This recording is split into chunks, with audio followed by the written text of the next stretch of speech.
Hello, everybody, and today we're going to be doing the entire, the third act of the Archon quest. Forget the name of it. Boring.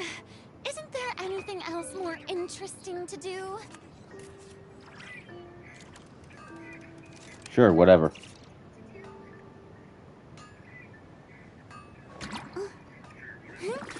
Okay, just checking the stream to see if my mic audio is coming through. Okay, let's go. I just got my Kazua's weapon to max level.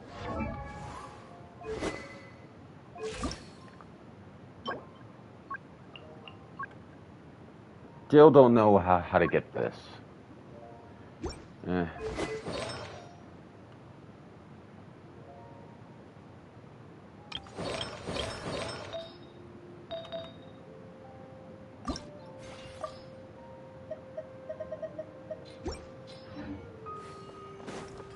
Whatever.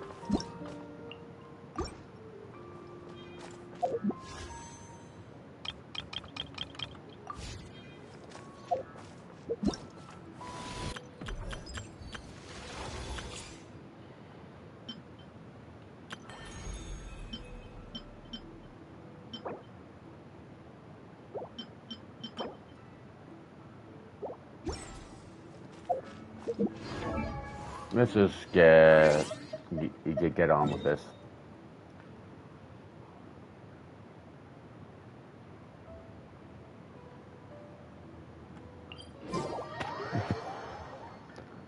Phone just went off.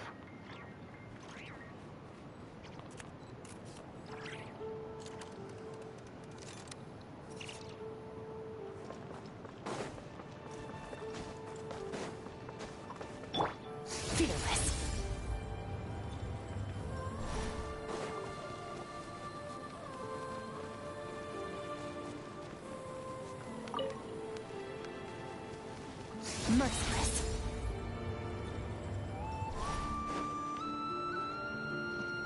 A while ago, I took the time to organize all documents in our possession that pertain to Kutar. What you see here is the material I consider reliable. You're saying there's unreliable material too? Yes. Most of the information we have was transmitted through an oral tradition. Inevitably, some of her stories were mythologized and deified over the years through countless retellings. That's why I organized them into reliable and unreliable. There's no sense seeking answers in history unless we can ensure the veracity of the historical record. Makes sense. All right, let's take a look through.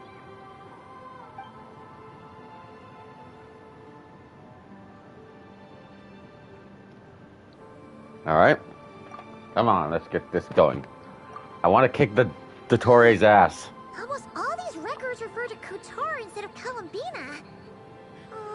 Although neither of those is her real name. Paimon's not sure what point she's trying to make. What we can gather from these records is that the Frostmoon Scions worshipped her as a god, placing impossible expectations upon her. I cannot fault them for their earnest faith, but for all their devotion, worshipping her day in, day out changed nothing. I imagine that none of it resonated with Columbina. It wouldn't surprise me if, even back then, she had already begun to reject the name Kutar and everything it represented. Lama speaks the truth. When I heard them call upon Kutar with hope and expectation in their voices, they may as well have been calling upon somebody else.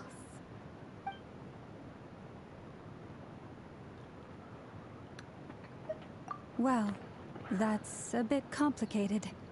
I looked at the level of detail, perceived authenticity, prose style, and how realistic their portrayal of Kutar seemed to be. Amongst the Frostmoon Scions of today, only I know of her existence, and I alone have spoken to her face to face. As such, I know that there are certain things she simply would never do. That being said, I have sensed some changes in her lately. Changes?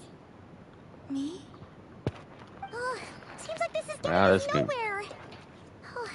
Oh For what boy. it's worth, why don't we check the unreliable sources too? Sure. At this point, I'm actually Give me a curious moment. on what her real name is. Regardless, I'm gonna keep calling her Columbina. Unless her real name is something better. We'll see. She's just sitting on the wall there. That's amazing. But a fraction of her divine might. Kutar sheared a great mass from the snow-capped mountain and cast it into the sea, upon whose surface shone the mirror image of the moon. Thus was formed the island of Hisi. Yeah, right. That doesn't even begin to pass the sniff test. The 3 moons are not but lies through and through. Only one moon has ever shone for us, and Kutar is her name.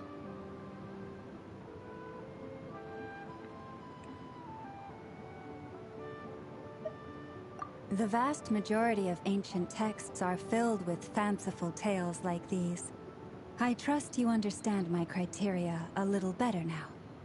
Kutar did not speak, merely gazing into the distance in silence. And where her gaze landed, this was her prophecy. Clearly, whoever wrote this text never even met Kutar. Otherwise, they'd know that her eyes are always closed. What about you, Traveler? What are you reading?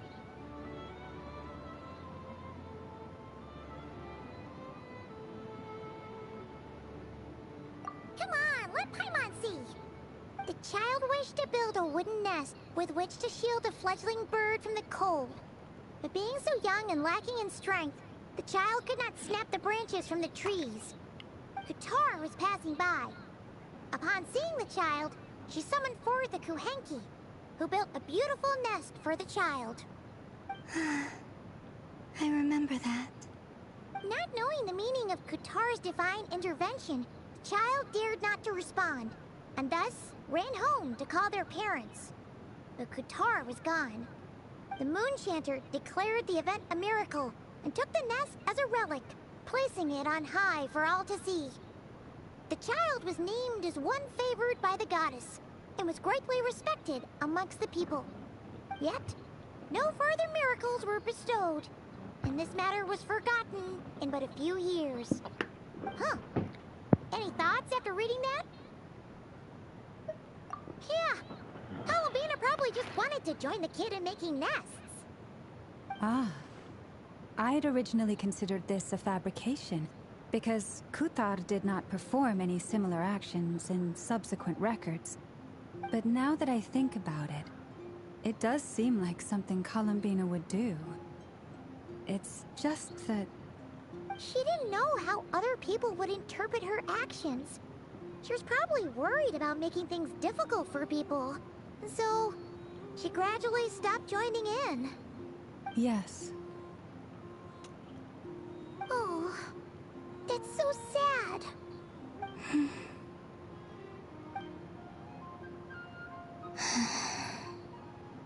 And now, I can make no such gestures of warmth, even if I want to. Oh, Still no name. It's a bit of a shame.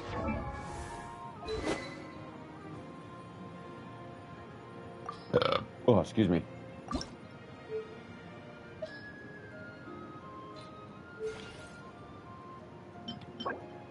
I really don't have to want to fight that thing.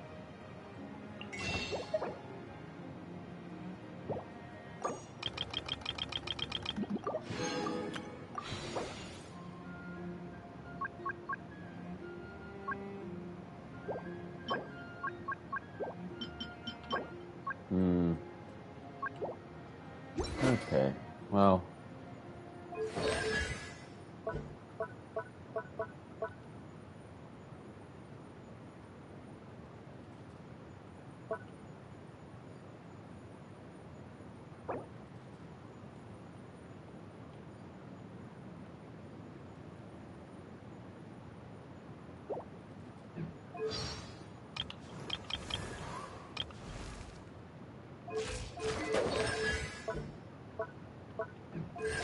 Yeah, I need to get into Benny's adventure. But we did learn some interesting stories. That's gotta count for something. Barca said he was gonna set up a meeting with Arlecchino and Sandrone, right? Let's go back to Nasha Town and see how he's doing. It's been a while since we've seen Arlecchino. Let's go check up on them, I guess.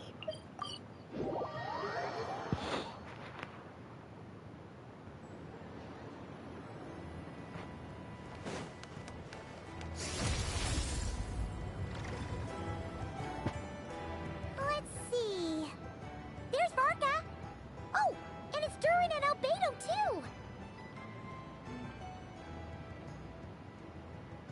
Yeah, this is pretty much the same place we bumped into each other last time. I convinced them to stick around a little longer. We were all waiting on people, so I figured having a little company would help pass the time. Ah, so you've been waiting for us? Does this mean that you've already arranged things with the Fatui? Sure does. Now you're back, we can go meet up with them together. How'd your investigation of the Frost Moon Enclave go? Well, we didn't find out Columbina's true name. But apart from that, it went pretty well. Aha, just as well that I didn't tag along then.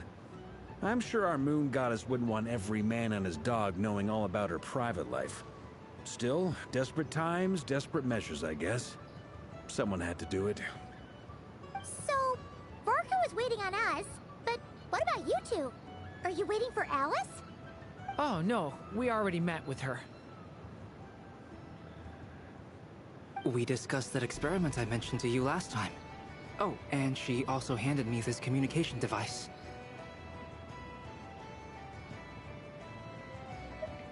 That's right. I understand she informed you about the relationship between the Phantom phenomena and Tevat's borders, yes? She wants me to help her with some more experiments on that front. She said that she'll contact me through this device with more information. Ah, I see. Following instructions and making observations. Pretty common research method. Takes me right back to Albedo's lab. Wait, then who exactly are you meeting? Someone you know. Albedo's met him too. But I don't think Miss Lauma or the Grand Master have been introduced. Introductions are overrated, especially in cases like this. It's you! So? Ah, yes. It's not like the Academia has prohibitions against going abroad. Also, I applied for leave. I've been writing to Hat Guy since obtaining a human form. I've already brought him up to speed on everything that's been going on in Nodcry. Hat guy? Turns out, I actually have heard that name before. Oh? Then why did you react the same way I did? I only knew the name, not the fella. But since we're all here, let's do some introductions for what it's worth. I'm Varka, Grand Master of the Knights of Favonius. Lauma, Moon Chanter of the Frost Moon Scions. And I'm a Drioche from the Vahumana Darshan of the Sumeru Academia. Ha, Guy. Good to see you again, Mr. Guy. I believe we last saw each other on the boat ride here.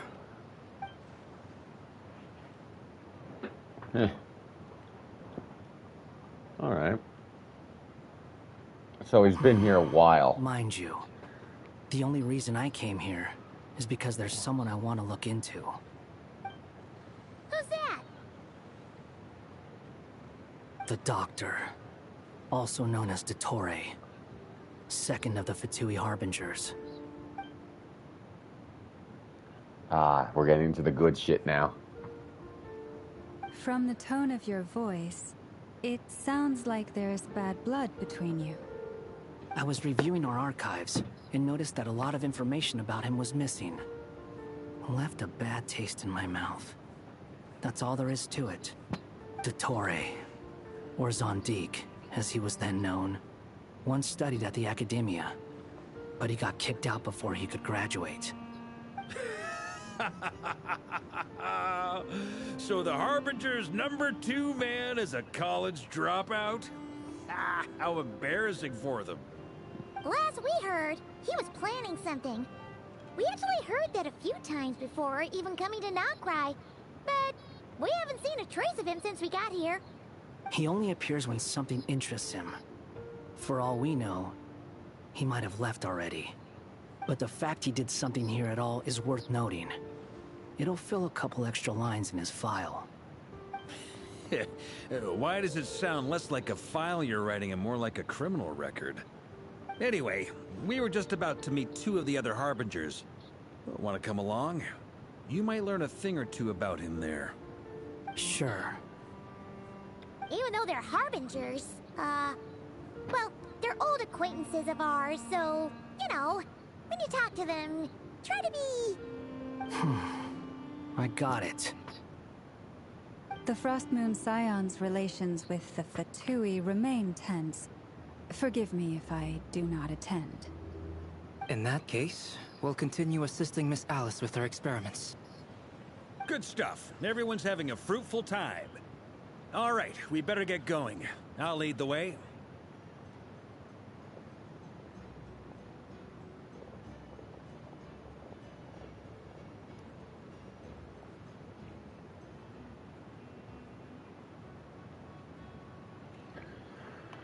Oh boy, this is gonna get tense.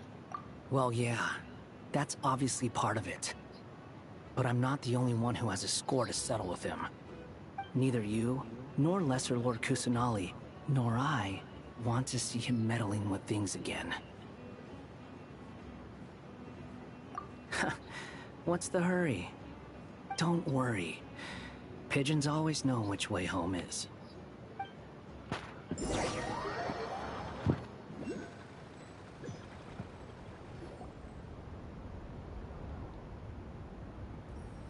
You made it. Who is this? A scholar from Sumeru. They call him Hat Guy. He's an old friend of the Travelers. Wait, this is the Academia representative you wrote about? He doesn't exactly look the part. I believe this will prove my identity. You'll notice it bears the seal of the Sanctuary of Surasthana. Well, what do you know? So it does. All right then. My mistake. It's fine. I expected as much. What? So as I mentioned in my letter, the Academia's got its eyes on Dottore. Oh boy, this is gonna get intense.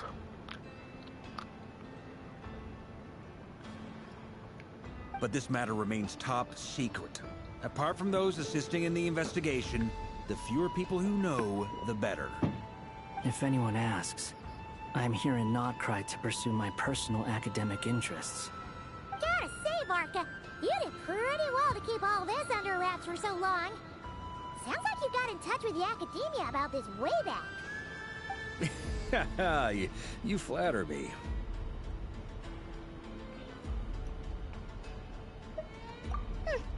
Where do I even start? Remember that time we fought Rerir at Star Sand Shoal? He sure let me have it then, didn't he? I'll bet Dottore had that all sketched out, with me as his convenient little pawn. He could not care less about us if he tried, but hey! The feeling's mutual. Does Dottore really strike you as the sort who values his relationships with his colleagues? Fair point. Yep. Definitely not. Oh yeah. Oh yeah. Hence another reason why we need to kick his ass. But mostly, this is for collei. This is mostly for collei. In fact, maybe I should bring her into my team just for the catharsis. Although I don't have her built. I'll figure it out. Which is why I always keep my guard up whenever he starts making suspicious moves. To that extent, our motivations align. On top of which, I consider you trustworthy people. Now, back on topic. In the wake of the Reikir of Solnari episode, Sandrone and I grew suspicious about Dottore's complete inaction during the entire affair. So we tried to find out what he'd been up to, but unfortunately to no avail. He never lets anyone in on his plans. The more he cares about something, the more secretive he gets. Indeed. Perhaps he believes that by keeping a low profile, he can avoid trouble. But that trick isn't going to work on his colleagues. Yeah, I mean, he's been researching the ancient moon's remnants. And he's been trying to get his paws on the moon marrows. Only an idiot would believe he doesn't have something more planned. With this in mind, I returned to Snezhnaya and relayed my thoughts to Her Majesty the Tsaritsa, entreating her to have him recalled. That's pretty direct. Did the Tsaritsa agree? Yes. I made it abundantly clear that the Fatui's business in Nodcry is almost concluded, and we do not need 3 harbingers in this territory. Her Majesty concurred. Accordingly, Dottore has returned at her orders. I imagine he is continuing with experiments, which no one besides he would ever have any interest in. Common sense might mean nothing to him, Oh but boy. he's not That guy's stupid. just trouble. He knows that no good can come from opposing the Tsaritsa. Smarts alone won't get him all the way. He needs the Rooster's resources and Regrator's Mora, both of which the Tsaritsa can strip from him by waggling a finger. But doesn't he have a track record of publicly following orders while going against them in private? He probably has it down to a fine art by now. Wouldn't put it past him. We worked together on a research project once. Only briefly, but it was enough to show me that we're fundamentally different people. He has no interest in doing things methodically, stage by stage. His thoughts jump all over the place, and the moment his curiosity is satisfied, or he gets the results he wants, he disappears. The only similarity we share is that, once we set our minds on doing something, we will see it done, whatever it takes. Oh, we definitely saw some of that in your battle with Rerir. You got so competitive. Ugh, do not remind me. Then I believe we all concur. Dottore will not simply give up. Fantastic. Now this is turning into a whole day of unpleasant memories. Ugh. Are you talking about the moon marrow stuff? He also strikes me as the kind of person to disregard experimental regulations, ruin all the equipment, and go way over budget. Then leave the first person he can find to deal with the fallout. Exactly. This one time, he was running some high-temperature experiment and the substance exploded. But does he care? No. He orders his subordinates to open the device so he can observe the results, which causes the gas inside to leak out. That gas was poisonous. If I hadn't been there, who knows how many people might have died.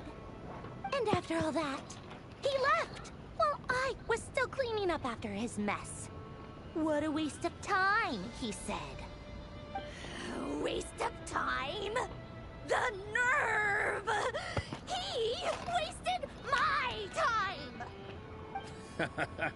You've been bottling that up for a while, huh? Hat guy, I must say, You seem awfully familiar with internal Fatui affairs. Especially when it comes to Dottore. Thank you, Lady Harbingers, for providing such valuable information. I have no other questions for now, so I'll be on my way. Wait, what? You're just gonna leave? You're welcome to join if you want. Yep, that's Hat Guy for you. That's Scaramouche for you. Ugh. He makes quite the impression. I'll say. I've met tons of headstrong people, but not many of them would join me in bad-mouthing Dottore. Anyway, back to the main agenda. Barca, you said that Columbina has gone missing? Or rather, disappeared. Yeah. We're working on building a connection between her and this world. The simplest method is to find out her real name.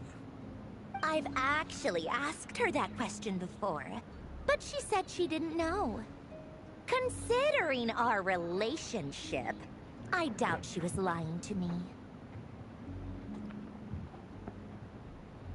As far as I recall, she was never dispatched by Her Majesty to claim a gnosis or anything like that. The Tsaritsa's plans had long contained a place specifically for her.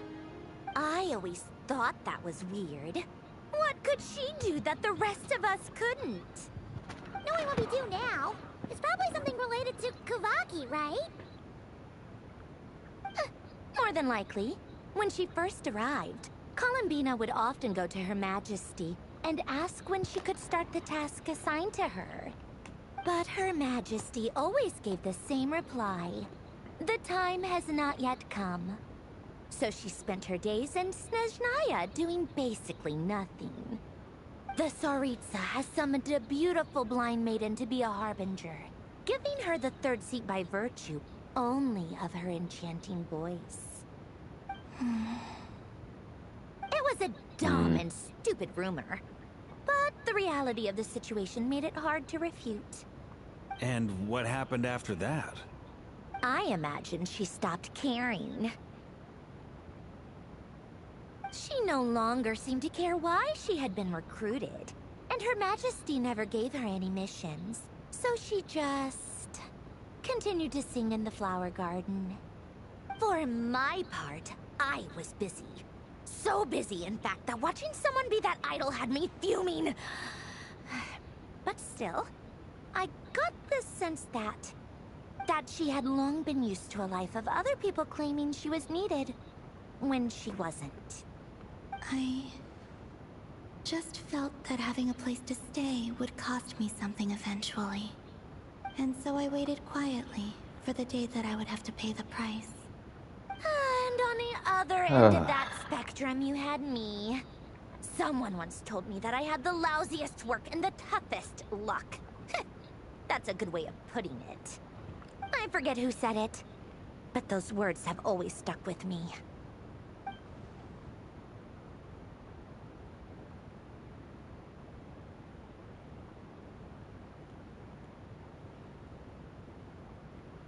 But you've done your job exceptionally well all this time. Because at heart, you are a conscientious person. What is it? Something come to mind?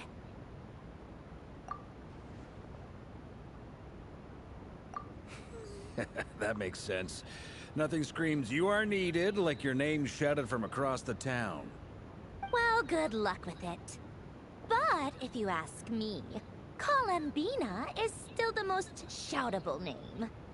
I'm just so used to it now, after all the arguments we've had. I can't be bothered trying to remember another name for her. Nor I. Sandrone. Harlequino.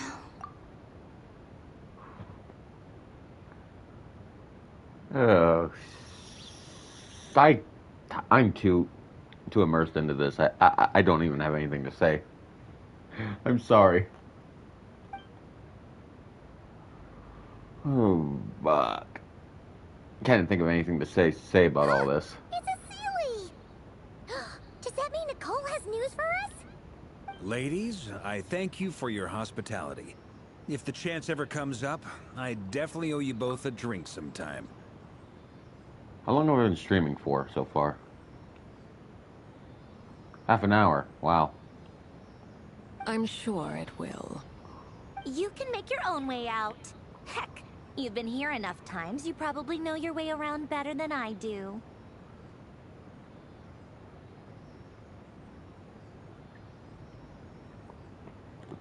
Okay, time to do what adventurers do best. Follow that Sealy!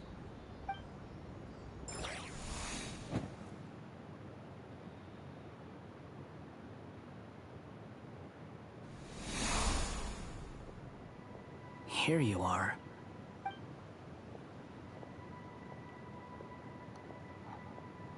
Oh, hat guy. How come you're back so soon? Did things go all right with the Fatui? Fine. Dotori's been summoned home by the Tsaritsa. Couldn't get much more than that. How about you? Any progress with the investigation? Unfortunately not. We've tried everything. Different phantoms, different locations, different points in history. But the results were the same each time. Abyssal monsters roaming the land. People crying out in despair, with no hope of being rescued. Every time I see it, I can't help but think, is this what it was like in Mondstadt when Dragonspine Durin attacked? And if I fail in the task I've been given, will I create yet another tragedy? That's just meaningless speculation. When we encountered similar phenomena previously, I tried to interfere with those illusions, using sounds and lights to guide them. However, we could not change their fates. At most, we were able to extend their existences. The events of the past are like fate that has been written into Irminsul. There isn't a living thing in Teyvat that can escape its past.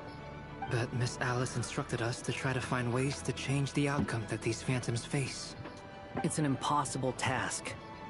Can't you just refuse? Since she asked us to do this, I feel like it can't truly be impossible. Or if it is, well, mages can make the impossible possible. I could not have been born as Durin otherwise. But you also said that your past 39 attempts were fruitless. That's true. But you're still going. Yes. After this many futile attempts, surely you realize that you're not doing this because you still believe what some mage told you. It's because you want her hypothesis to come true. It's something you wish for deep inside. So, think for yourself about what you want to do. As long as you don't believe it's futile, it isn't. Yeah. Previous experience indicates that we cannot touch the phantoms, which limits the effectiveness of our interventions. Wow. Scaramouche, or whatever his canonical name is now. Oh my god. I still remember the days when he was an utter dick. He really has changed. My god. If we want to clear this hurdle, we need to break this rule somehow. Same thought here. Following the same rules means repeating the same failures. Reducing ourselves to mere playthings of fate. So you mean we need to figure out a way to make contact with them despite knowing that we can't? Yes, and I suspect that's something only you are capable of. Everything in Teyvat is logged in Irminsul, but the withering that once occurred in Sumeru was a sign that the Great World Tree was being corrupted. This corruption allowed things that should not have existed in Teyvat to appear. This is tantamount to rewriting reality to an extent. You're saying abyssal power might be able to affect those phantoms? No one's ever tried it before. If you're gonna try it, it'll take courage. And you have to be confident that you can control it. Is anyone there? Has anyone seen my daughter? She's missing. I have to find her. I hear someone inside. Spargana? Are you in there? Ah! If I can use my abyssal powers to warn him that there is danger here, maybe it'll change his decision. Maybe he'll stay away. Yes. The important thing is not the nature of the power, but rather how you use it. To intimidate and obstruct. Sounds about right for the Abyss. Let me try. I should be able to influence that thing. Have you seen a little girl? What? This isn't the time for that! Just run!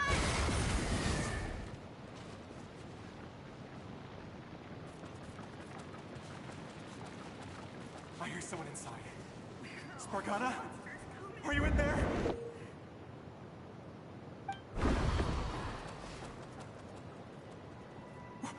What is this? Looks dangerous. I should get out of here.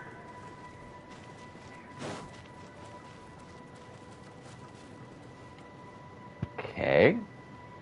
He really left. Ha! We did it! Don't celebrate too soon. Follow him. See what he does next. Monsters approaching from the front. You need to stop them and create an opportunity for him to hide.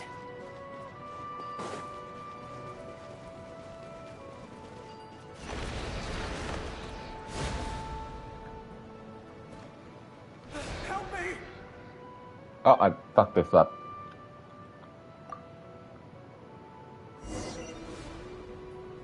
Monsters approaching from the front. You need to stop them and create an opportunity for him to hide.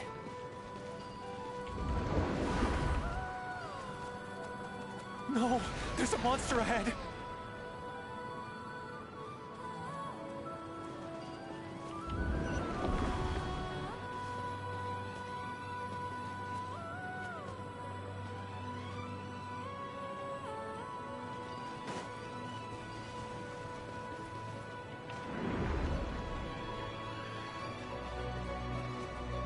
Ah!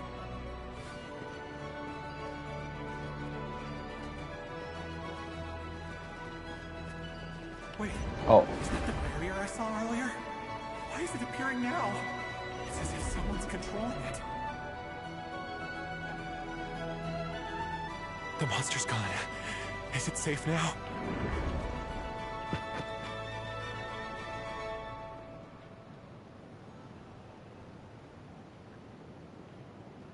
The barrier's gone too. How odd. Anyway, I guess I'll keep going. Quickly, let's keep up.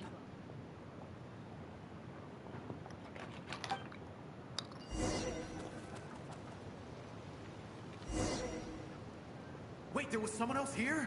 Don't go any further. We've got anti-monster traps laid out everywhere. But my daughter must just be up ahead. I have to go. This way's blocked.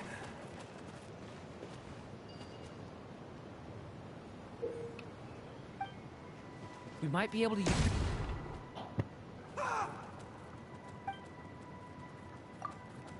okay. I was a bit hasty with that.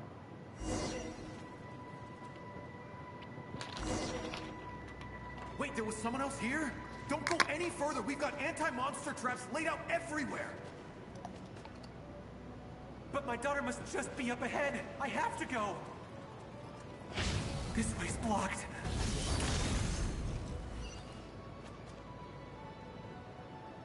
We might be able to use the explosives over there, but we need to take care not to hurt him.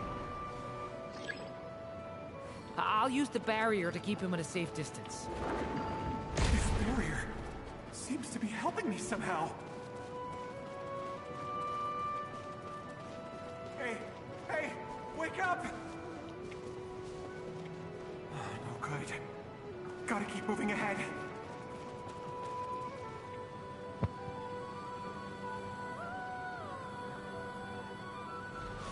So many There's still a chance, Durin. Use the traps.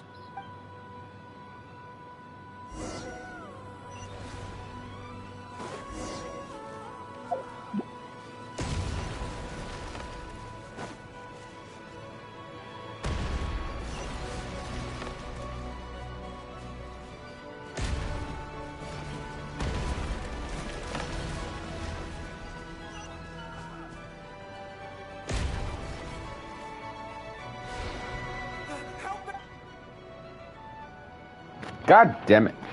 I have to do all of that again. Oh my god.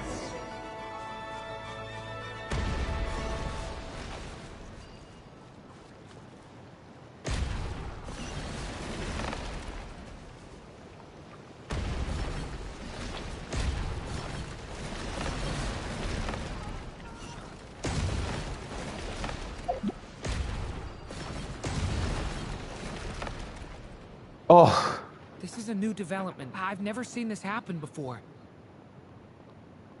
We might just be able to save this person.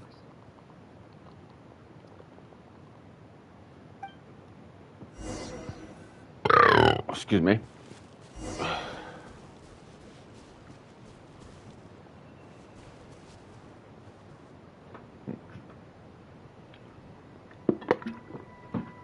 Hello there. Have you seen my daughter? Spargana's her name. She's carrying a large backpack. Get out while you still can, you fool. You won't find any survivors here. But I can't just leave her here. She must be so scared right now. Sorry. Wish I could help, but I haven't seen her. You'll just have to keep looking. Okay, thank you. If I do find her, I'll get her to shelter and come back for you. Don't bother. I've got nowhere left to go.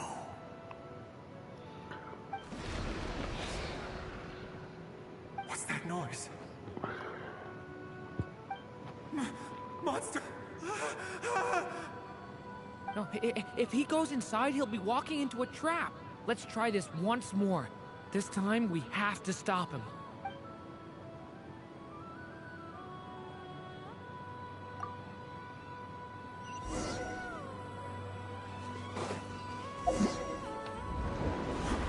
Why? How will I know where Spargana's gone like this?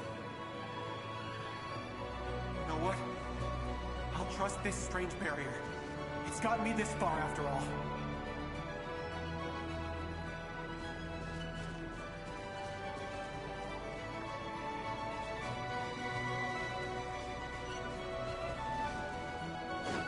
What?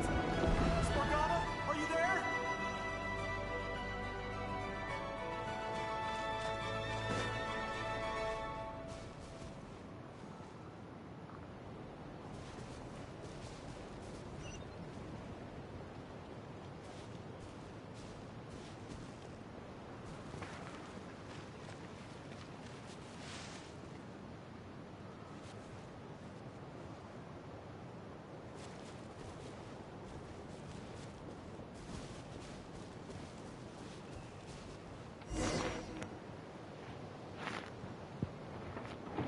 Oh great, it's a maze. Huh? That looks like one of my daughter's books. Oh, thank you. Thank you. Yes, it's one of hers for sure. That's her name on it right there. She left her backpack here.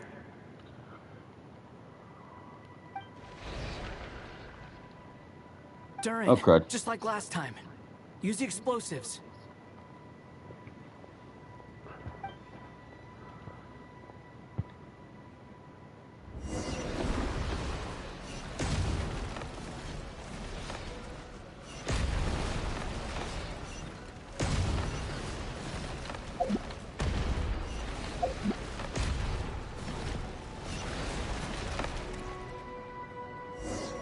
Shit.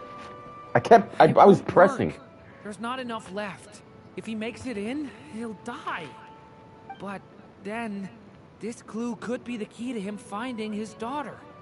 It might not be the only one. Better he misses that clue than loses his life. I guess so.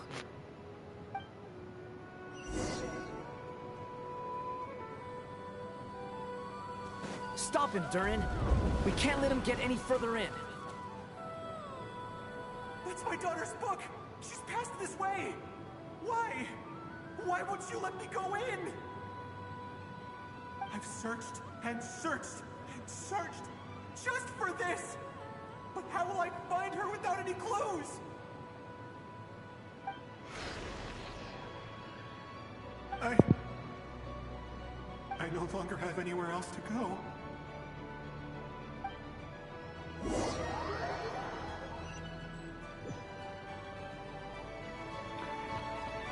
Oh, yikes. I'm sorry. I'm so sorry. He refuses to go anywhere else. Whether he opens this door or not, all that awaits him now is death. We couldn't change his fate.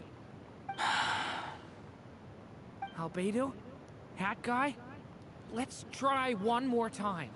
I don't know how we're gonna do this, but I don't want to give up either.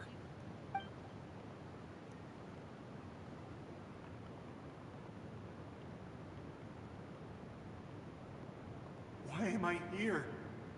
What's going on? All these scenes running through my head.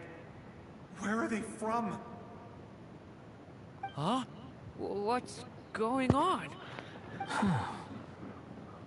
His reactions have changed. Oh, this is new. How many times have I... What's happening to me? He's become self-aware! Oh no! Oh, that's bad. Huh? Wait.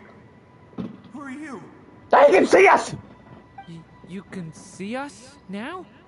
I feel like I always could, but that I only just realized you were there. I'm sorry, I don't know how to describe what I'm feeling. Oh my god! But you were the ones guiding me using that marked barrier, right?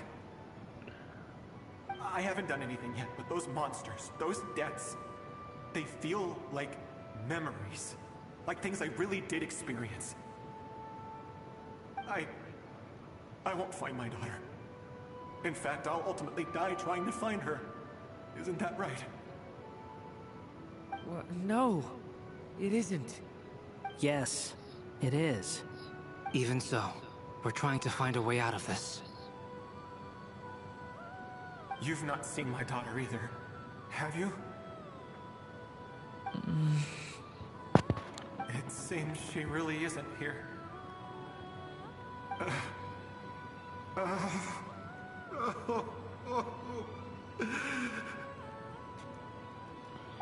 I'm sorry we couldn't help you.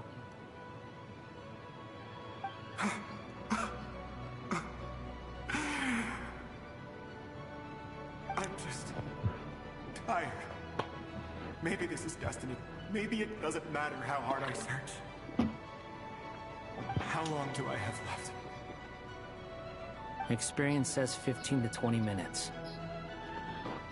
15 to 20. Oh my Thank god. you for your help. Let's rest a while. You look exhausted too. Now's not the time for you to start pitying us. It's not pity. I'm just realizing that I've only got 10 or so minutes left. You know?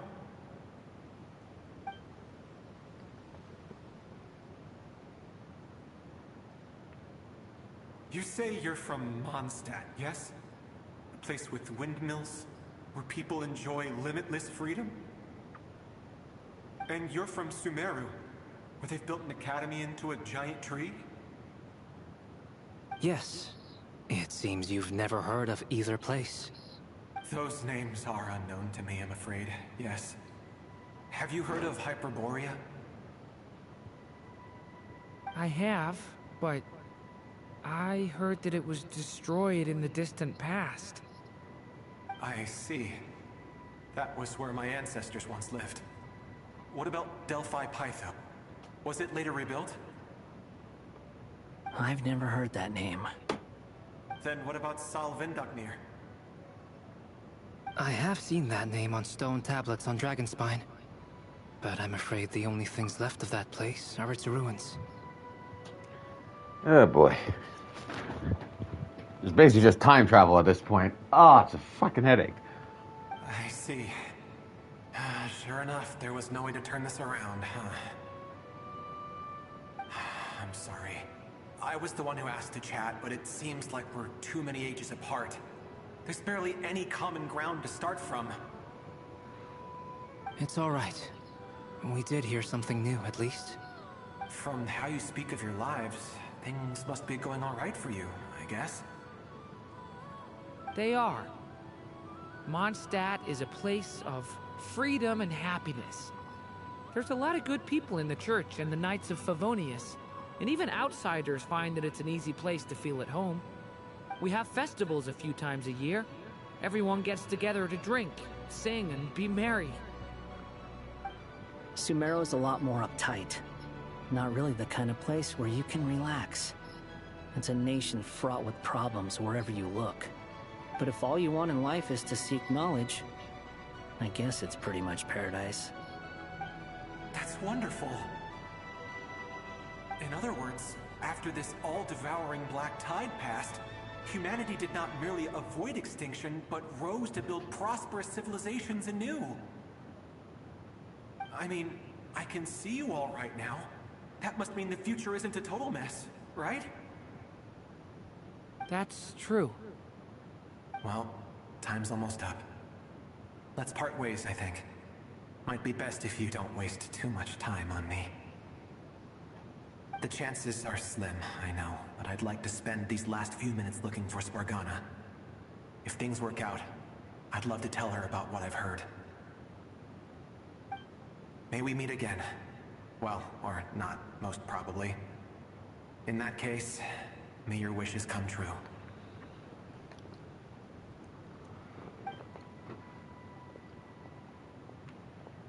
Alright, see ya. He's gone. In a few minutes, he will meet the end that was his to begin with. The ending of this tale did not change, but I believe that we've just made the most progress we have yet. May your wishes come true.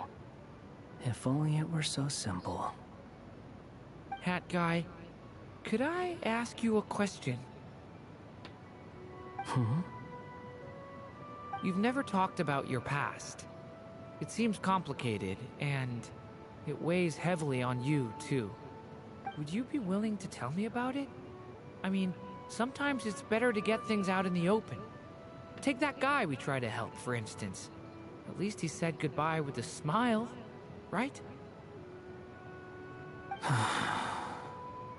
I know about Albedo's past. Our experiences are very similar, and he created me. Ugh, I don't think that's a good idea. Better not to create any tension in the group. Ooh, boy. As for you, you're my first friend, and you've witnessed every step I've taken. But by comparison, I know nothing about you. Either way, I mean, we're still best friends. But if I knew more about you, I might understand your thoughts a bit better. I've told you about myself. I'm a student at the Academia. And what did you do before that? Prepared for the entrance exam? All right. If you really don't want to talk about it, I won't press you any further. I was a puppet built from the branches of a white tree, using technology left behind by the Conrian schools of mechanical engineering. Stardumush, no! He's actually telling him. Oh no! Oh, this can't. This can only end poorly. Oh. A white tree? You mean an Irminsul tree? Yes. A branch of Irminsul that was once connected to the main tree. So you had a human creator too? Yeah, but my creator abandoned me after deciding that I was a failure. After that...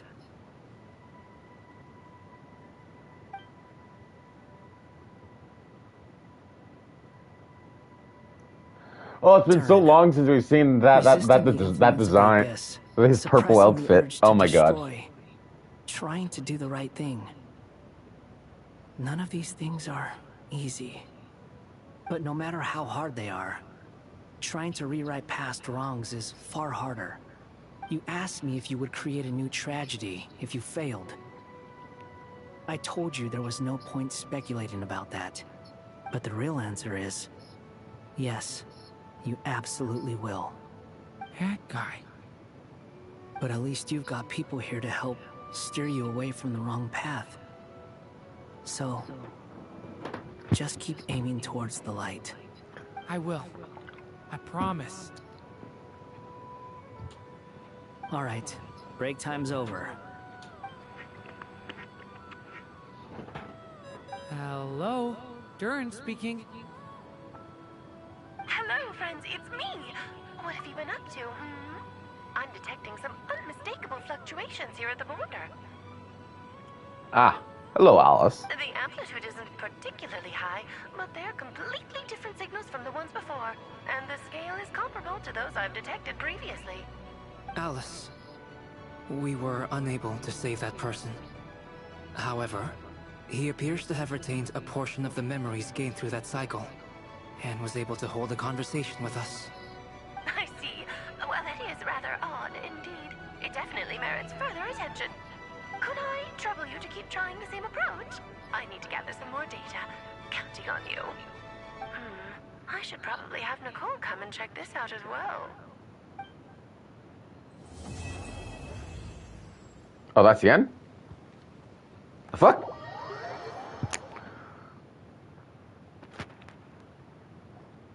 There you are. I was worried you might stop to collect treasure chests opened by the Seelie along the way. It would have taken you so much longer to get here.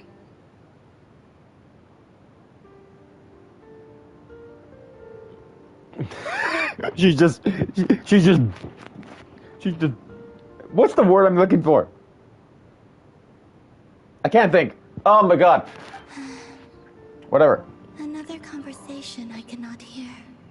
I am delighted to see that you understand what takes priority, and that your adventurer's instinct has not swayed your resolve.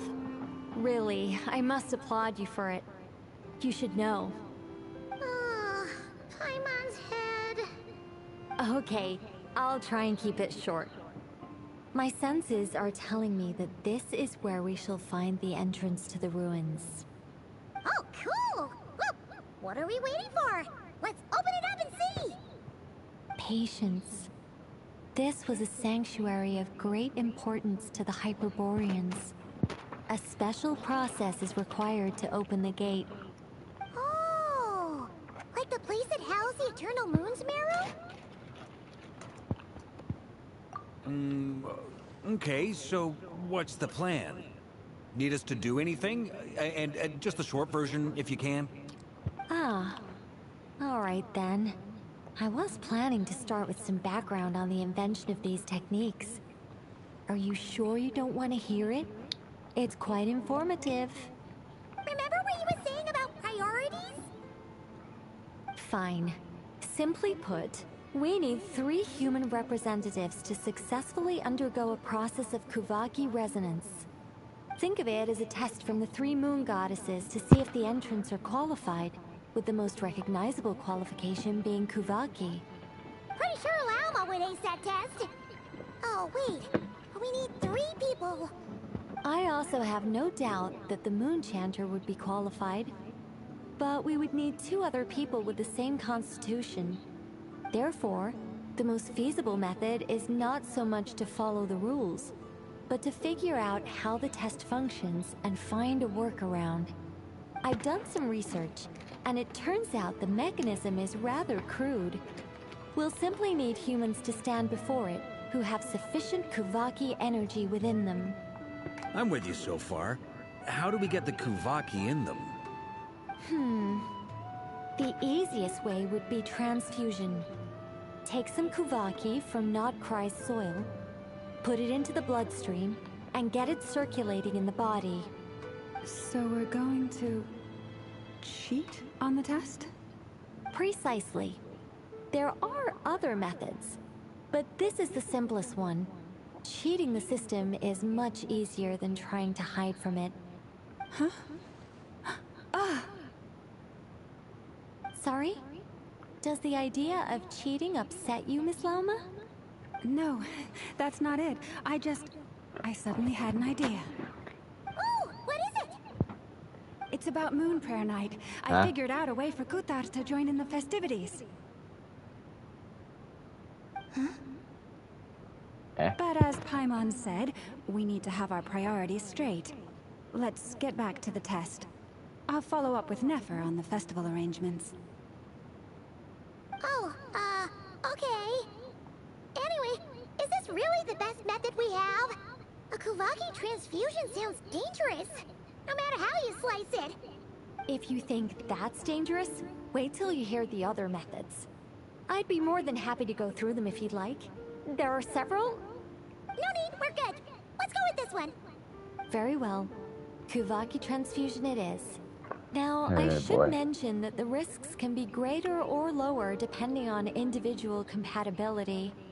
It would be rash to simply infuse the Kuvaki and hope for the best. If the body rejects it, the reaction can be quite severe. The symptoms are similar to another condition that some people living here suffer from, known as congenital Kuvaki sensitivity. So, before we execute our plan, I will perform a simple test of my own to see who is compatible and who is not. Once that is done, we will have to complete the resonance process as rapidly as possible. The participants must remain stationary while the Kuvaki circulates and bonds with them, and they mustn't eat or drink anything. What? No eating or drinking? That's some hardcore fasting. They'll all be monks by the time they're through. I guess Paimon's not coming with us. 3 days. Oh, that's so 3 days? fun. And we still need to find 2 more people who are not just compatible, but also willing to volunteer. Fasting? What are they talking about? Really? Don't you want to think this through? Haha, count me in too. 3 days without food? I can handle that. Miss Nicole has made it clear that this is the easiest way. The way I see it, there's nothing else to discuss. It's time to step up. Yeah, you're right. In that case, Paimon volunteers to be captain of logistics. She'll keep the fires lit and grab some spare clothes to keep you comfortable.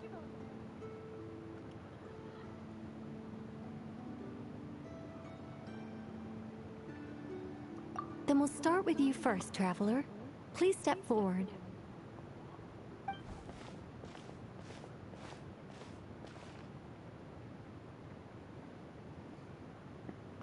Oh boy, here we go.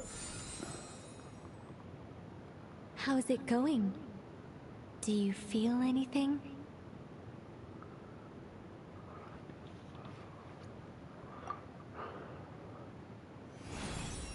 How about now?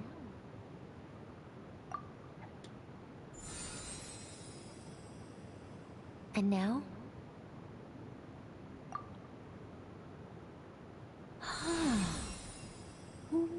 What about now? You guys, it's not a competition, you know. All right, I'm officially impressed. Even as a descender, you can withstand far more than I imagined. It's like I summoned a giant stone titan to arm wrestle you, and your arm hasn't even moved an inch. In my last attempt, I infused 5 times the amount of Kuvaki required. Yes, safe to say, compatibility won't be an issue for you. You're eligible to join. You're next, Mr. Varka. Sure, here goes nothing. All right. 5 times the required Kuvaki dose. Whoa, whoa, whoa, hey, wait a minute. How's it going? Ooh, no, not great. I kind of want to puke. Feels like I've been drinking too much. A few bottles of wine and a big stein of Dark Horse. Some hard liquor from Liyue mixed in. You think this is funny? I just lost to a young lady in an arm wrestling contest. I'm never gonna live that down. My apologies. I'll lower the concentration and try again. Oh. How's it going now? I'm not as dizzy as last time, but I can still feel it pulsing around. In that case, you wouldn't be an ideal choice, Mr. Varka. Let's try someone else. Okay. Let's go ask some of our other friends then.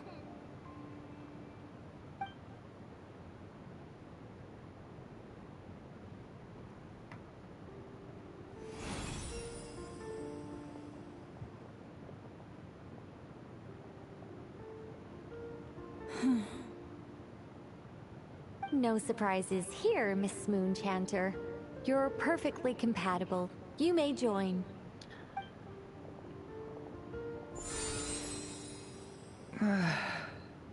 I'm getting a slight headache. Shame. You were so close.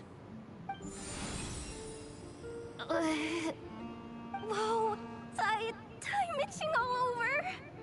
Allergic reaction. We can't have that.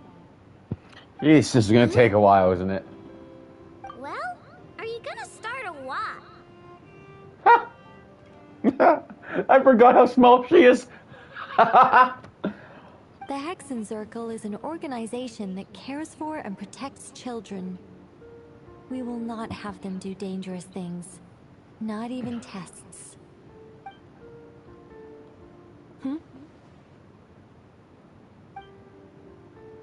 She's a robot. Is something the matter? The candidates have to be human. Okay. I guess that rules me out too. Huh. Everyone except the Moonchanter got beaten. Guess I don't need to feel so bad after all. I mean, looks like this isn't gonna be as easy as we thought. Perhaps I Who else do we have at hand? Scions. I'll see about talking to some trusted Lightkeeper colleagues. Itlua springs to mind. In fact, I think we had some former Frostmoon Scions join our ranks recently. Can you give me the scientific explanation for how the test works? I can probably make some kind of test bot. Then, we can just zip through Nasha Town, going up to people and pressing a button to check their status. Wouldn't that be way easier? No. Wow! No elaboration for once. Ha! How about I contact the Knights of Favonia's garrison in the Wave Chaser plane? Shame that Lohan's already left. And that guy's even tougher than I am. Strange. The moon goddess is clearly revered by many people. So why is she on the brink of disappearing? She mentioned that the world has rejected her from the very beginning. And when we fought the Raikir of Salnari, it seemed like she exhausted her power for our sake. Also, I'm not sure revered is the right word for how people feel about her. Wait, wait, wait! I just remembered something. What about Dainsleif? Where did he go? Couldn't we just use him? I feel like he'd be able to handle this. Oh, Danny boy, where are you? Continuing on. Gratitude, certainly. For my part, anyway. It's basic reciprocity. She helped us, so she deserves our help in return. Yeah. Even though she looked like she didn't care, she still saved a ton of people, including me. A review of the relevant data leads me to conclude that Miss Columbina is a good person. Yep, you bet! They really think so? I'm super surprised that Columbina isn't her actual name, though. I think it really suits her. It's light and graceful and... yeah, just a really pretty name. I know, right? Unfortunately, that's not our decision to make. Columbina. That was the code name the Fatui gave me. But it also came up in the song I heard when I was born. But... is that really all there is to it? What do I truly think of my own name? Is there anyone left who will still call me by that name?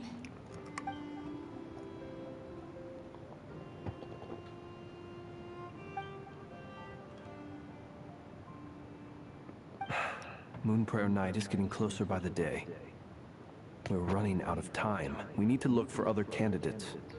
Then allow me to try. Huh? What are you doing here? Arlecchino? Where'd she come from? Huh?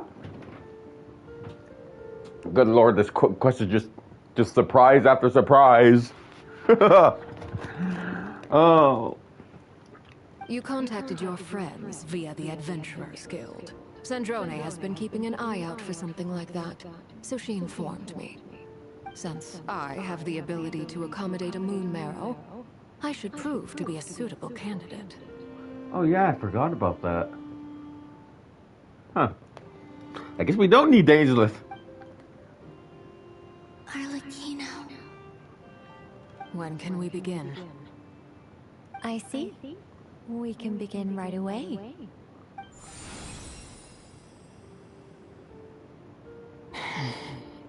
How was it? Not at all. Then it seems we shan't need to look for additional candidates after all. Great! Cool. Alright, like time on set. The rest of us can take turns making sure the three of them stay warm and comfy. Then, my job is to take care of the caretakers. I will ensure everyone receives food and accommodation. I'm ready Let's as get well. this done.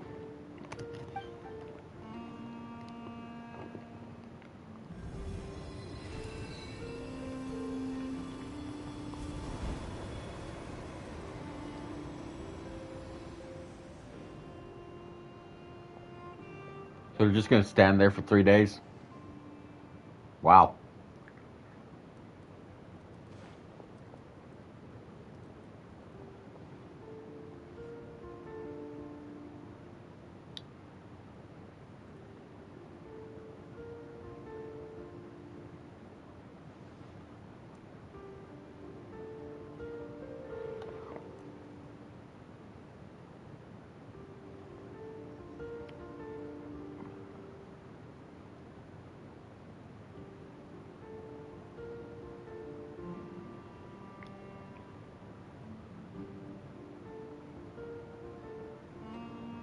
The work is done. The sacred scroll shut. The stars grow dim, the people silent. The white sun sets, the silver moon rises. O path to the temple, appear now before us.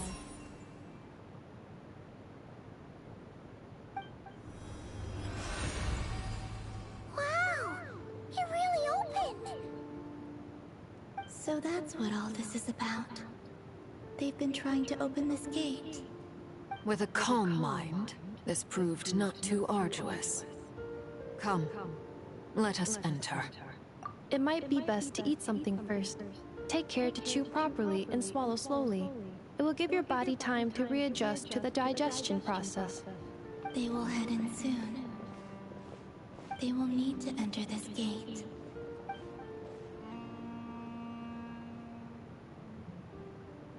Huh? I cannot pass through. Is it because I have no physical body? It has been 3 days. My strength has all but completely faded. Can I really hold on until Moon Prayer Night?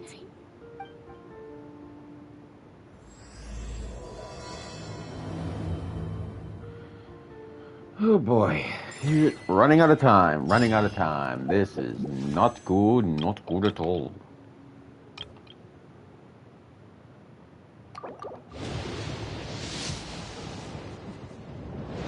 Oh, it's purple. Wait, isn't that the... No, it's a great sword. Never mind. It's not what I need for her.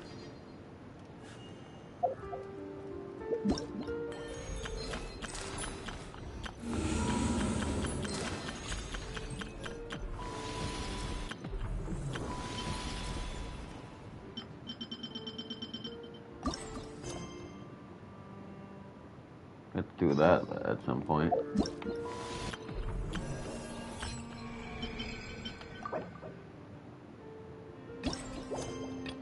That's the one I'm doing right now.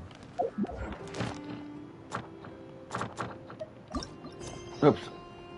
Misclicked. Another one. Come on.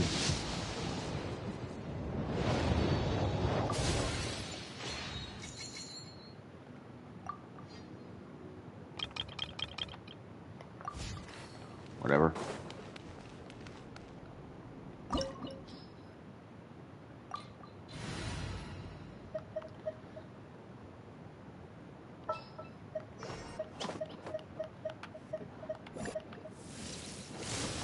Huh, I forgot I had Raiden Shogun. And Leylon. I forgot I had those two. Yeah. Yeah, I'll just stay with my current team. Start!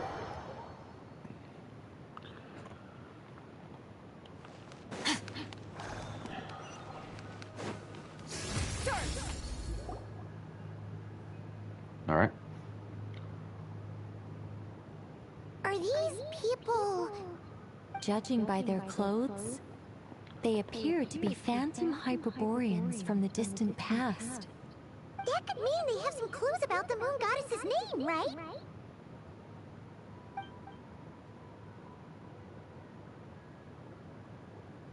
Hey there! Could you tell us what the moon goddess's name is? Sorry. That's probably a weird question, huh? How do we explain this? The moons are long gone, and their goddesses are dead. Their names no longer mean anything. When a new moon goddess is born, we will surely know her name. We have used every last resource at our disposal. All that remains is to wait, patiently and quietly.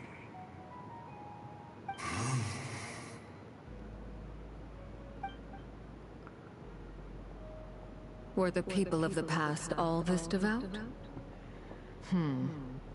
It looks like this phantom doesn't Well, he was of no help. converse with us any further. Surely the new moon goddess he speaks of must be Columbina. Alas, Kutar's birth came long after the age in which he lived. But, maybe if we find a phantom from a more recent age, they might know Columbina's real name. True. Keep an eye out. We should be able to tell which era they're from by the clothes they wear. Yeah, you've been pretty talkative this whole time. What changed? Oh, nothing. I'm fine. You all make good points. When the Hyperboreans speak of moon goddesses, they mean the three from truly ancient times. I can't imagine they would know anything about our current moon goddess. There once was a time when the moon goddesses blessed them greatly and protected them from harm. So, when the war between the gods and dragons plunged the world into chaos, it seems they looked once more to the moons for help, praying for a new goddess to be born. That's interesting and all, but I gotta use the washroom real quick.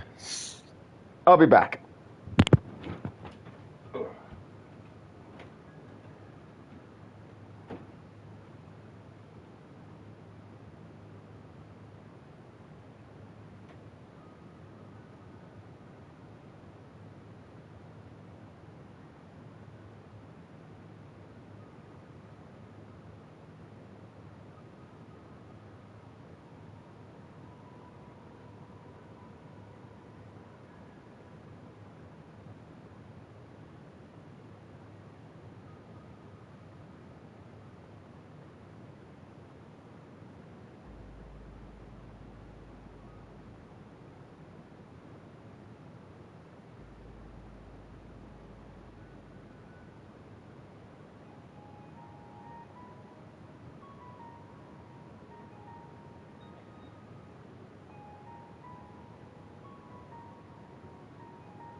I'm back, everybody. Yeah, that checks out. And I got my cat with me. Let's continue on. Who knows what else we may discover.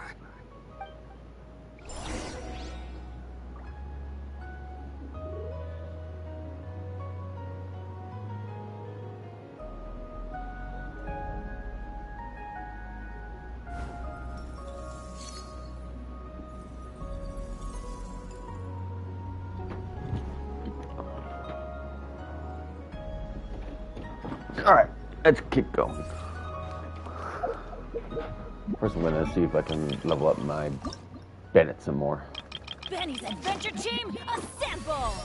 Almost a max.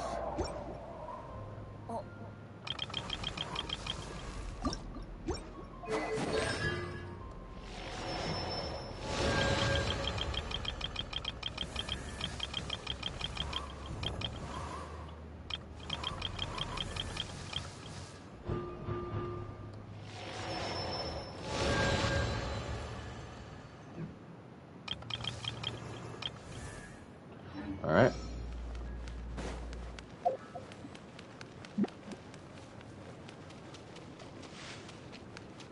There's a door blocking this path.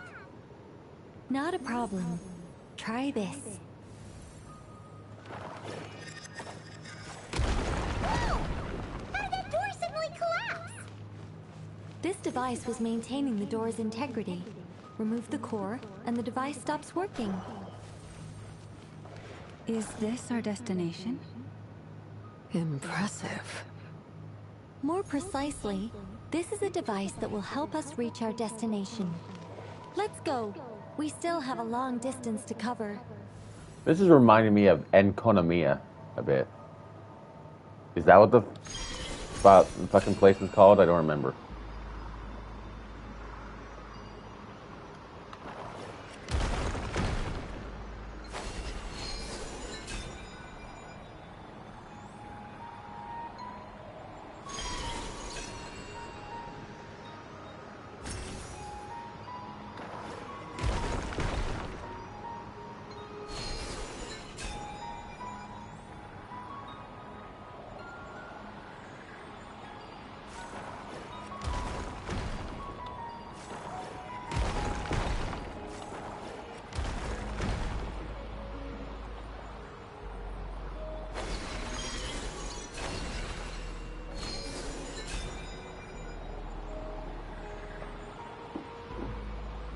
Am I the only one who thinks it reminds me of it kind of looks like Enconomia a bit?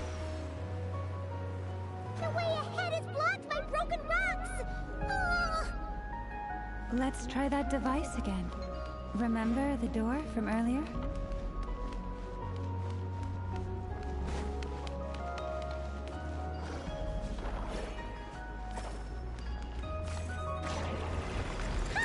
So it works in reverse too.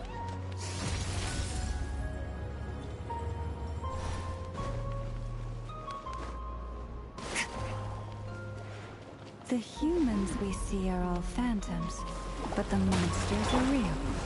What a fascinating place. There'll be plenty of time to admire it later. That's more like it.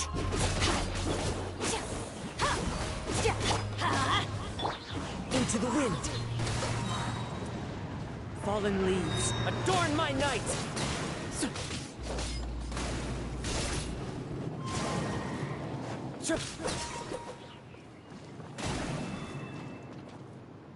Everybody stand back! The wind knows me. Another star goes out! That was the last one. Merciless.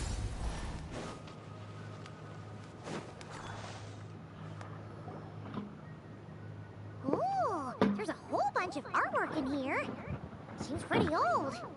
Nicole, this is probably your area of expertise. What do all these paintings mean? Let me see. To understand these murals requires some knowledge of the history surrounding the War of Funerary Flame. I shared a little of this with Lauma before. Yes, I think I follow. The dispute between the Moon Sisters. The transformation by Nibelung. Who the fuck is Nibelung? Did I miss something? Choking over here. Oh no, it's no trouble. I'd be delighted to share the tale again. Alright then. Tevat's 3 moons and their goddesses were brought into being by the will of Nibelung, the then ruler of Tevat. But when the heavenly principles came, they changed the world completely, down to its very foundations. We keep hearing of the heavenly principles, but we never actually see them aside from the opening of the game. What the fuck are they doing? The moon goddesses were nowhere near strong enough to challenge this entity. But the heavenly principles did not view them as heretical entities that had to be removed. Essentially, the 3 moons existed to keep this planet alive and operational, which did not directly conflict with the heavenly principles' aims. Nevertheless, the inherent precariousness of this arrangement would soon be revealed. Nibelung returned. Yes. He did, and thus began the War of Funerary Flame, a battle for dominance between Nibelung and the heavenly principles. Discord would soon emerge between the 3 moon sisters. One would voice the opinion that they should follow Nibelung, for it was he who first hung the moons in the sky. Another would argue that taking sides in the conflict would only bring the world closer to ruin. There was no telling where it would lead, especially since their creator had returned, bearing the perilous power of the abyss. Nibelung would eventually discover their disloyalty. He had all 3 imprisoned before transforming the moons into weapons with which to fight against the heavenly principles. What? Weapons? Yes. The very moons that had once defended the planet became instruments of death and destruction, striking terror into the hearts of all living things. And although the heavenly principles and the 3 moon sisters had once been at peace, it now seemed that the moons posed an unacceptable threat to Tevat. It is possible that the heavenly principles did not know of the goddess's imprisonment. If so, the weaponization of the moons would surely have been viewed as an intentional breach of the peace agreement. Regardless of who knew what, when, the heavenly principles shattered 2 moons and flung the other beyond the skies. Whether the goddesses managed to escape Nibelung's captivity after his fall, nobody knows. But this much is certain. From that day on, the moons no longer belonged to Tevat. The rejection slowly drained their power until eventually they passed away. So that's the full story. You say the moons ceased belonging to Tevat from then on. Why then would Columbina be born here? That is perhaps due to the lingering connection between the Frost Moon, which was not shattered, and this world. You could see it as the 3 sisters' dying wish. They never desired war. All they ever wished for was to protect this land. I see. If the final fate of the 3 goddesses is as you say, then Columbina faces the same grave danger. Our investigation has yet to bear fruit. We must hurry. Yeah, you're right. Let's keep going.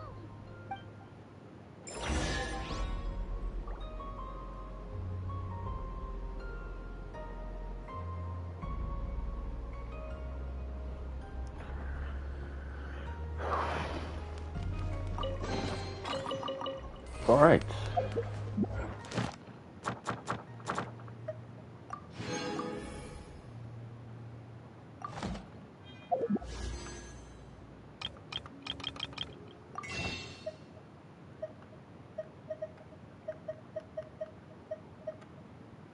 God, do I already have Beto? I don't know. Whatever.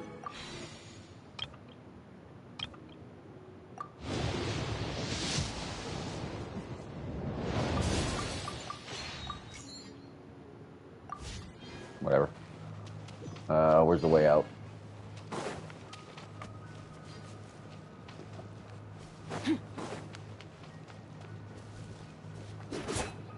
Annihilate.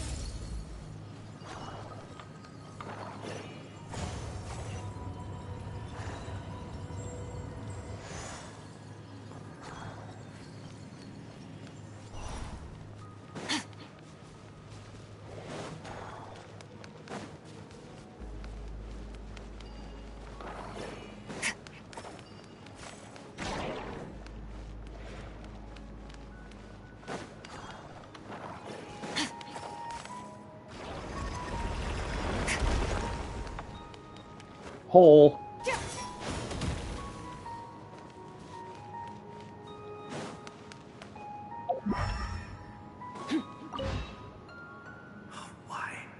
Why do the creators of this world no longer show mercy upon their people? Remember his words. We must change our fate with our own hands.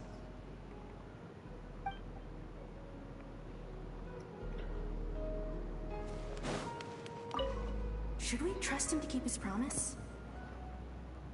We have to. There's nothing else we can do. Wait, that's odd. Who is he? Is something wrong? No, not really. It's just that over 30 possibilities emerged in my head, so I can't be sure who he is. It's been too long.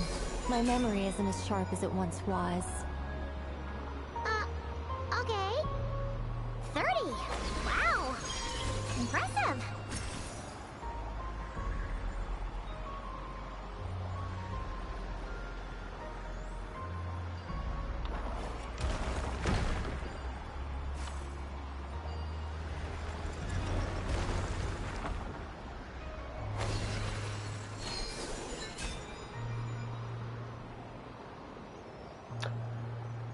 Oh boy.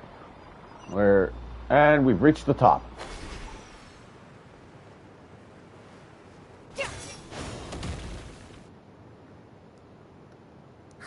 We're finally here. Guessing we'll need to activate this thing? Indeed. I was a little worried about that at first, but as we got closer, I sensed that the Kuvaki within it flows unimpeded. It should be functioning normally. The only issue is how to activate it. It's looking a little worse for wear. What about the cores from some of the other devices we've seen? Can we repair it using those? In all likelihood, yes. I imagine that would have been the Hyperborean's backup plan. Let's look for some cores. Alrighty here.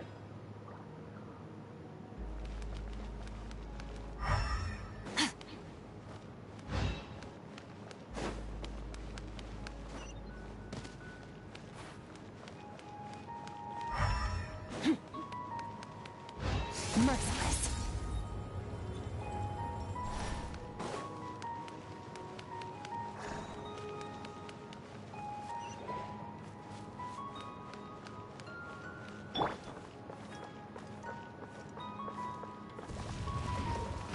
Drat.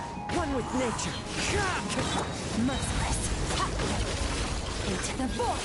Yeet. Clouds high. The birds call. Wind strike.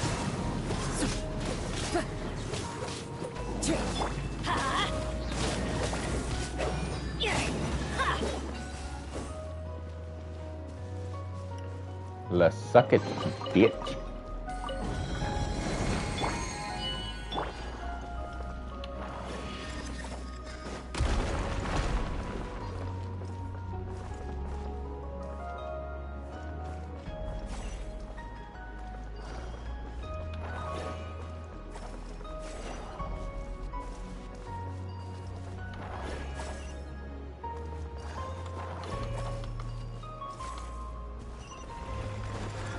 There we go.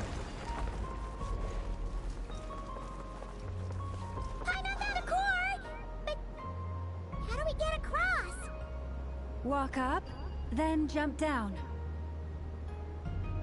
Ah, simple enough.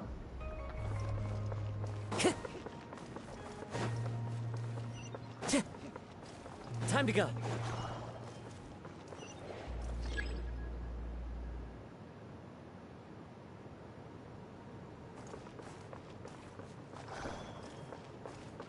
Time to go.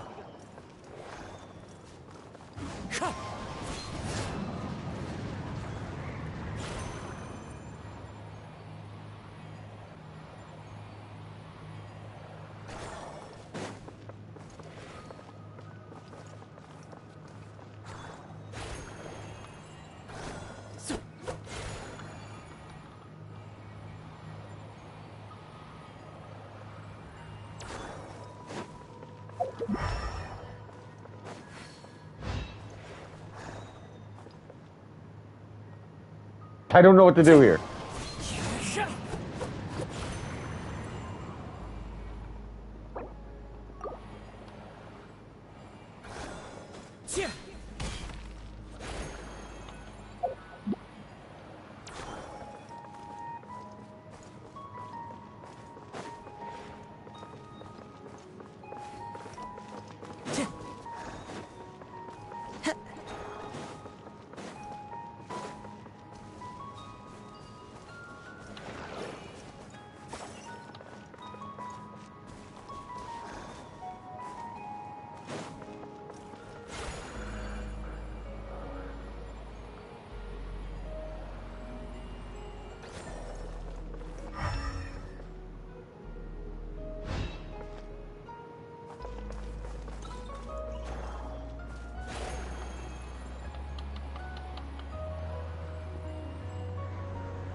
Time to go. I don't get it. What am I fucking supposed to do?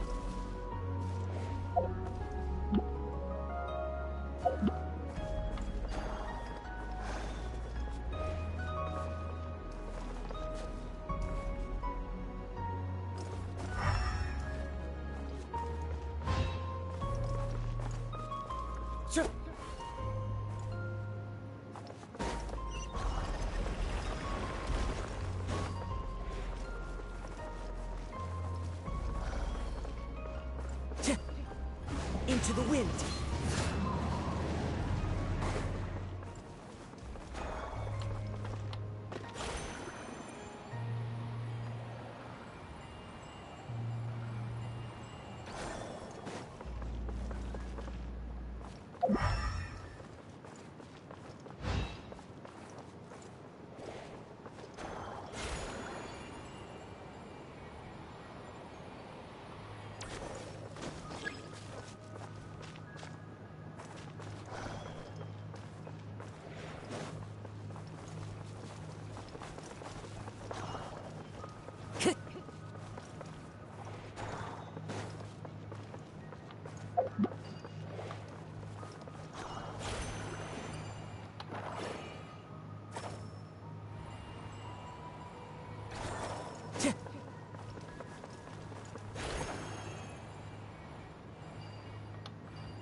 There we go.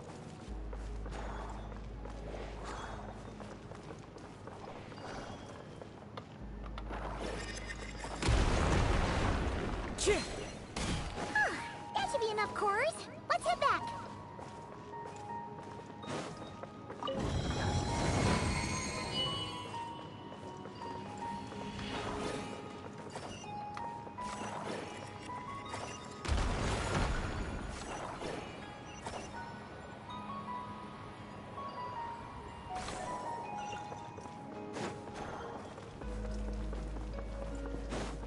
Okay.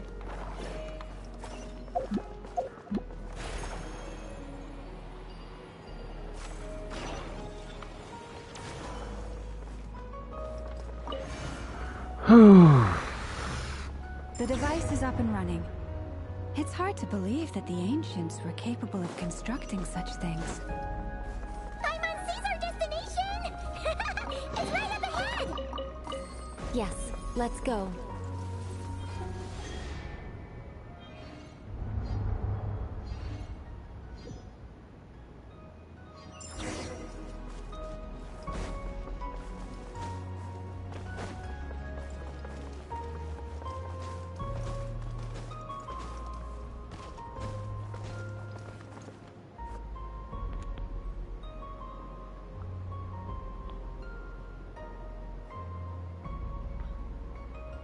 This is where the people of Hyperborea communicated with the moons. We need only place the moon marrow upon this platform on Moon Prayer Night, and we shall be able to open a portal to the moon and send our moon goddess back home. The assumption being, of course, that we can find her first. That's right. You want to know if it's safe there, don't you?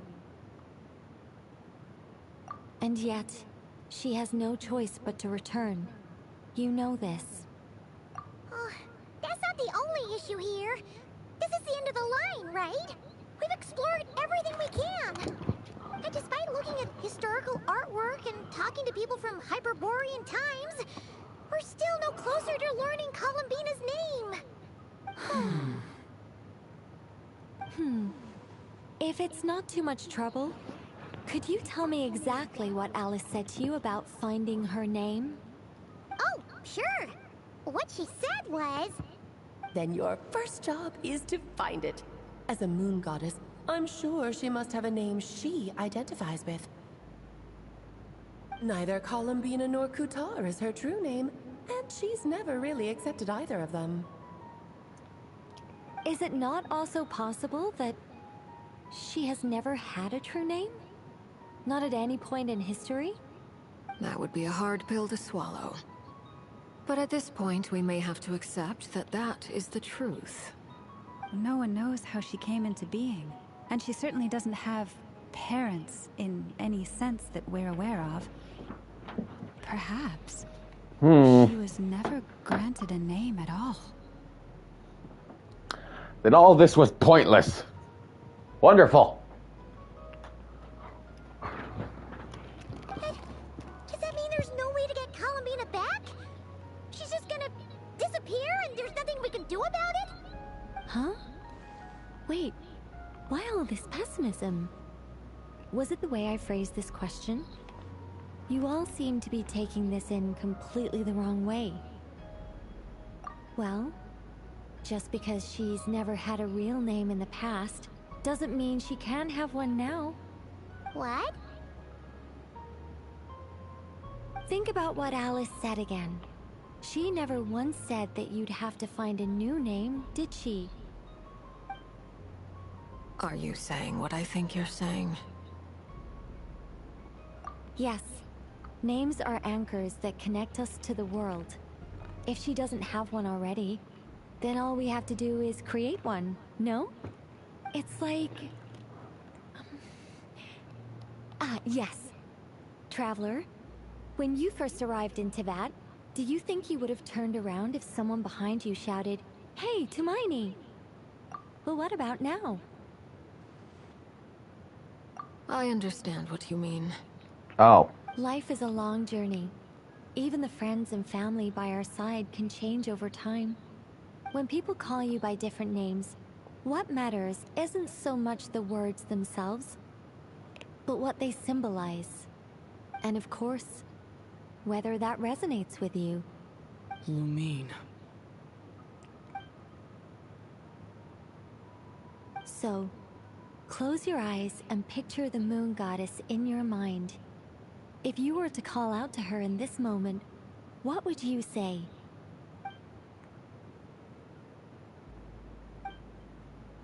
Columbina. Columbina. Paimon would call her Columbina too. Well, she has long forsaken everything that Kutar represents. I think from now on I should call her Columbina too. Well, it sounds to me like you found your answer. Are you sure? Is it really that simple? We haven't found her this whole time, and not for lack of trying.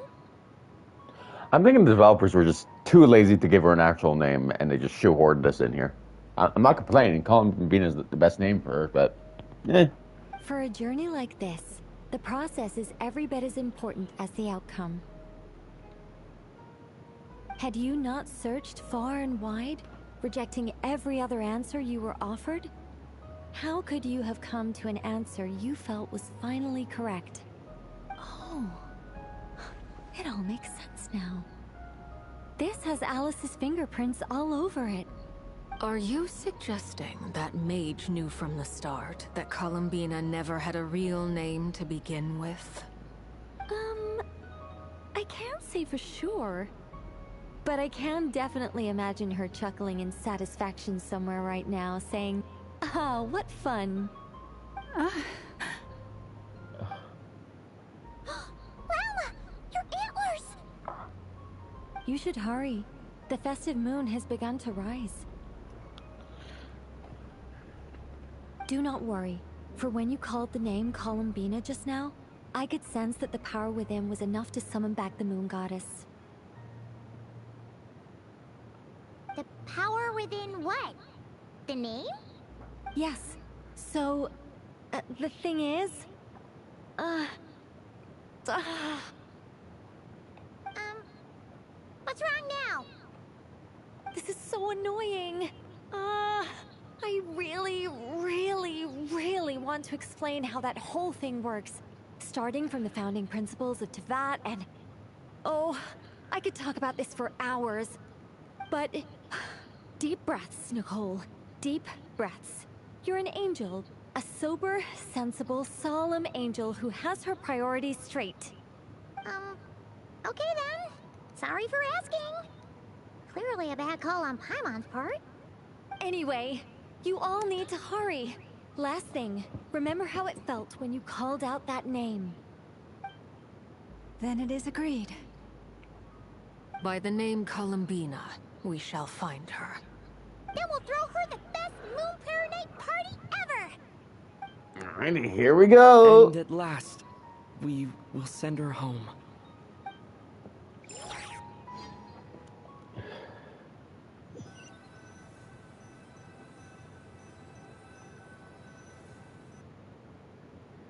I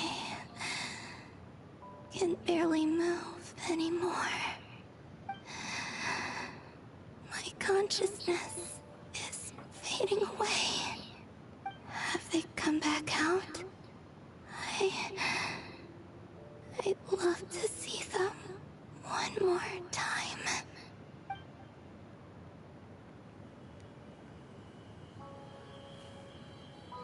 They didn't make it.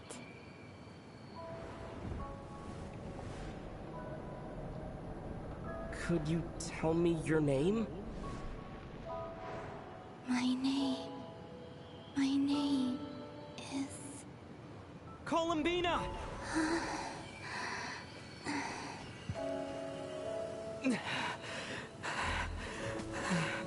Columbina! Are you here? Columbina! That's the name you gave when we first met. And it's what I've called you ever since. Columbina. It's a fine name. I have many fond memories of Columbina, and so do all of your friends.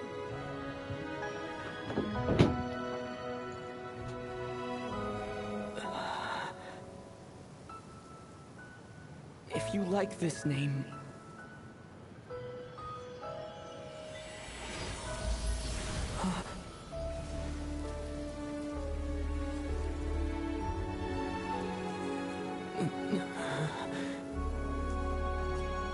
Looking for me?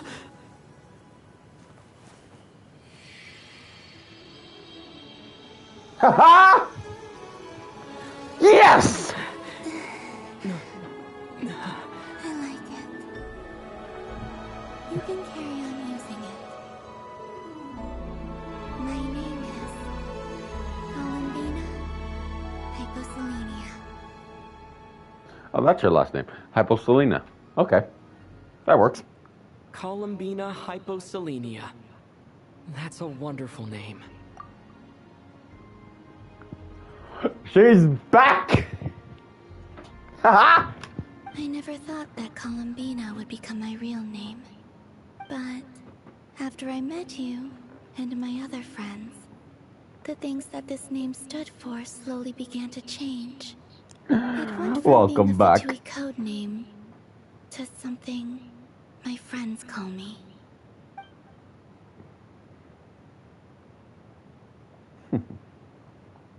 Hmm? What is it? Why aren't you saying anything? I'm just so happy for you. Thank you. So, where's everyone else? How long have I been streaming for? Fucking almost 2 hours! Ha! Haven't streamed this long for quite a while. We can go and meet them very soon. Everyone went to different places to try calling your name. Great. I'd like to thank them as well. Everyone's done so much for me. Searching for my name, entering those ancient ruins. Huh? Wait, so you were... Yes, I was there. Not physically, but my consciousness was still holding on. I followed you the whole way. Starting from when? You turned around and called out my name while you were in Nasha Town. Do you remember?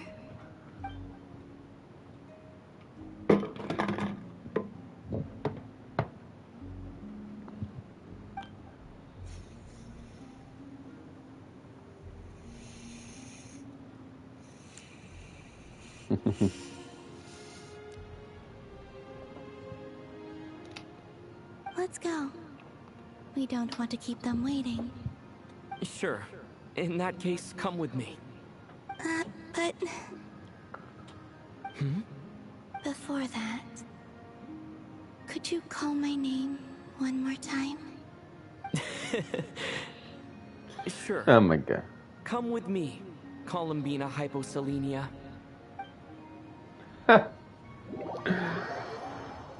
Ah. She's just so precious. So, shame I hopped the bat back on Genshin a little bit too late to pull for her. Shame. But oh well. Columbina. Oh, this truly is wonderful. Llama, I can't breathe. Oh my god. Oh my god, I love it. I love this character so fucking much. Oh my god. Just in time for mood prayer night. It's good to have you back, Miss Columbina. Yeah, we were worried sick. Thank you, my friends. With your help, I now have a name that belongs to me. Columbina Hyposelenia. Where's the second half from? You added it yourself? That's right.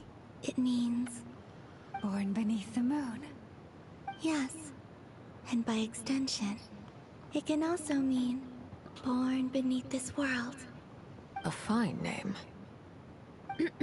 Now, as much as it pains me to interrupt this beautiful reunion, I feel obliged to remind you that the Moon Prayer Night celebrations in Nasha Town have already begun. Why the fuck why'd she turn into a Furby? Don't you want to enjoy the festivities? There's so much to see and do. And some of the ambient lighting and entertainments were sponsored by the kind souls in the Hexen Circle. Nicole? Why have you turned into Dodoko? So you're Miss Nicole. Thank you for helping us. And for helping me find my name. It's nice to finally hear your voice. You're quite welcome. Guiding lost people to hidden treasure is what we Seelie do. And if you ask me, spiritual treasures are far more precious than material ones. Chests are all well and good, but this was what it's all about. Ah, so satisfying. Anyway, I had to go help Alice. It seems like she ran into some trouble. That's why I couldn't be here in person. But don't worry, we're with you in spirit. We'll be celebrating right along with you. Keep an eye out for the Hexen Circle's festive stalls in Nasha Town. I think you'll like what we came up with. Alice said she even managed to rope B in this time. The Frost Moon Scions have also prepared various attractions. I believe Aino, Ineffa, and their crew are setting things up as we speak. On that note, Nefer, about that request I made. It's all in hand. Yehoda is on site to ensure that everything goes off without a hitch. Wonderful. In that case, Traveler? Huh? Come on, Columbina. It's time to celebrate the best moon prayer night ever.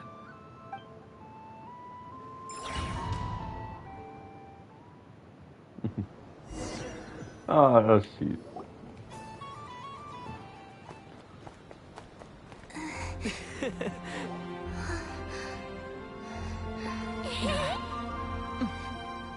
Hey, young lady. Would you like some moon prayer night candy? Happy moon prayer night. Oh, yeah. I almost forgot to say. Welcome home, moon goddess.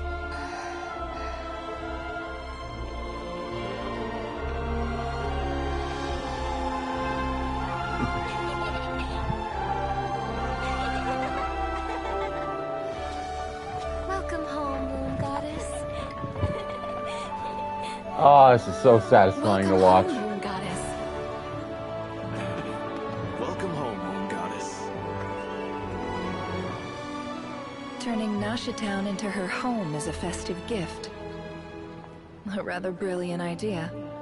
Perhaps this is what Nodcry, Columbina's home, should have been like all along.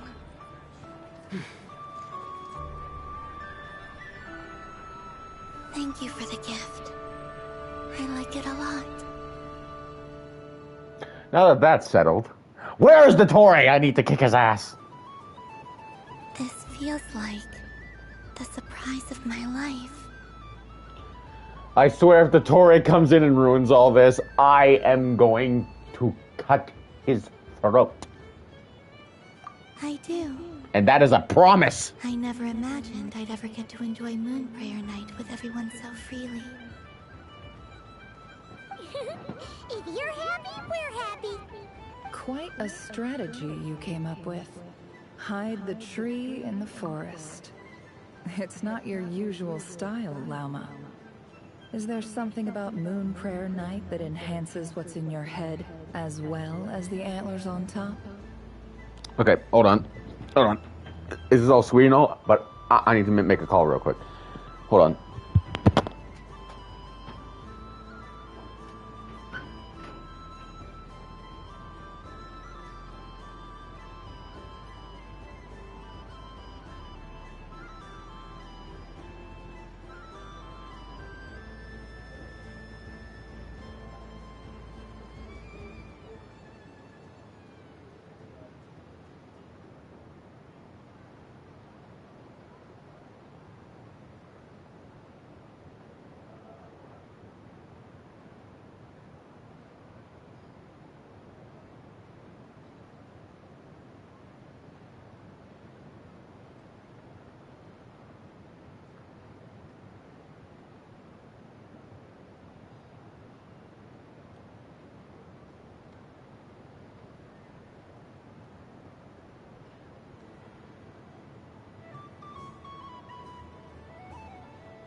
Apparently so.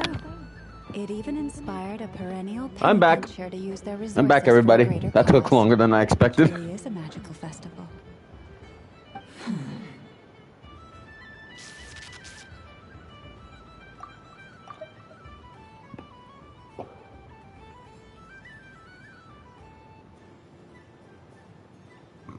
I see it now. This bickering is actually a sign of a strong relationship. Huh?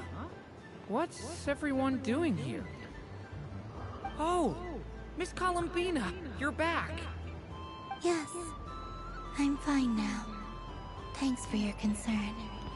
How's your progress with Alice's assignment? Very well indeed. I've never heard her sound so excited. Not like this. This time her excitement seems more serious. Seems like she's had a major breakthrough. She said she'll contact us once she knows more. In the meantime, we're free to relax and have some fun. Enjoy the time off while it lasts. I have a feeling that our next task won't be so simple. I just know Dottore gonna just show up and ruin this somehow. I just know it. I'm waiting for it. Where is he? Where's the bastard? I should go. I still have a few things to attend to at the Frost Moon Scion stall. And I think I'll take a look around.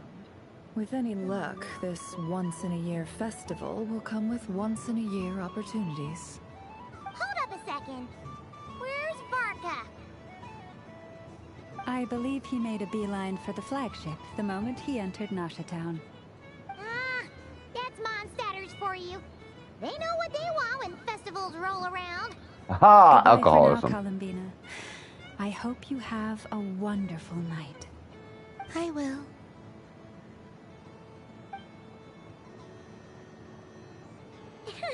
Well, in that case, don't just stand there. Get out there and have some fun. You'll definitely get a warm welcome at every stall. Oh, also, take this map with you. It's a guide to the festival.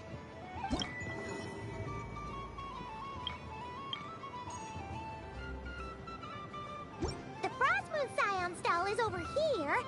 Lauma's invited a whole bunch of cute animals to celebrate too.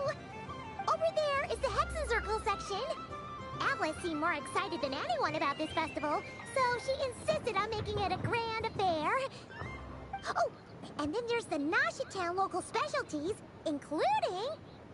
Actually, forget that. Better if you go check them out for yourself. Thank you. It looks like a lot of fun. You're not coming with me? We'll be around. But don't you want to browse by yourself for a bit first?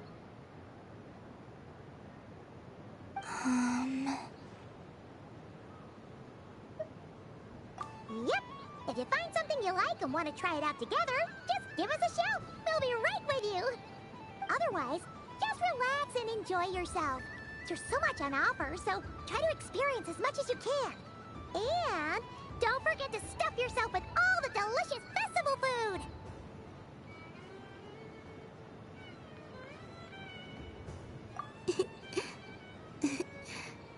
All right then. Off I go. Where should I go first? This must be the mage's stall. It feels like I've entered a fairy tale. But I was aiming right at it. Aw, what a pity. I saw it with my own eyes. You were so close. So very close. You rigged it, Dory. That's not true. It dodged out of the way right as I was about to snag it. I'm sorry? You heard me. This paper frog can move. I swear. Dear, oh dear, what are you saying? How could a paper frog move? Unless you believe there really is magic in this world. But even if I, the mere humble merchant that I am, knew such magic, surely I would not use it on a paper frog. I'd sooner give Mora legs. So so it could walk right into my purse. My dear, dear customer, why not have one more try? This time I'll give you 12% off. A very generous discount for one of my most regular customers. Just think about how much experience you have under your belt now. You're sure to win the next one. Thank you. Darn, I used up all my coins. I'll be right back. Just gonna fetch some more from my house. Take your time, but don't take too long. This event is Moon Prayer Night only. Miss it, and you'll have to wait a whole year before I'm back. Next customer, please. Welcome.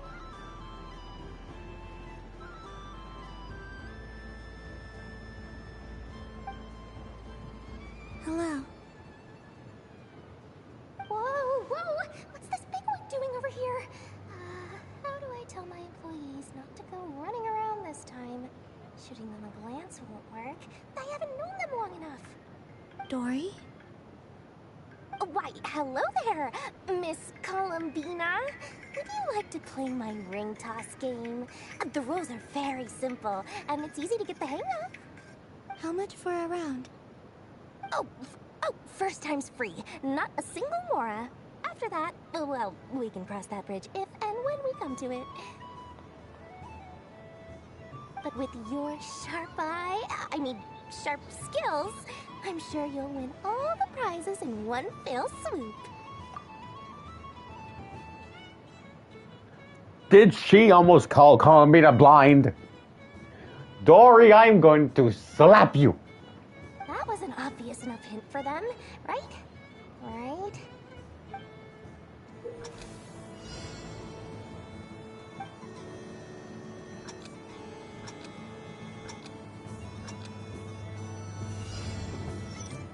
Here comes the ring! Oh, peanuts.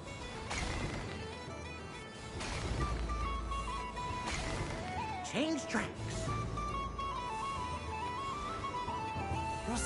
Roselle, should we move or not? Just a tiny bit. All right, then I'll... Oh, sugar plums, not the clock hands. How do I move the legs again?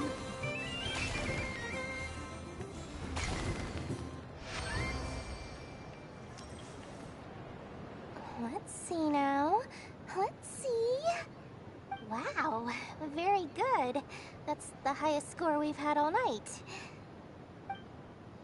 And here's your prize. Now, how about another round? As for the cost... Happy Moon Prayer Night, Miss Columbina. Happy Moon Prayer Night, Durin and Hat Guy. Are you here to play the game? Yes. No, yes. I love you. Just coming here to say hello. I did, but then I recognized a few more people as I got closer. Do my eyes deceive me? Is that... It's our little dragon. He's all grown up.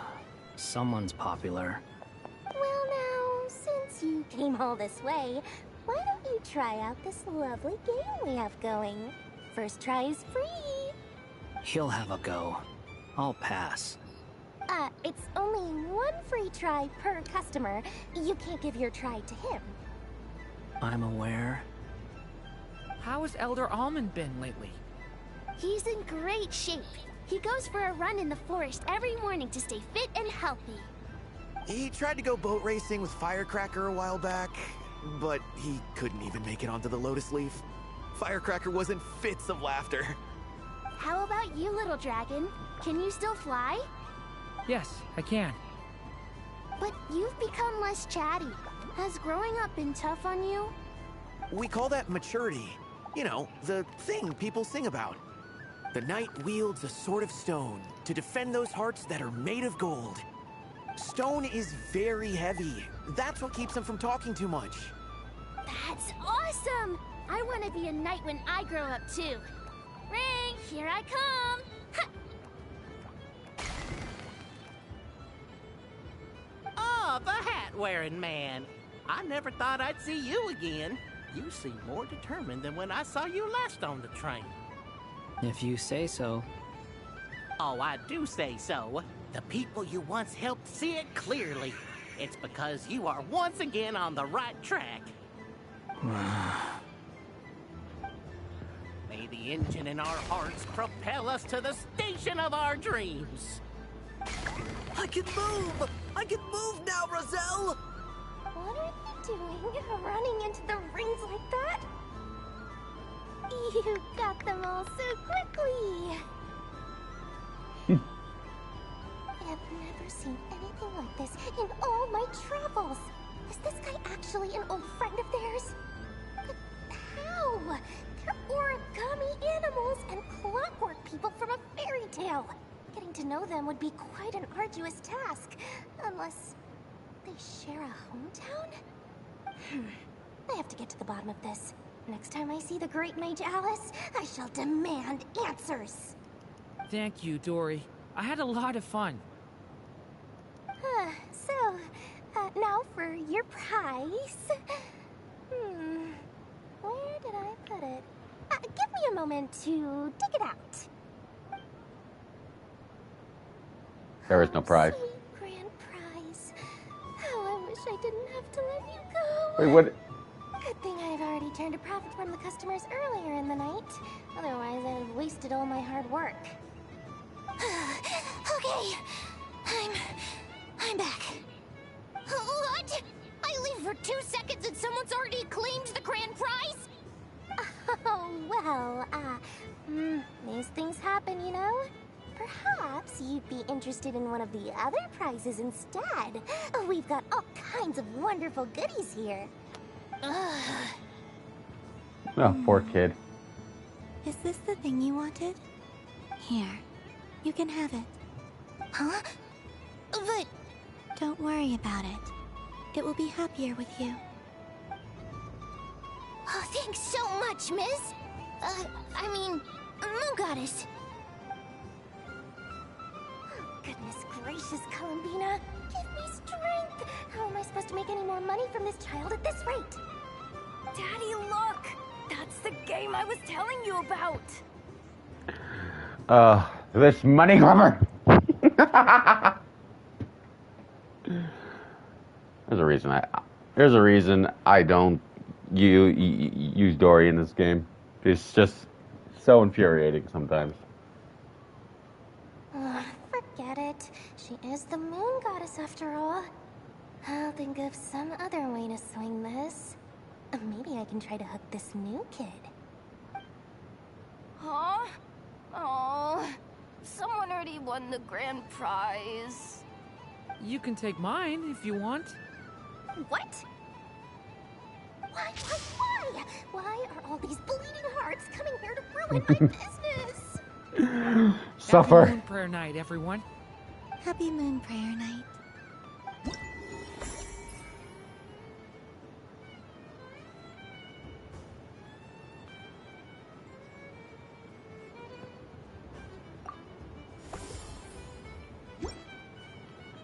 All right, next minigame.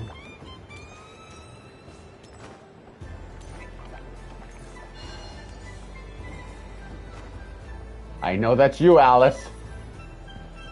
A soft and furry creature that bounces and jumps. Welcome home, Moon Goddess.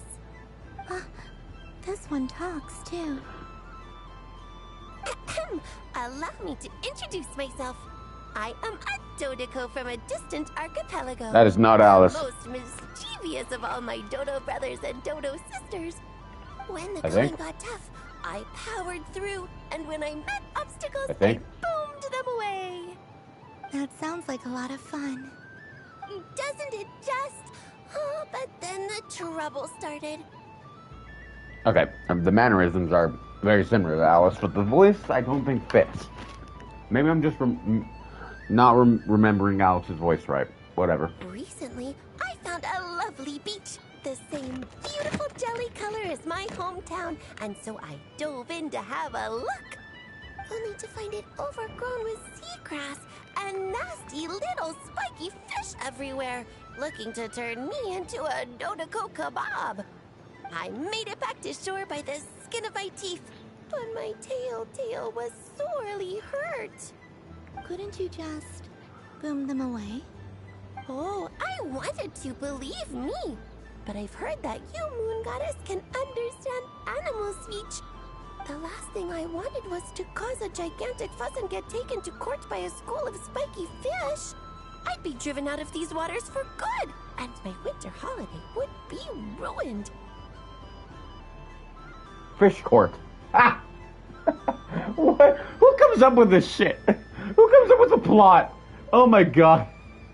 And so, dear Moon Goddess, I was wondering if you might lend me your allegiance. Are you roping me into a crime?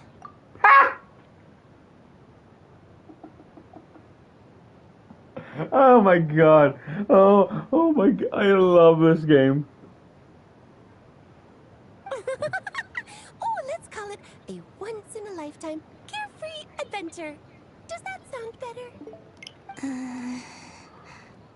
All the festival goers tonight are dressed up as the Moon Goddess. But there's nothing to say that the Moon Goddess can't disguise herself as a Dodoko, is there? I knew it! Besides, this is your home. You should be free to be whoever you I wish. knew it! You can't fool me, Alice. I knew it was you. I'm not well acquainted with Dodokos, Madam Mage. I knew it was Alice. Hello, Alice. Oh, that's quite all right. We Dodokos are innocent, happy creatures with a free-spirited nature. Many, like myself, are mischievous troublemakers. Others are lazy souls who like nothing better than to lie down on a nice rock and take a nap. In our eyes, every creature who yearns for happiness and freedom is a Dodoko. But perhaps in yours, we Dodoko are a fluffier and more mischievous breed of Kuhenki. Yes, that is a much easier image to follow. Oh, wonderful! Then let's play! Grab onto my tail and follow me into the sea! Time to settle some scores with the bad guys!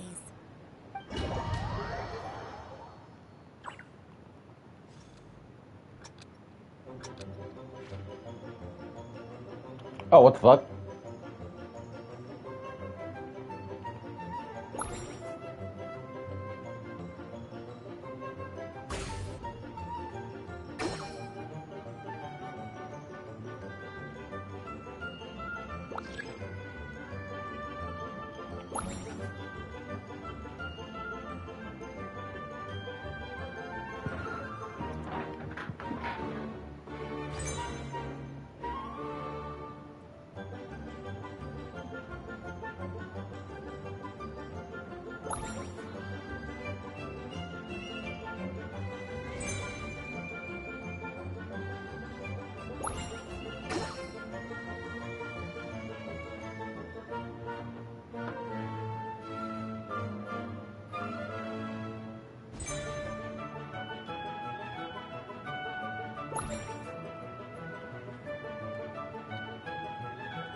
Ow.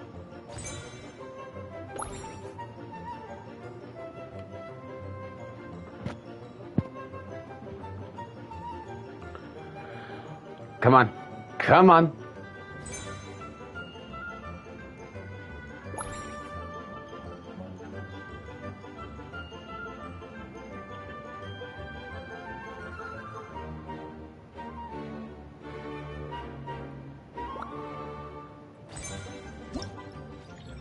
Got him.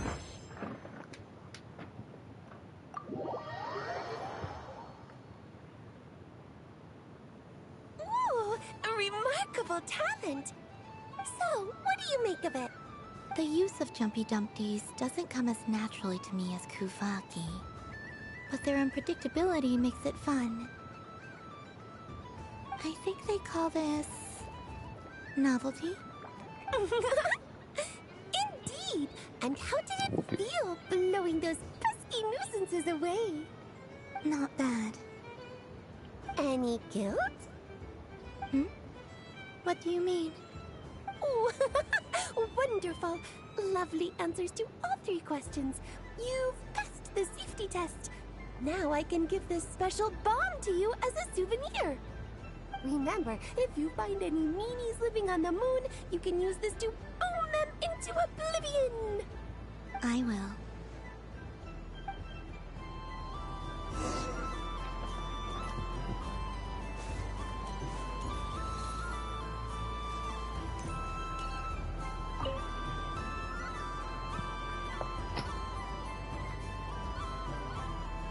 I wouldn't say it's unfair, exactly. I mean, your voice goes right into people's heads. How would you explain that to the kids? You can't just explain it away as magic. Is something the matter? Ah, Miss Columbina! No, nothing you need to worry yourself about.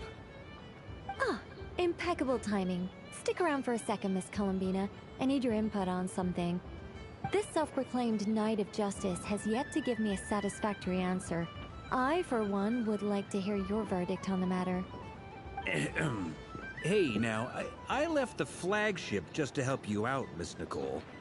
What's going on?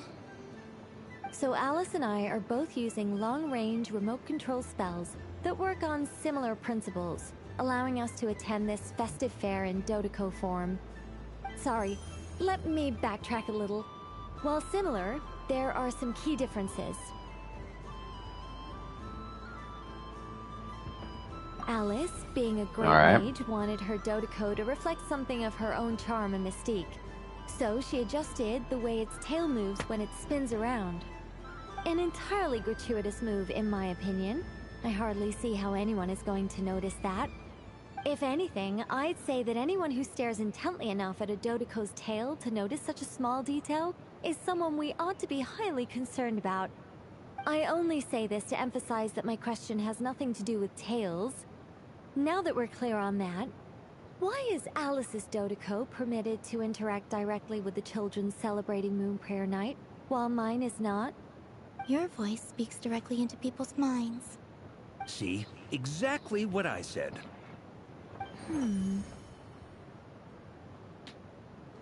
Miss Nicole? Oh, I can't stand it. I know that probably makes me sound like a whiny child acting out in front of their parents. And it's a little embarrassing now that I think about it. But hey, I said it now, I can't take it back. That would be even more embarrassing. Also, don't go reading too much into that analogy. It was off the top of my head. I'm actually an awful lot older than either of you. Miss Nicole, are you saying that you'd like someone to play the game you've prepared? I'm not so invested in that. It's just something cobbled together using items I borrowed from Alice. She probably didn't even make them herself. The point is, I want to know everyone's thoughts after they receive their prizes. But as you've said, I can't just ask. I've been biting my lip for so long, and I've had no one to vent my frustrations on. I thought this was going to be a nice, straightforward festival where I'd get the chance to guide people to treasure. Well, can I play? I can't guarantee that I'll win a prize, but... You will? I'd like to try. Alright then. What are we waiting for? Let the game begin! It's like they forgot I was ever here.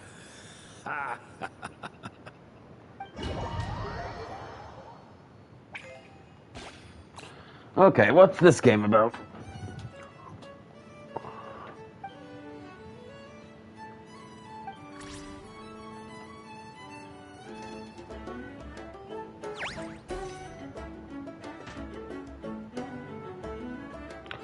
Oh, it's a pinball game.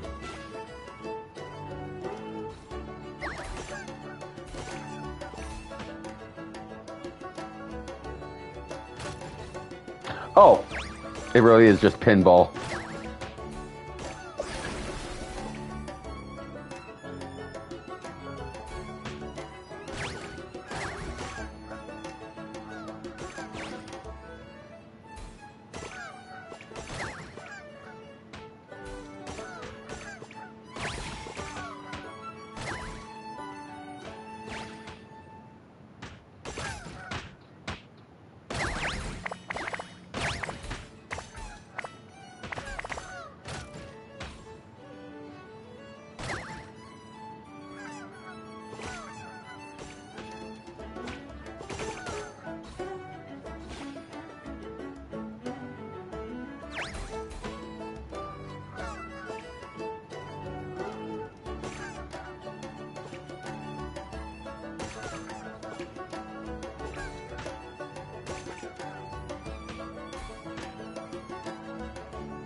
All right.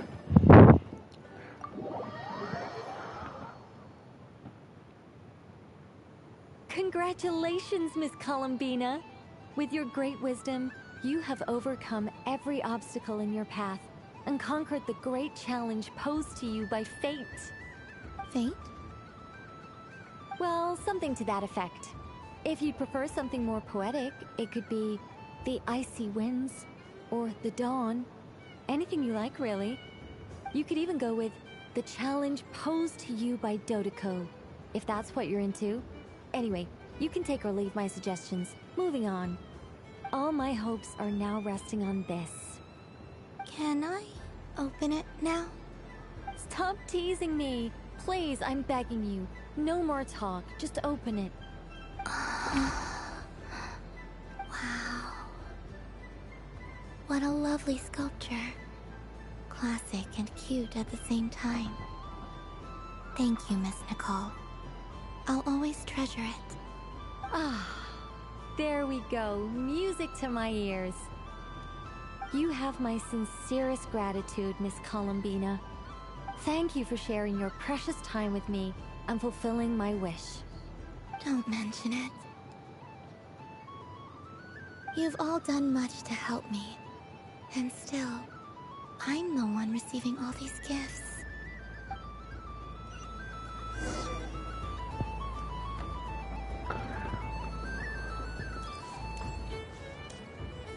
Last one. Welcome home, Moon Goddess. Oh, you're the genuine article. Alice was right. This moon prayer night was worth watching after all. Another one that talks. Greetings. Pleased to make your acquaintance. I am the Hexenzirkel member they call B. Barbeloth Trismegistus. Columbina Hyposelenia. Pleased to meet you too. Hyposelenia. A fine name indeed. Now then, Miss Columbina, do you wish to hear a mage's divination? Divination? The Frost Moon Scions used to ask me what would happen in the future. Is this like that? From the perspective of the one seeking answers, perhaps.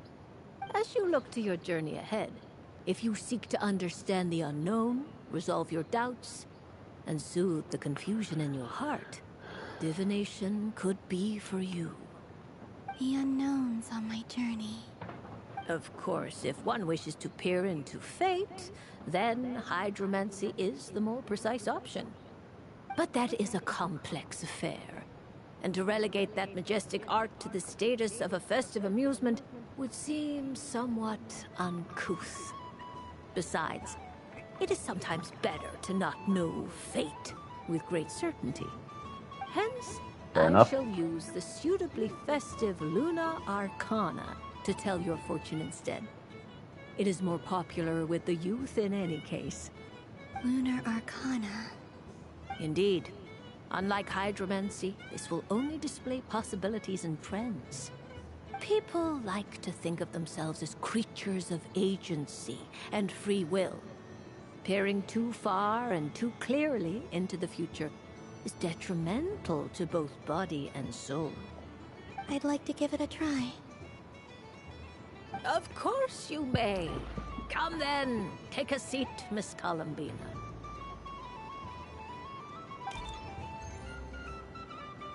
Before we begin, are there any specific questions you would like to ask? Let's stick to general possibilities and trends, like you suggested. Ah, very well. Then I shall use the basic Lunar Arcana deck. Now, try to relax. Cast your mind upon the things you have experienced and the things you are soon to experience. I will shuffle the deck. Would you like to cut the cards yourself? You do it. No problem. Now then, to make things easier for the Seeker, that is to say, you, I shall decipher the cards from your perspective. Okay, I will do that in just a moment.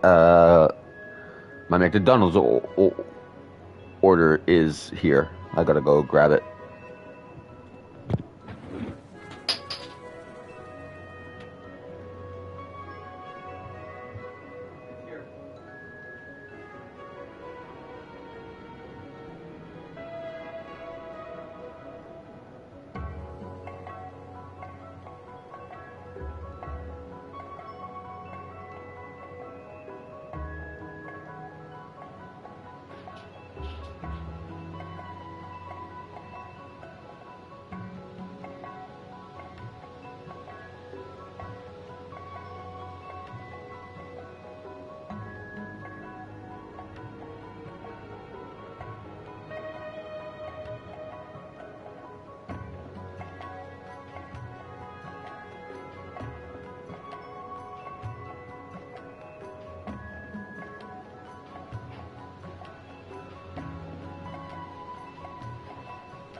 Alright, I'm back. Please, draw the first lunar arcana. This represents destiny and is the foundation Got my nuggets and for fries. divination as a whole. Now, draw your second card. This will stand for the past, the sum of all your experiences that have come before. And now the third arcana. This is the present, your interpretation of the current moment. Finally, the last card. This shall speak of the future, which... Oh. Kuvaki Pulse? Fascinating. I've never encountered this before in my role as a diviner. Something has exerted an influence upon this card, causing it to leave its designated position. What do you make of this, Miss Columbina? Perhaps this is the guiding hand of fate in action. Of course, if you wish, you can choose to deny the validity of this card and draw the future for yourself.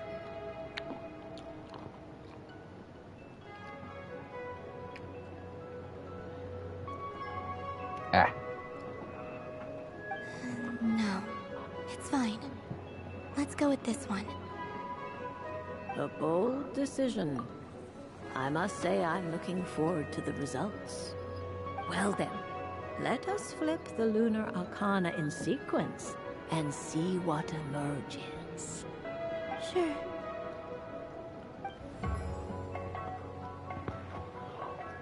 First, destiny. No surprises here. The card that represents yours is the moon. The moon. Indeed. The moon can represent the truth at some times, but deception at others. False peace, destructive calamity, and the world-changing power that lies within. When the moon is placed on the destiny tile, it indicates that your destiny is not what it may appear on the surface. Instead, it may yet have a hidden side. It symbolizes a journey through the fog, fraught with uncertainty and deception, where one must face inner challenges head-on. I don't understand. Patience, my dear. This is but the first card, which serves as a basis for the interpretations that follow. Our divination will only grow clearer from here on out. Now then, flip the second card, the one that speaks for the past.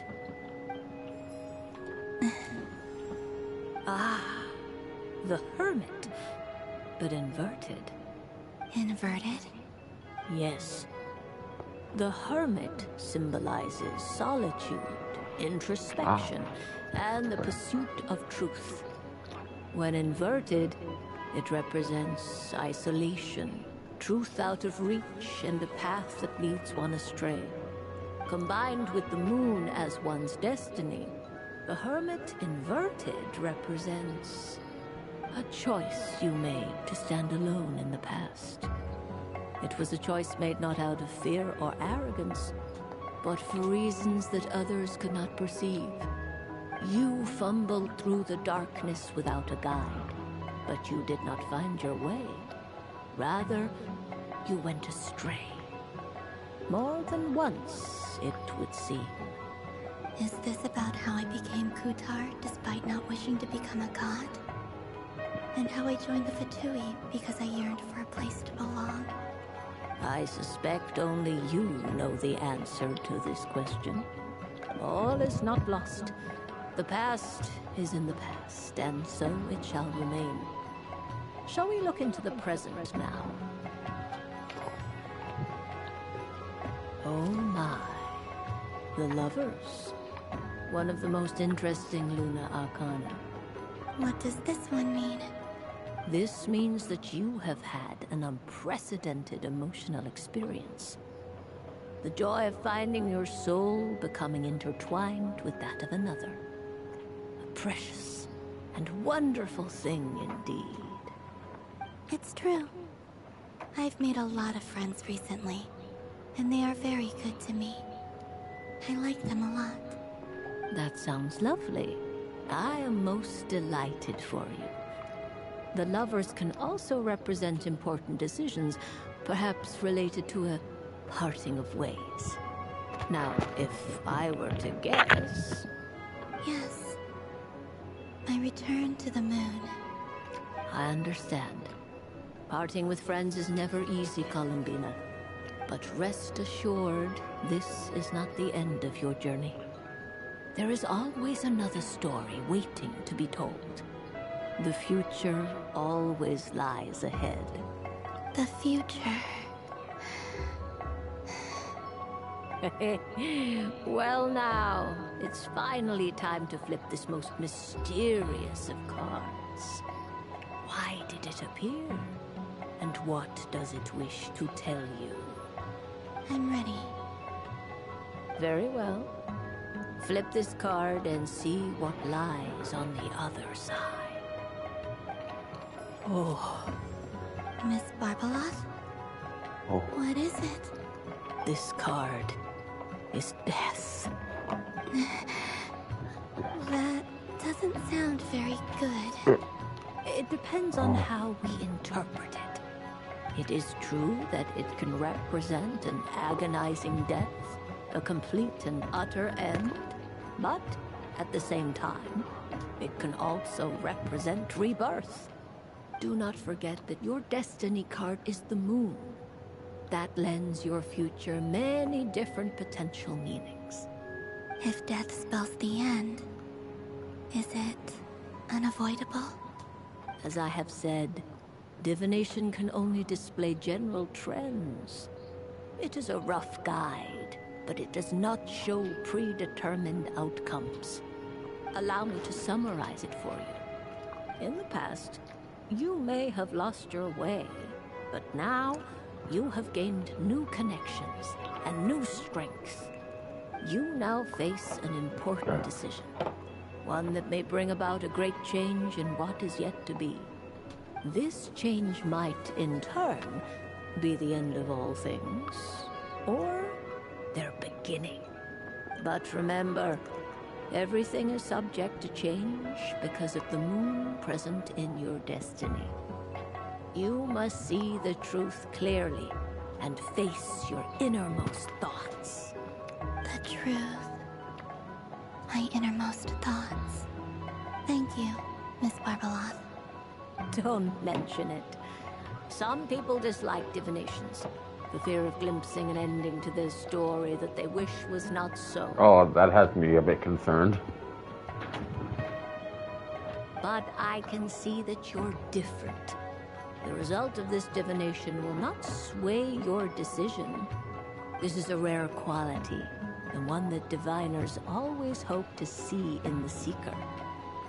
We are here merely to guide, not to exert undue influence.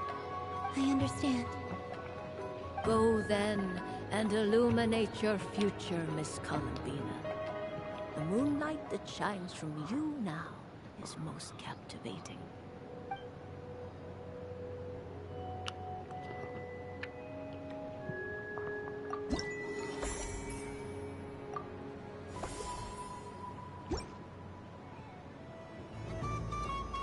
Oh, there's more.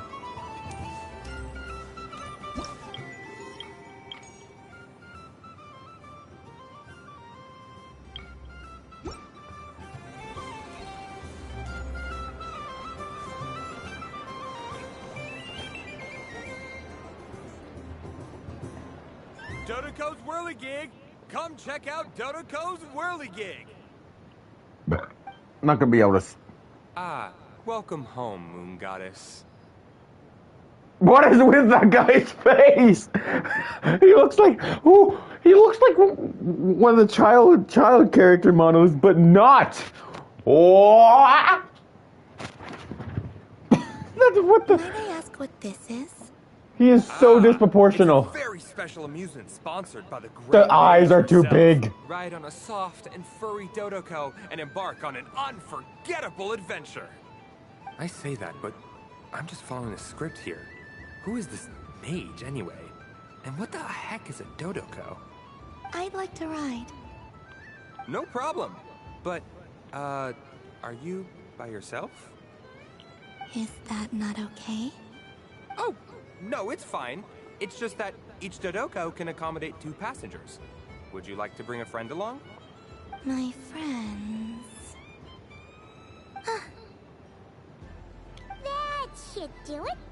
Now, we just need to get everyone else to draw something on it too. But, we gotta keep it a secret from Columbina. Traveler.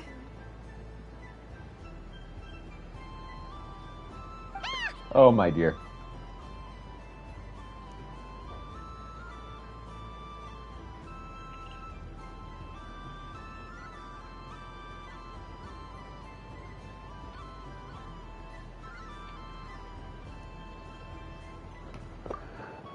I want to go on that ride.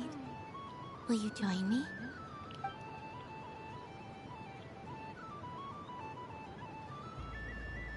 Let's go then.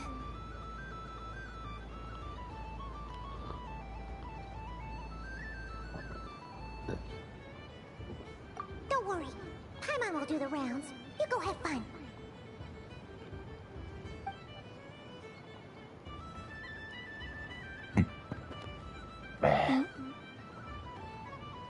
All right. I think we have to wait in line over there. Please take your seats. For safety reasons, you mustn't try to leave the ride before it comes to a complete stop. All right, you're all set. I wish you both a wonderful journey.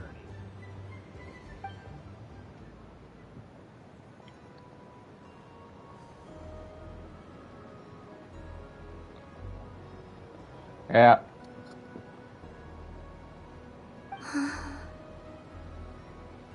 Not bad. It reminds me of riding a moon lane. Sometimes, the Kuhenki circle around me like this, playing their beautiful melodies.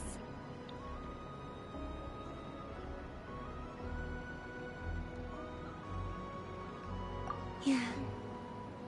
I'm going to miss them.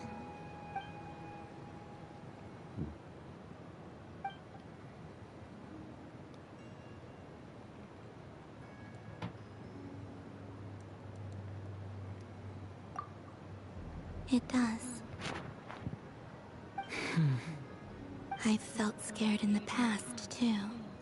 But this is a little different. You know something? I got to see a lot of fascinating things during my disappearance. I saw how the Frost Moon Scions act around their families. So different than how they used to act in my presence. And I also saw how they interact with their friends. It made me curious at first. Why do people act so sincere when they're worshipping gods, but save their truest, warmest feelings for each other? Slowly, I came to realize that it's because they trust one another. They know, deep down, that they'll be accepted for who they are. All of it. The good and the bad. I know. I knew it the moment you started calling out my name. What I fear now is the end. I fear losing all this the very night I have gained it.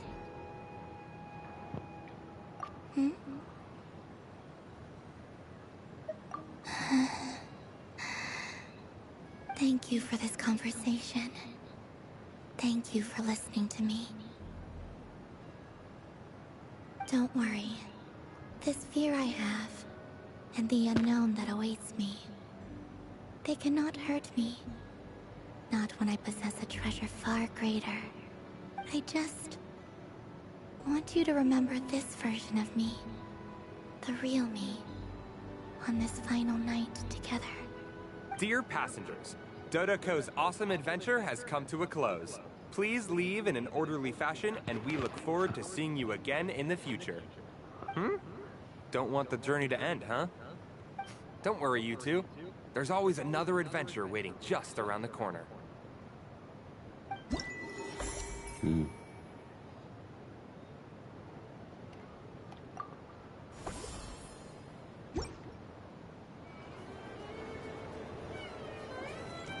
So this is the Frost Moon Scions area. It feels very... Wow, the Frost Moon Scion stall looks kinda plain, but it's pretty cool once you get into it. I don't go to Hisi Island much, but it's got that, like, old-world cultural feel.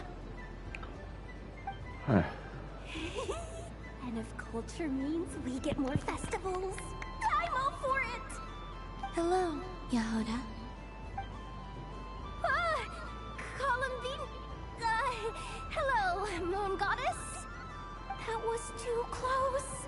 I almost gave the game away in front of the staff. Oh, wait. What's the deal with her shoes? They don't make a sound when she walks. I could do with a pair of those. Do you like balloons too? Balloons? Oh, you mean those? What's so fun about balloons? I'm not a kid anymore. They're probably more up Aino's alley. Yes. The animals seem very curious about these strange flying objects. I was drawn here by their voices. I recently learned a fun new game you can play with balloons, so I decided to come and give it a try. A new game?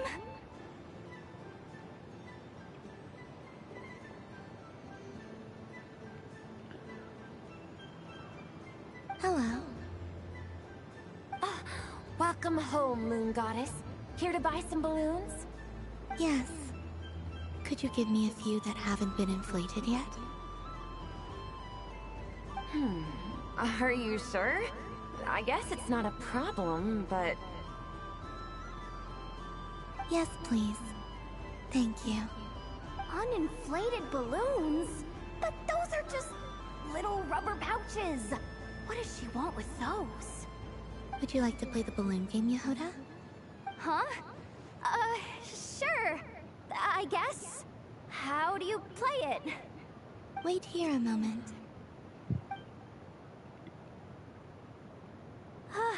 Oh. This is so weird. What have I got myself into now? I thought I saw Columbina nearby. Uh-oh! That's the fourth Harbinger! Although she's helped us out quite a bit, she's good people, right? Is she looking for Columbina? Oh, guess that's my ticket out of here. I'm not sure my heart can take being sandwiched between two Harbingers.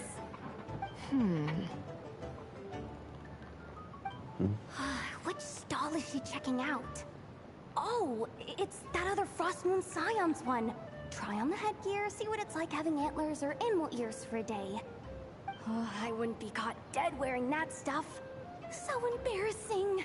I have enough gear to carry as it is. Wait, what? She put it on?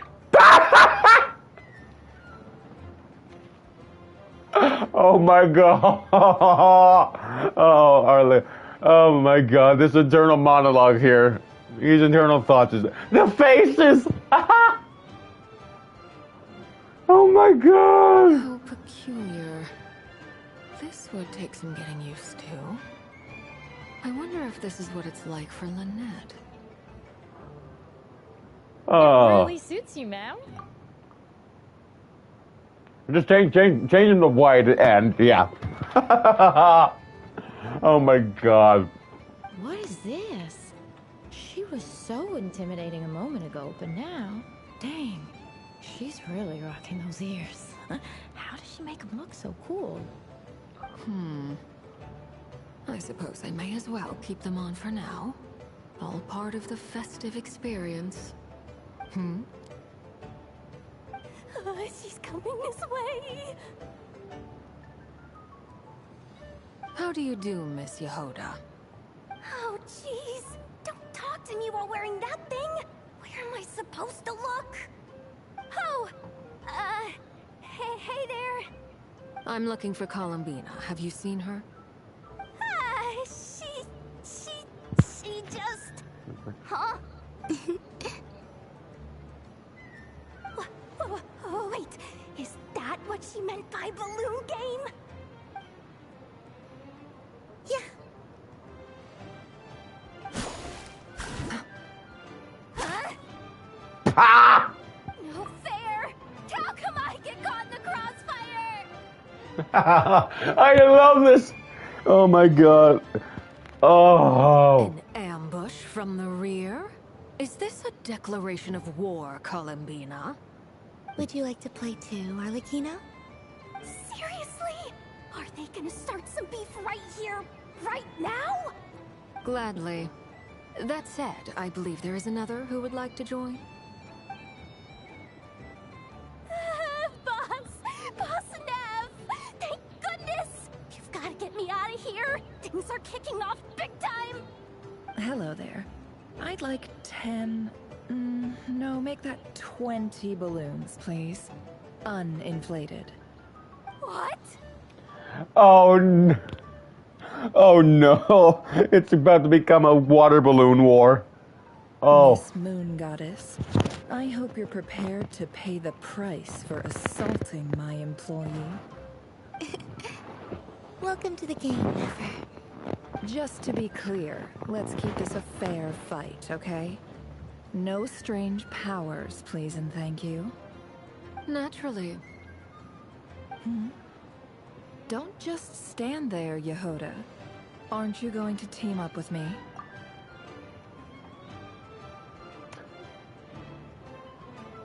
Don't mind me just taking a screenshot of this image. Huh? Do I have to? Of Oh, hey, course. Desi. Don't forget, the Curatorium has a reputation to uphold. I've just been streaming for a few hours on here.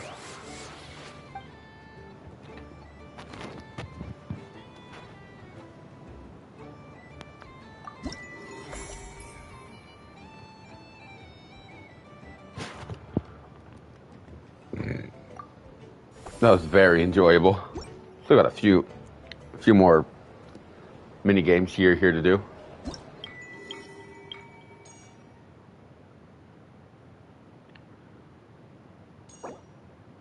Oh, let's do all of this. Wow.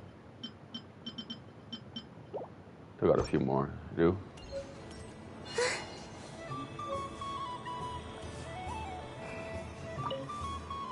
Done being a dude. Thanks for coming here. Are there any games you... Why does that hamster think you've grown up? You haven't changed it. I know you don't mean that. You're just taking... Even if you won't admit to taking some... Otherwise, you'd... Looks like...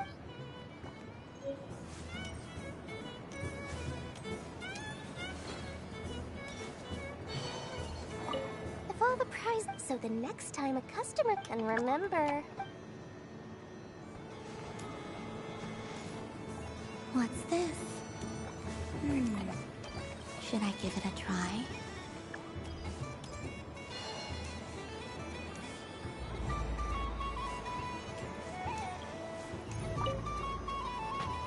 Fun ride, huh? You and Columbina look pretty sad to leave. This isn't gonna make Paimon dizzy, is it?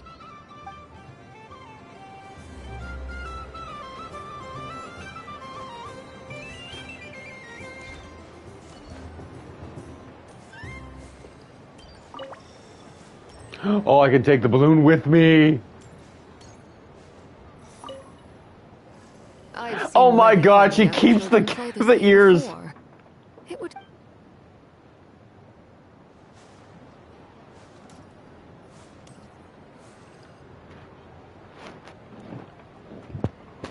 I wish for a never-ending supply of laka berries. What a humble wish. Probably written by a child.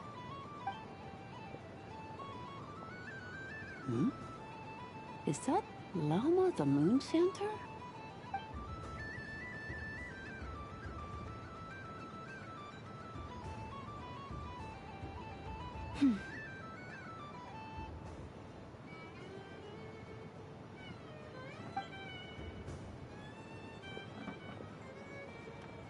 How dare you? I'm enjoying this game so far. I wish that the long plume ibises would stop biting me. Oh dear, poor Lauma. All right, I'll write that one down for you. Oh. Mm-hmm. I got it. While everyone else is celebrating Moon Prayer Night, you're as busy as ever. I don't mind. It's rewarding work. A good kind of busy. My antlers are at their heaviest tonight, and the Kuvaki waves are especially strong. But as I help these dear friends hang their wishes up, I feel a great peace within myself that is hard to describe. You see, they are all such beautiful wishes, and they are ones that we can fulfill by our own strength. Do you blame me, Llama? I want to hear your honest answer. It is by the help of so many people that I can return to the moon. But I feel as though I've hardly done anything in return. You've done plenty, Columbina. I say this in earnest, both as someone who knows your history, and also as a friend who has seen what you've been through. What about as a moon chanter? I feel proud to honor our moon goddess's wish. And I'm sure any moon chanter in history would have felt the same way. Thank you for your kind words, Llama. But... Since you asked for my honesty, I won't lie to you. My feelings are mixed right now. Besides pride, I also feel... I suppose it's a reluctance to let go. Once you return to the moon, we will be far apart and separated by a false sky. I'm sure those of us left behind will gaze up at that sky, yearning for the moon once in a while, just as you used to do. I will miss you, Llama. I will miss you all. I hope to stay in touch. I will try and find some way to send messages down from the moon. Perhaps you could use Kuvaki. I've heard Yehoda say that signals can be sent using long and short waves, or strong and weak lights. That sounds a little complicated. What if we forget what the signals mean? We could prepare a codebook beforehand, but... You're right. It wouldn't really suit you. Still, whatever happens, I believe that you will find your own unique way of communicating with us. I know she's not going to stay... She's not going to stay up there forever, since she's a playable character. But how does it happen, I wonder? And now that I think about that, my heart feels lighter. Because you trust in me? Yes. I have faith in you, and in the power of truth. In my experience, the truth tends to be difficult. But that's what makes it stand out from what is false. So I'm confident that your thoughts and your love will shine through the curtain of lies. We will know it when we see it. Thank you. Now, could you help me hang up my wish? Is this? I wish that all who dwell in this moonlit world can find a place to belong. And I wish that I shall one day see my friends again. It's 2 wishes. I hope that's not too greedy of me. Not at all. And I think you speak for us all with the second one.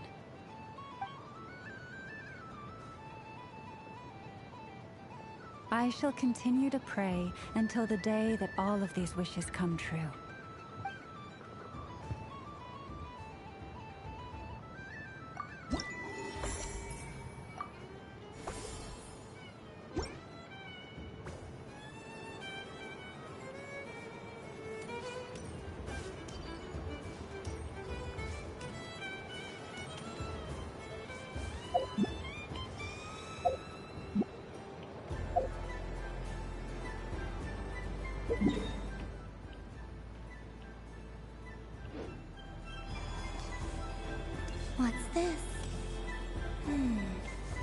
Should I give it a try?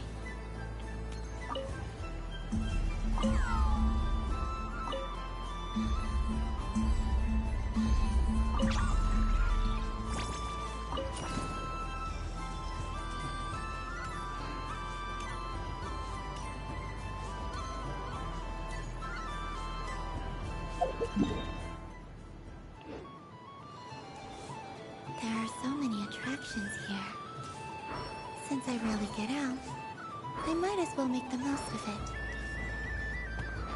Moon Prayer Candy! Beautiful, tasty Moon Prayer Candy!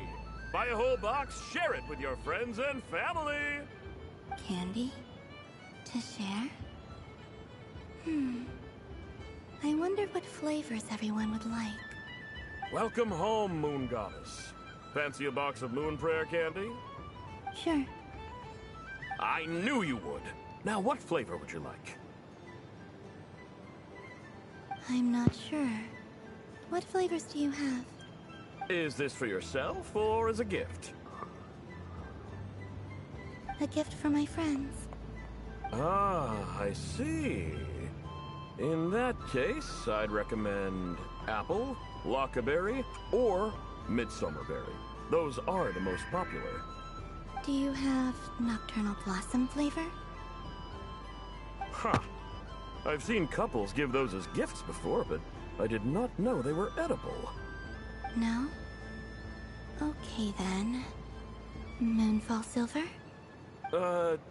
You did say this was for friends, right?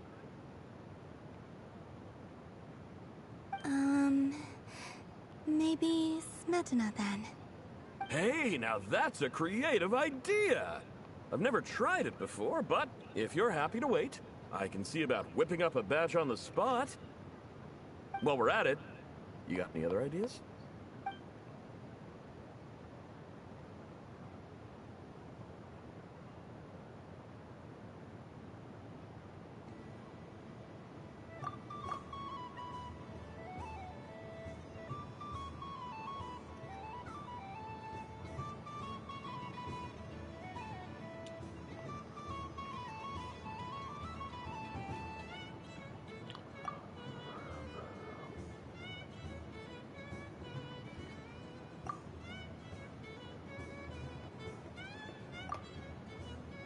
Here you go.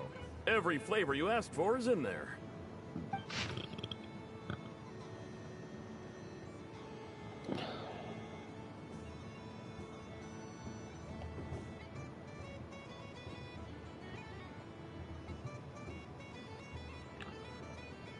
All right. Thank you.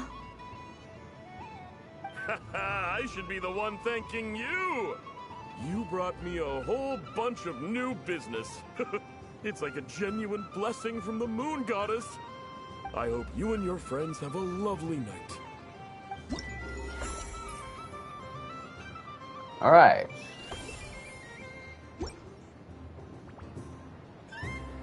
How many more of these are there?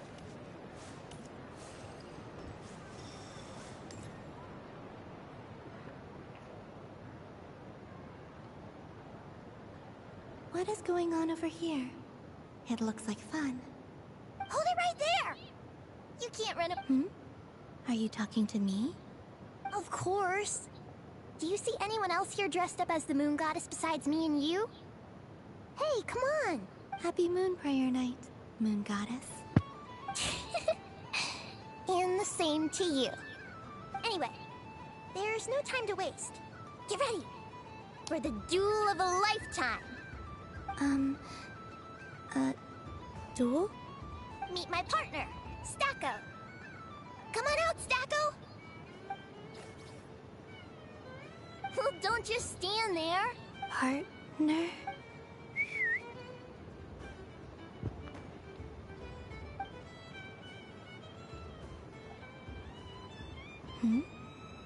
So I need to select a partner and command them in battle.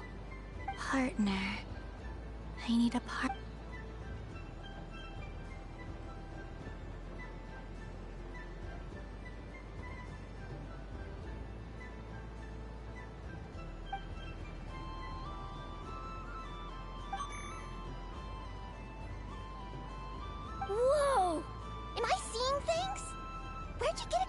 lucky.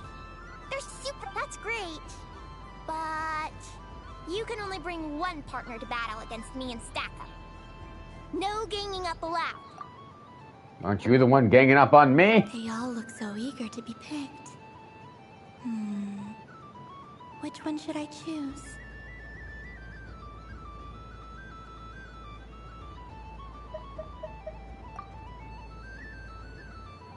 This one usually lives in Nasha Town.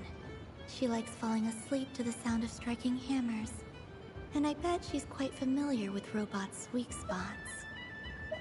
They all look so eager to be picked. This deer came to celebrate the festival with the Frost Moon Scions. It wants to help me with its antlers.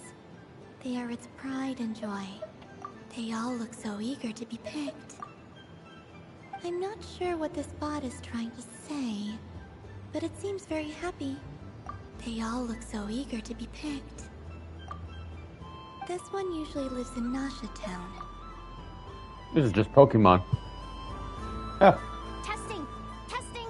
Oh, this is an emergency broadcast! An exciting battle is about to take place right here at the Nasha Town Special Arena! In this corner, we have the Moon Goddess and her robot partner. And in the other, we have the Moon Goddess and her... Only one Moon Goddess can be victorious in this ultimate battle of destiny! But who will it be? There's only one way to find out! Now, without further ado, let the Battle of the Moons begin! I don't care who we're up against. Stacko and I ain't gonna lose!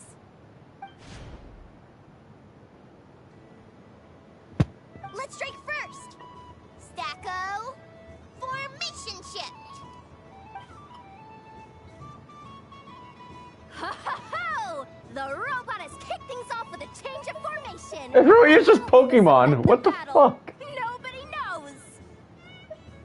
Cautious play from the opposing team! This Moon Goddess has come prepared! Where will it go from here? Okay then. Stacko, maintain formation and enter your empowered state. Empowered state? There we go! Now we're talking! Absorbing the immense Kuvaki present on Moon Prayer Night, this lean, mean machine has greatly increased its offensive power! Here it comes! A Lockaberry! Oh, what could the Moon Goddess be planning now?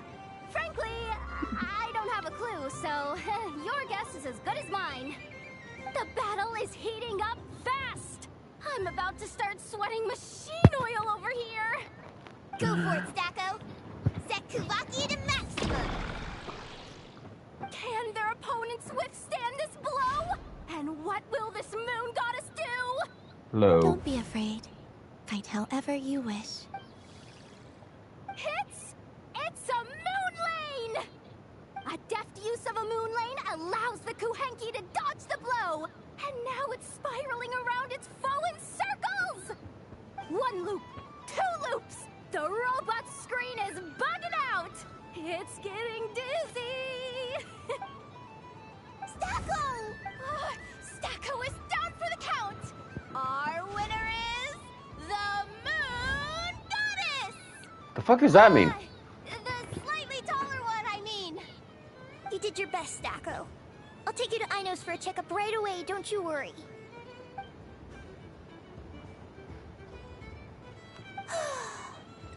Well, you beat me fair and square, I guess. Honestly, I underestimated you. Won't make that mistake again. I think my partner deserves most of the credit. Just you wait. When I'm a little bit older, I'm gonna come back a whole lot stronger. You ready for a rematch?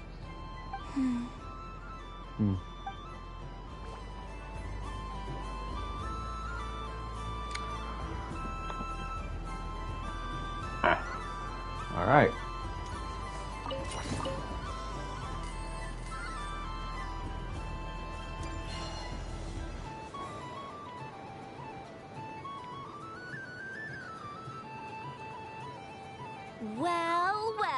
Look who it is. I heard someone went and disappeared on us the moment we let her out of our sight. They looked all over for you. Frankly, I didn't think you'd be back for Moon Prayer Night. Were you worried about me, Sandrone? You would like that, wouldn't you? Do you even hear what you're saying? It seems to me like you disguised yourself with festive headgear, just so that you could come see me on Moon Prayer Night and make sure I'm okay. You didn't even bring Polonia with you. You? I thought you couldn't see. I cannot. But I sense the confusion of those around us rippling through the Kuvaki currents. Based on what I know about you, let me guess what you're wearing. Is it cat ears? Shut up! I'm only here to protect the Fatui's interest in this territory. Running into you was pure bad luck. Really? But you were the one who asked Arlecchino to help everyone find my name. Columbina! Ugh, just one more word, and I'll unscrew your vocal cords. Oh, she's just rage baiting her at this point. It's Columbina Hyposelenia now. Tell someone who cares. I've missed you, Sandrone. The whole time I was gone, I was thinking. I hope I get a chance to say some ugly words to you. Is that supposed to be a joke? Anyway, let's go play that game. What? You mean that frostfin whale? Yes. It's some kind of game where you get bitten if you step on the wrong tooth. Seems like fun. Who in their right mind would wanna? Because you're not a scaredy cat. I love Columbina rage baiting Marionette. Sorry, but That's amazing. Lovely. You old geezer! I'm gonna beat the pants off you! Just you watch! I almost forgot. Sandrone? What is it now? You'd better not lose, or I'm going to beat your head in.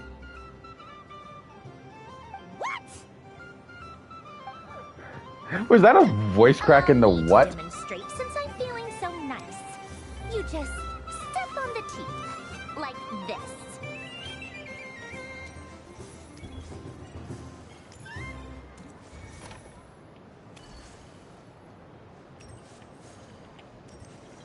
Which should I pick? I'm getting a bad feeling from this one. Sensing Kuvaki doesn't count as cheating, right? I want to switch. Your turn, Sandrone.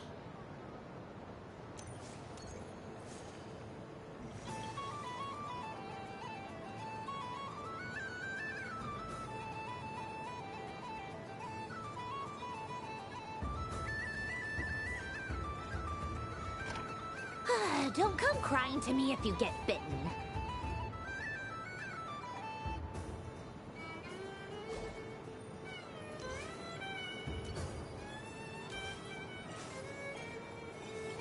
There are less and less teeth remaining.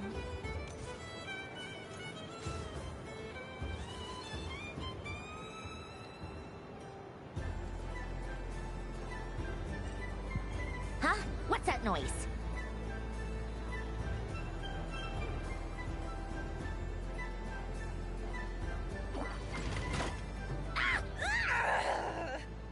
I think you might have picked a bad tooth, Sandrone. Shut it! Do you need any help? It seems like you're stuck. No! It's just a blasted toy! How is its grip this strong? Stop laughing! All right. Well, you lost. So just like I promised. Hey! What are you doing? Are you seriously? Hiya! Why, you... I love it. Wait! Rematch! Are you alright, Sandrone? That was quite a strong bite. Are your clockwork parts... Quit your fussing! I don't need it! Alright. I'll go first this time.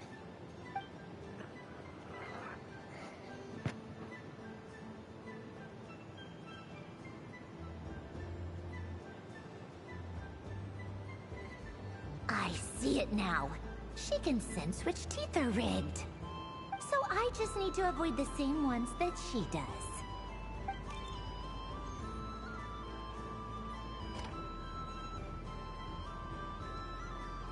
This one...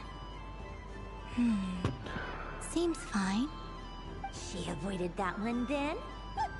Now I've got you. All right, my turn.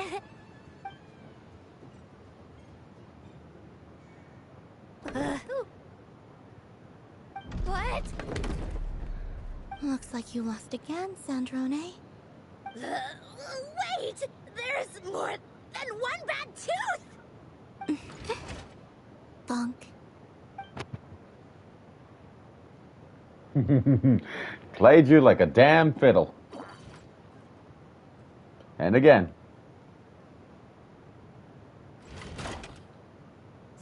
Stupid game! What idiot came up with this? Are you alright, Sandrone? You said some nasty things just now. Oh, I'm peachy. Should I let you bonk me on the head as well? Ah, forget it! Come on, bonk away. It can be your consolation prize for losing so badly. I told you, forget it! Gah, you've always been so annoying. Singing right outside my door, inviting yourself to my tea parties, going AWOL. And now you're off to the moon or something. Of all my days with the Fatui, the times I spent with you, Arlecchino, and Rosaline, they were my favorite. I will not forget them. Just as I shall not forget this moment. We'll always be friends, no matter where we are, right? Who would want to be your...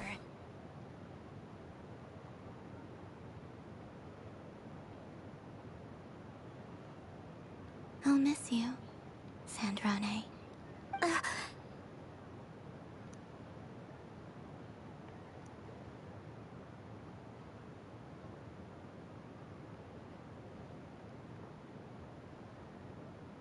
Goodbye, Sandrone.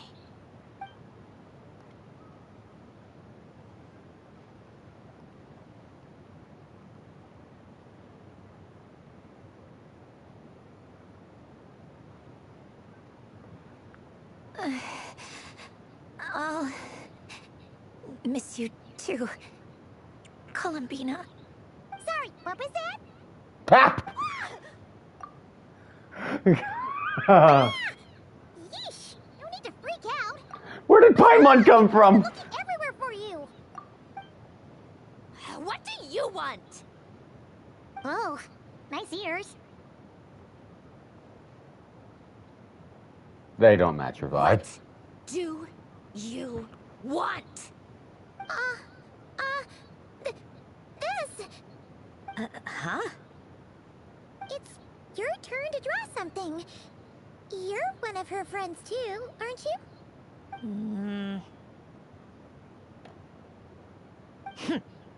Doesn't know how lucky she is.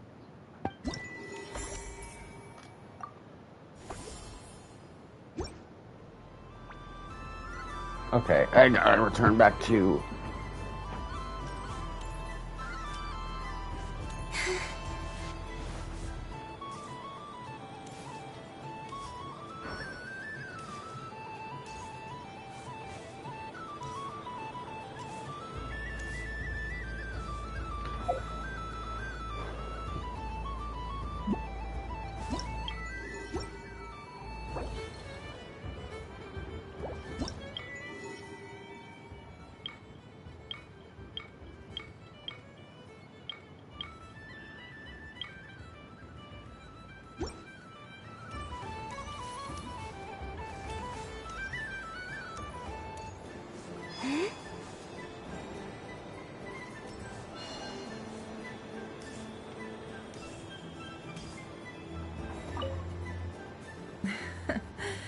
That was fun. Oh. May your moon...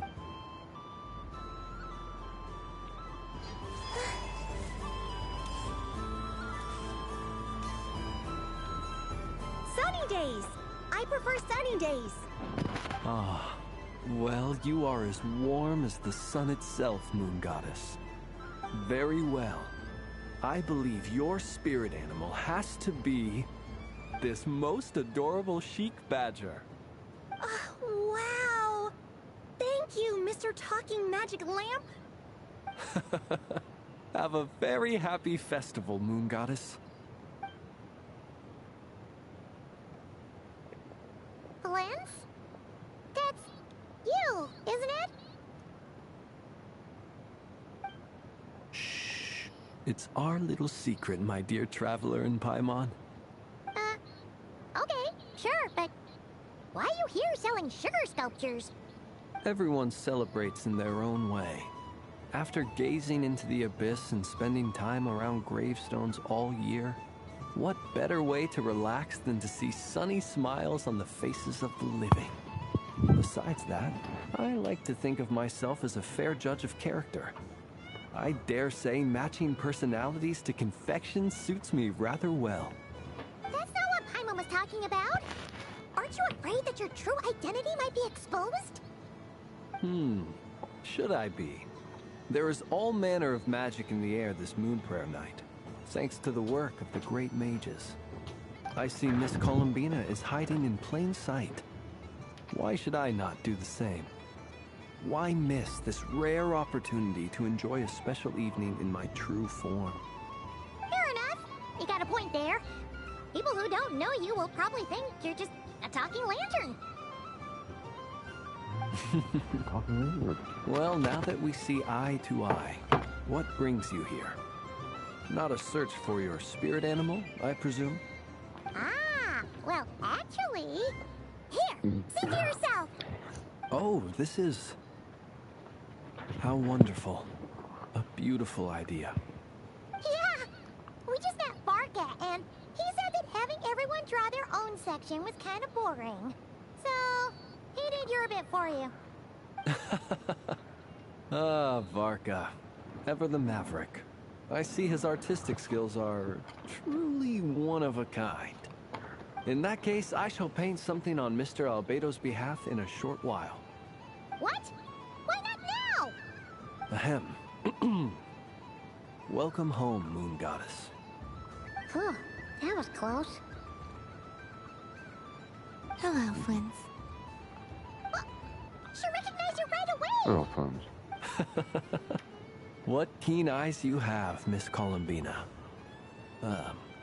Especially considering they are shut. I did not see you. Rather, I sensed you. I They are can sense shut. the fluctuations in Kuvaki all around me. One would expect no less of the Moon Goddess. Might I interest you in some candy? Yes, please. Excellent. I shall make some for you right away. Hmm? Something the matter, Miss Columbina? What about my spirit animal?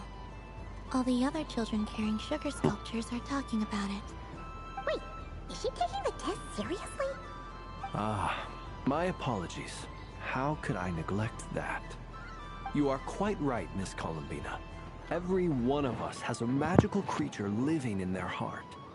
Would you permit me to help you find yours? Yes, please. Do you prefer the day or the night? Night. Which of the 4 seasons is your favorite? Winter. Think of a perfect day. What is the weather like? Sunny, rainy, or perhaps cloudy? Rainy in the morning, sunny at night. What kind of answer is that? Forests, lakes, and open seas. Which do you prefer of these? I like them all. Imagine you opened your very own shop. What would you sell there? Moonlight, I think. Wow! Paimon would totally shop there.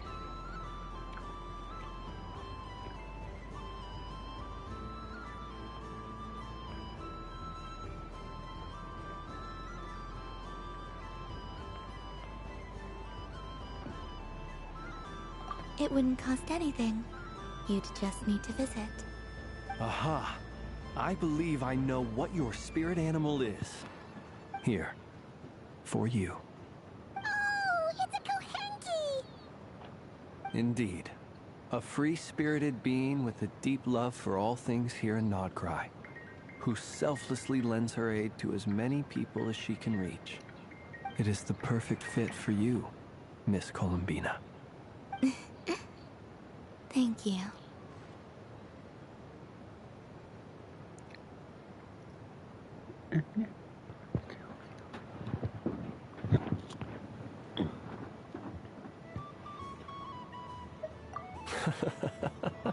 It would be my honor. But you shall have to forgive me. We have known each other for quite some time. I doubt there is any answer I could give that would come as a surprise to you. So instead, would you accept this sugar sculpture as a token of our friendship? It's a lantern. Hey, why don't you two go enjoy your candy over there? Paimon wants to try out this spirit animal thing too. Right, Blitz? Come on, play ball. I get this drawing done. But I want to hear Paimon's answers. But it'll probably take ages. Paimon's a complex soul. And we don't want your candy to melt while you wait, huh? Oh. Okay then.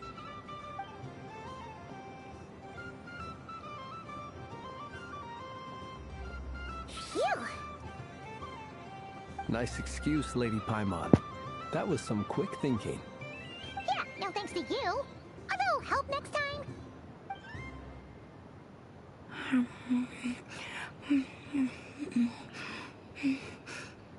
It's sweet. Is that Lockaberry? I wonder what flavor the traveler got. This way, this way! It's the candy-selling lantern! I'm coming! Of course. Traveler, maybe we can share? Hey, yo. Yes. I found out recently that people share their food sometimes, so I'd like to try it. Thank you.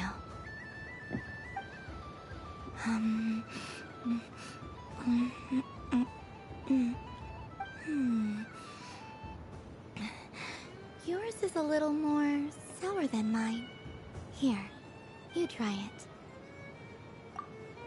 Are you sure? Amazing.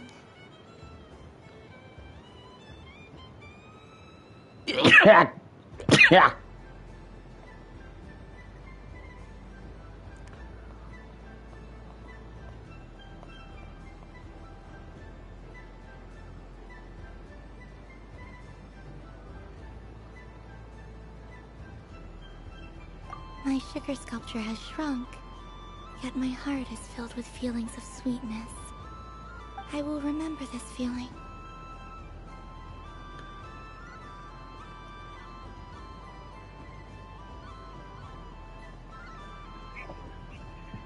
Sure.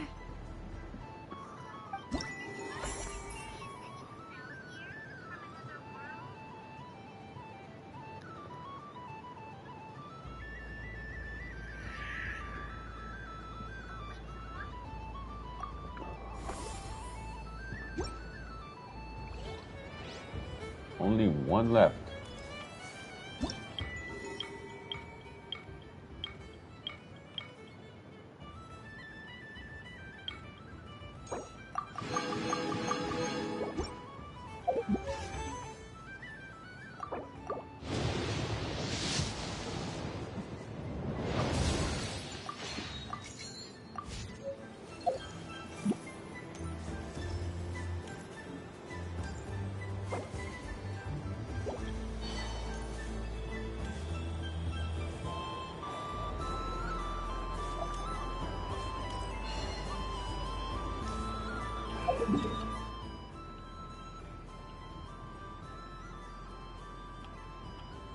I think these two are the only ones I haven't visited yet. What's this? Or maybe it's just this. I don't have enough data. Need more samples. Who should I ask for help? Is this one of the amusements? Or is it a research project? Bit of column A, bit of column B. I'm currently running some synchronization tests on these bots. Basically, you need to press the button to help them successfully obtain the treasure. But you've got to time it right. I'll record your data, which will be used to improve the robot's accuracy. But, ma'am, I mean, Moon Goddess, don't you think you should take your eye mask off first? There's no need. I will be all right. Okay then. Whatever you're comfortable with. Great. Then let's begin.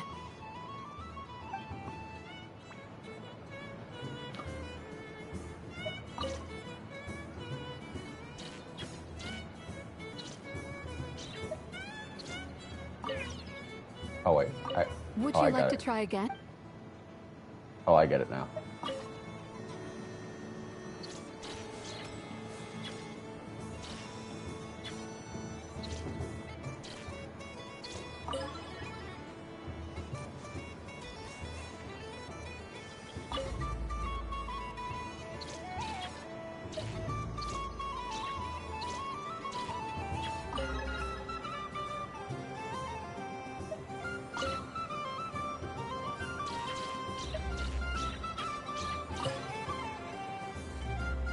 Nice. Data collection complete.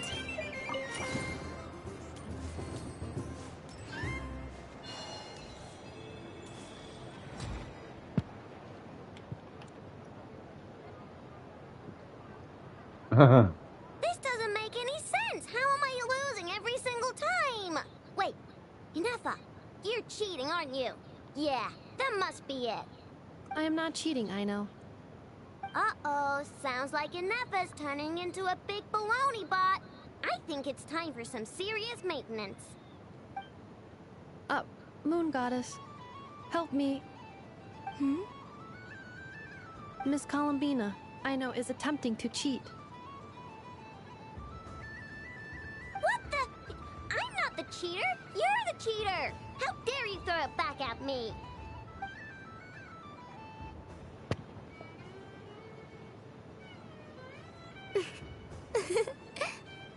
Alright, fine. Let's all laugh at I know. Just you wait till I get home, because I'm gonna make a game bot that can win 100% of the time. Let's see you laugh when I come back and beat your butts. You'll all have your heads covered in stickers when I'm through with you. We came to check everything was okay after all that yelling, but,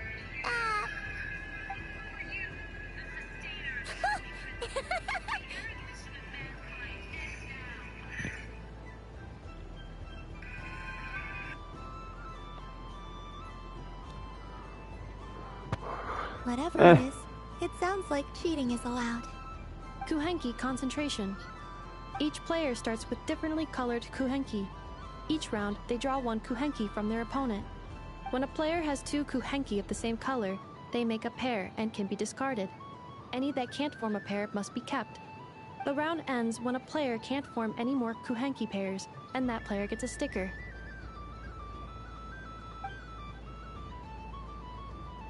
ooh, can 4 people play as well? That is fine, so long as the turn order is fixed beforehand.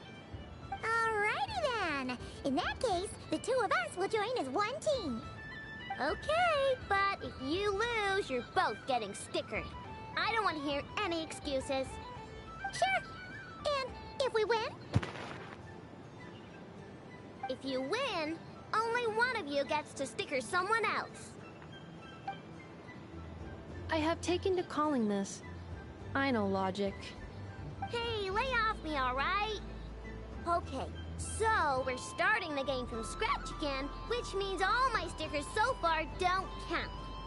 Looks like Luonatar is the Kuhenki of honor for this game. Anyway, let's go clockwise, starting from Inefa.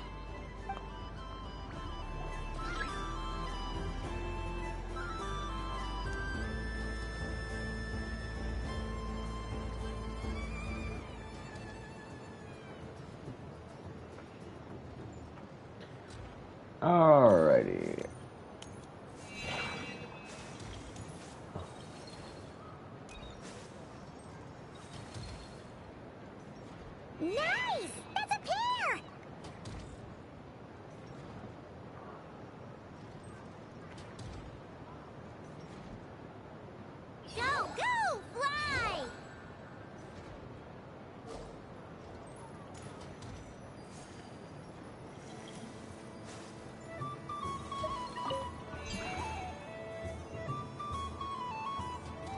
Go on.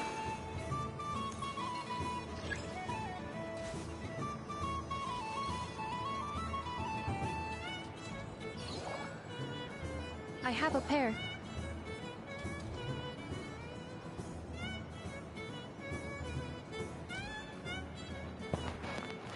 Uh-oh! We gotta pick up the pace!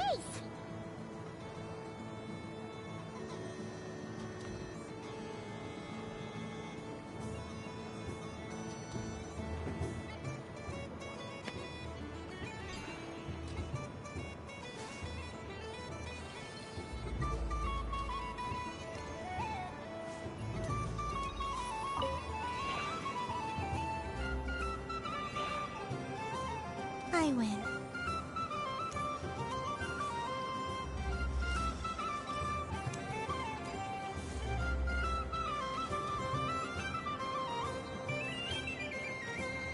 Phew, that was too close. I thought I was gonna lose. Good luck, everyone. Aw, we're out!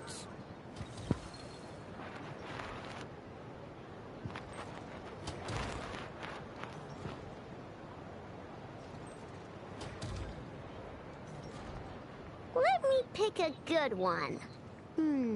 What's it gonna be? You're looking very pleased with yourself there. What happened to being a huge Grumposaurus? I won. Duh.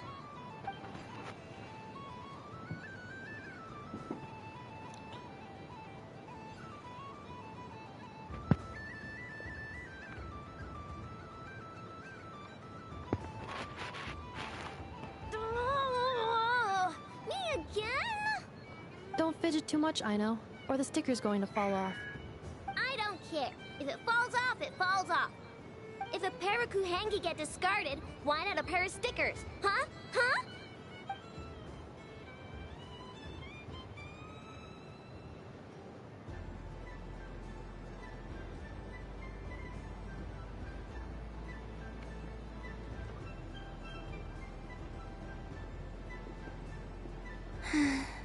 I've lost. Sticker, sticker, sticker!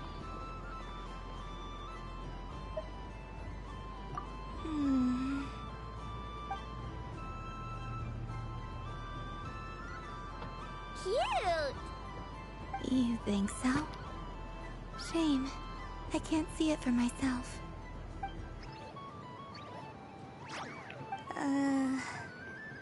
What did Luanatar say? She said it looks so cute that she wants me to lose a few more rounds.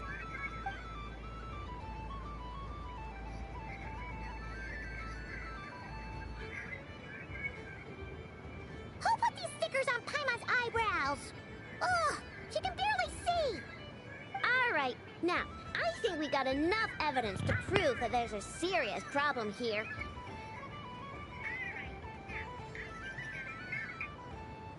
Alright. Yes, I agree as well. The culprit is... Ineffa! Culprit? What did I do? Quit acting dumb, Ineffa! You're not wriggling your way out of this one. I've been watching you. Not only did you remember whose side Luanatar started at, but every time someone drew a Kuhenki, you were logging it and calculating every last possibility. Which Kuhenki pairs were gone, who had what color Kuhenki in their hand, even our facial expressions. You were keeping track of it the entire time. Exactly! What Aino said! Putting aside the fact that running calculations is not against the game rules, do you have any evidence to support your allegations? But that's not against the rules either. So she admits it. She certainly does. Alright, everyone grab a sticker. It's time to get Ineffa back. But... Take that!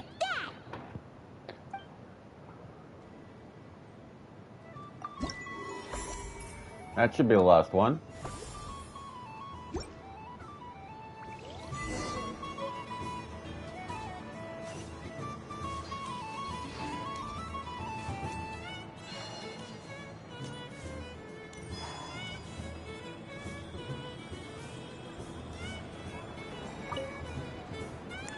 Traveler. I think we can continue on with this. Palomina, are you done checking out the festive amusements already? Are you sure you don't want to look around some more? You might not get another opportunity like this for a while. Right now, what I'd like to do is...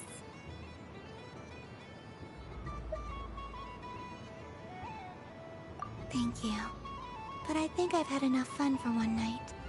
I've made plenty of precious memories. Really? You're sure you don't want to have a little more fun out there? Final answer? Yes, I am sure.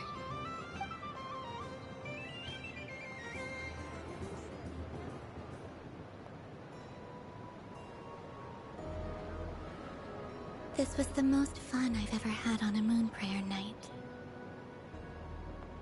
Everywhere I went, people were saying, "Welcome home," and there were friends at every turn. I only wish it could last longer than one night.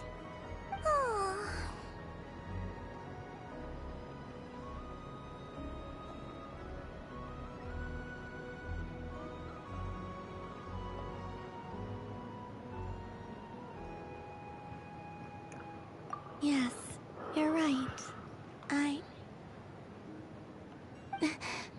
The moon prayer blossoms. Ooh, look! Look! Moon prayer night is here.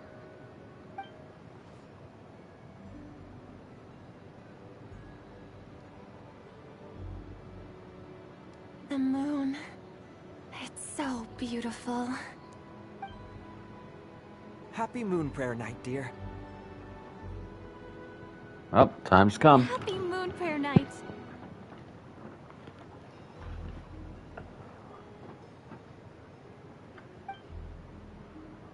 Happy moon prayer night.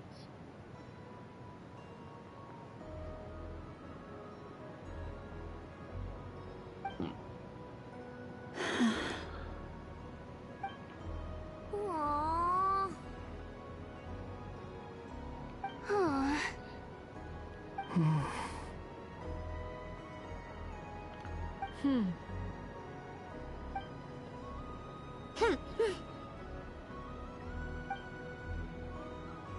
Time flies when you're having fun.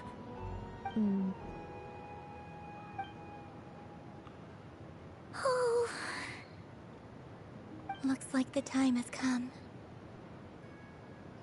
Columbina. You'll be heading off now? Yes, to the ruins you mentioned. And from there, back home to the moon. Wait! I know? At least... Take one of our craft shop's crumb cookies up to the moon with you. You know, for a snack. Sure. Why not? The Curatorium of Secrets believes in proper farewells. No story should be left without a satisfactory endnote. Never. Farewells are an important affair for the Ratniki, too. We never know when we might meet again. Haha!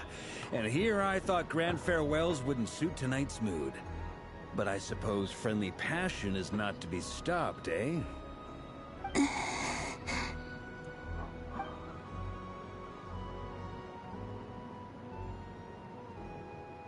We made a little something for you, Columbina. Ta-da! What is it? A Moon Prayer Night greeting card. With drawings by all of your friends. The subtitles You did do mention not that match. you'd like a portrait done, so I took the liberty of creating one for you. I, meanwhile, did the portrait of Mr. Albedo. And Mr. Varka did the same for me.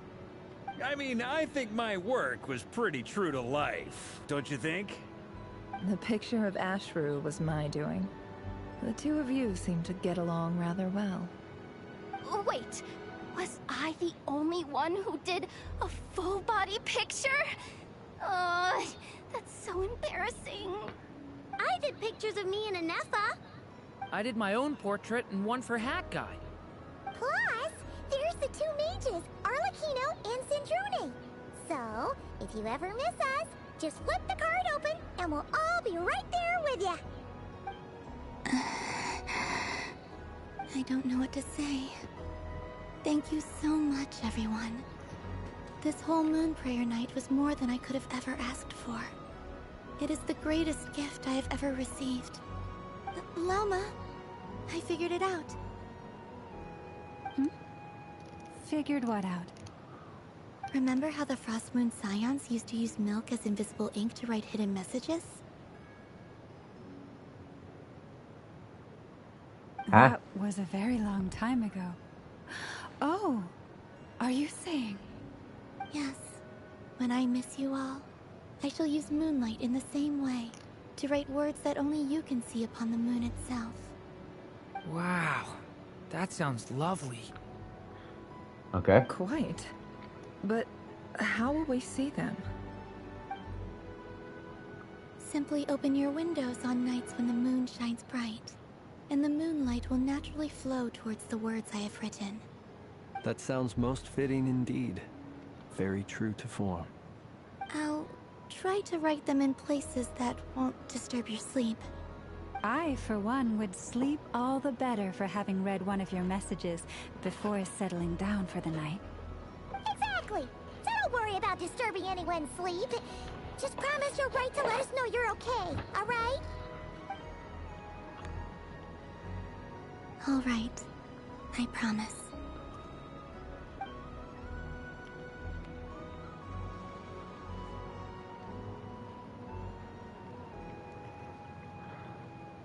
In that case, Columbina, are you ready? I'm ready.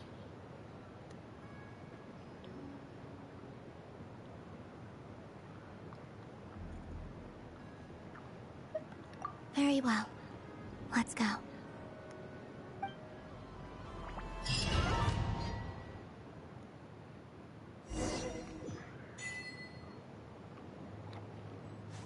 In just a few moments, I will be gone.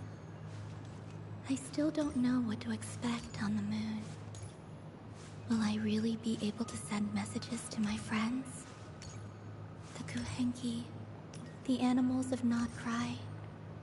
I'll never get to see them again. I wonder where I'll be when the next moon...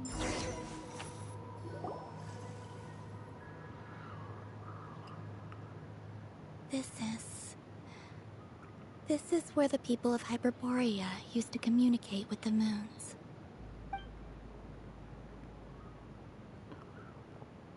Eternal moon, frost moon, iridescent moon. When the power of all three converge... The gate to the moons shall open. Mm-hmm. The moon marrows are in position. Only the final step remains. I'm sure Nasha Town is livelier than ever at this moment. Yeah. It's a shame you couldn't be there for it, but it's now or never, right? It's fine. I'm more than happy with this. My last piece of luggage. My only piece of luggage.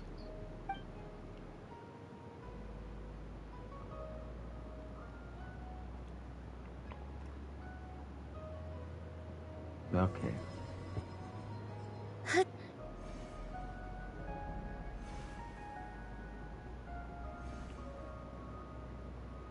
I can already feel the moon calling to me.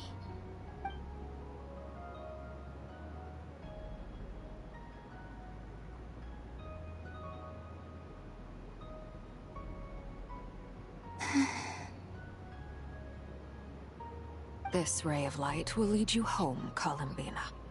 From now on, we will at last have a reason to pray to the true moon. Columbina. Yes? I'm listening. Be sure to come back and see us when you get the chance.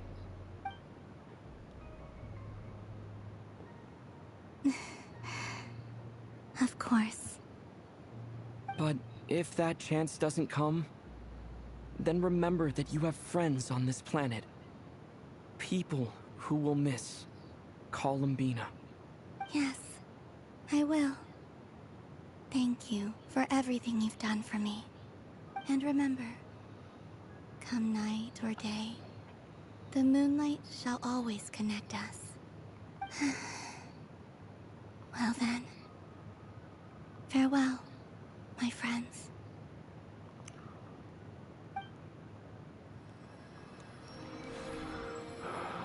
Here we go.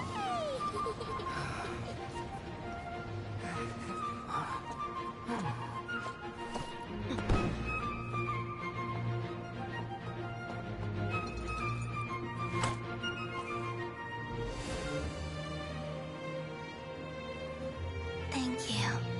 This was my happiest night in Tevat. Farewell, Columbina.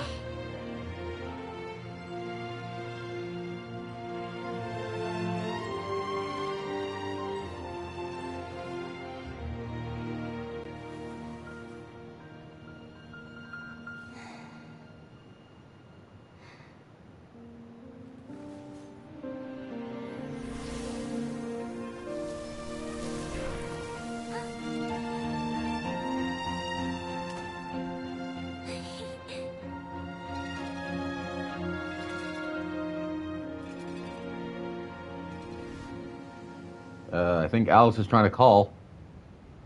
The moon really is closer than ever tonight. Motherfucker! I knew it! Columbina. All 3 moons in one place. Time for one final experiment. Reason, life, death, time and space. They all believed I would fail.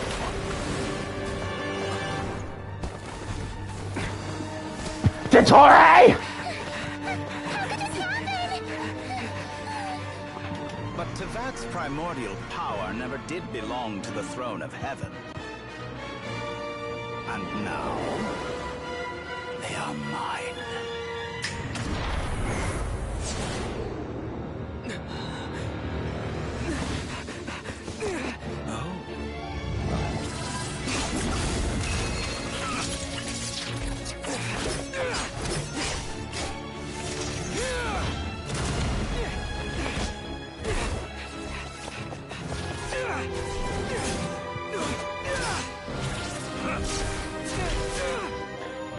No, as long as I'm here. The Doctor is free to wield the 3 moons' power.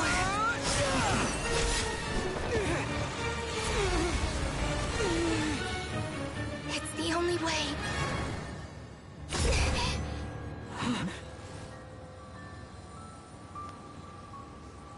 I guess I won't be going home today. Columbina! No!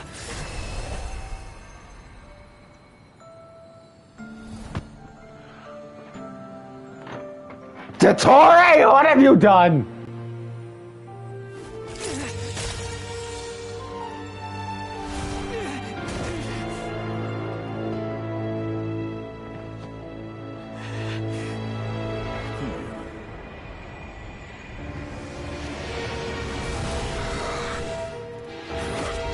Stubborn world, do not try to control me.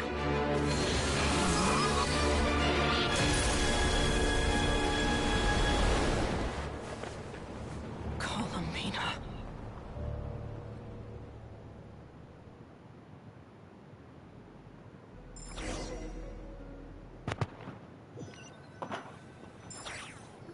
I am going to cut this man's throat. Oh.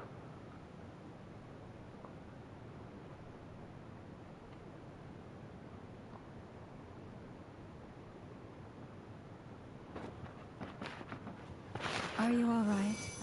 Do your wounds still hurt?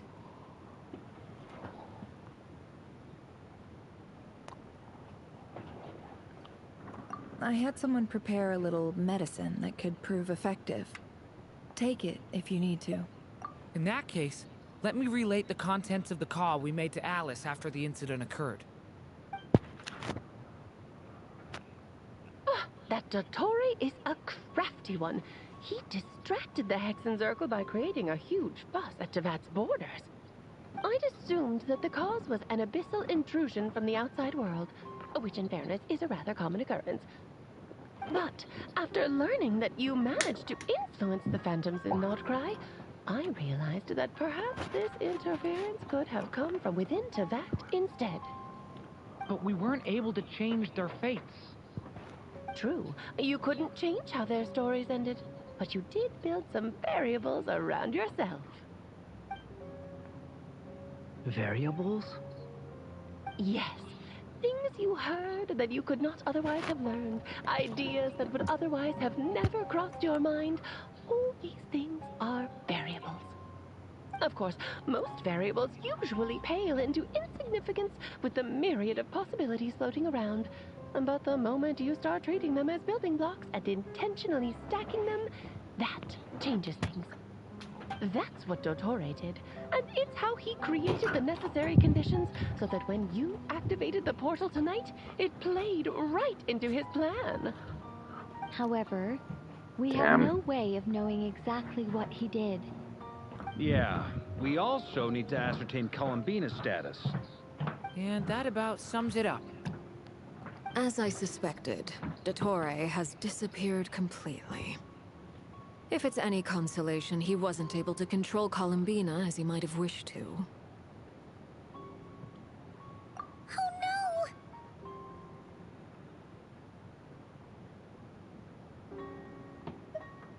What? She did what? All we saw was Dottore appeared and used some kind of power. The next thing we knew, he and Columbina were gone and you were falling into the sea.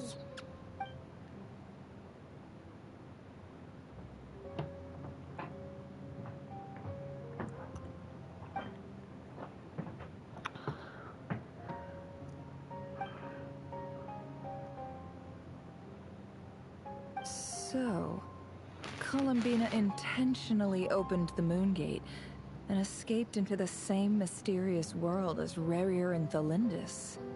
Sounds like bad news.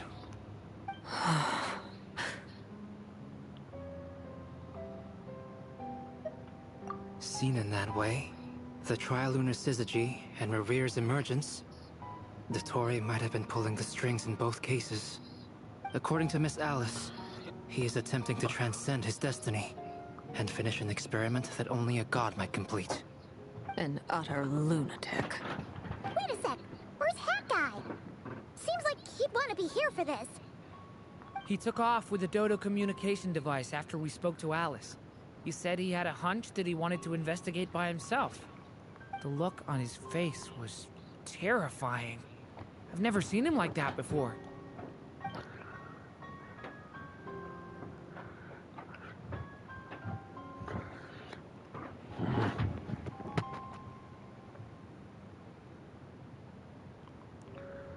Oh boy.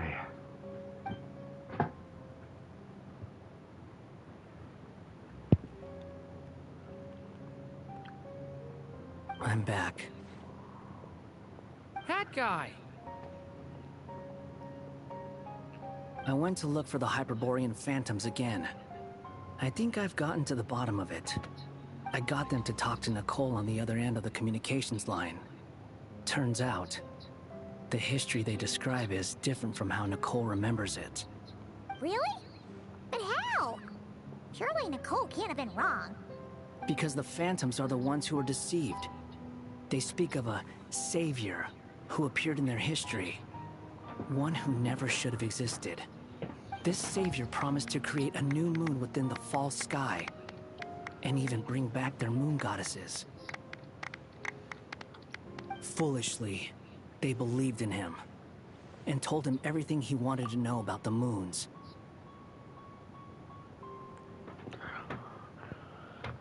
God damn Dottore. It's obvious that this was Dottore's doing. Now you mention it, the first time we entered the Hyperborean ruins, we heard the phantoms discussing their history, and I remember Nicole commenting that something sounded a little strange. Dottore shouldn't have been able to get in there in the first place. He didn't. Nicole said that this was an anomalous state triggered by disruptions in the causal connections between phantoms from the same era. The variables that Dottore put in place were substantial enough that they even affected phantoms that he never met. So it's not that their memories were unclear. They'd been tampered with. That's exactly the possibility Dottore was trying to manufacture. He turned these variables into knowledge and engineered the situation so all that knowledge would fall into his hands. Then, he harnessed that knowledge on Moon Prayer Night to truly create a false moon. How is that even possible? To be precise, he exploited a weakness in the way the spell works. The spell senses Kuvaki to detect the moon's location. So, as long as the false moon more strongly resembled the moon than the frost moon beyond the skies, the gate would teleport Columbina to the false moon's location. In other words, to Dottore's side. Once he had her under control, the teleportation spell remained active, and he manipulated her power to seize both moon marrows. At that moment, the moon marrows disappeared right before our eyes. It was already too late, even as we were leaving the ruins. By then, Dottore had already amassed the power of all 3 moons. So, where does that leave us? What do we do now? I'd certainly like to know what Her Majesty thinks, now that the concerns I expressed to her have come to pass. But we cannot simply sit and wait for her to decide the matter. And in any case, it is not the Fatui Harbinger Damselette who sees us as her friends, but rather Columbina Hyposelenia. If, even in such extreme circumstances, Her Majesty will not lift the prohibition on Harbingers drawing steel against one another, then I will do as my heart demands. I will fight as Peruware instead. Oh, Arlecchino! Time is short, so I'll make the first move.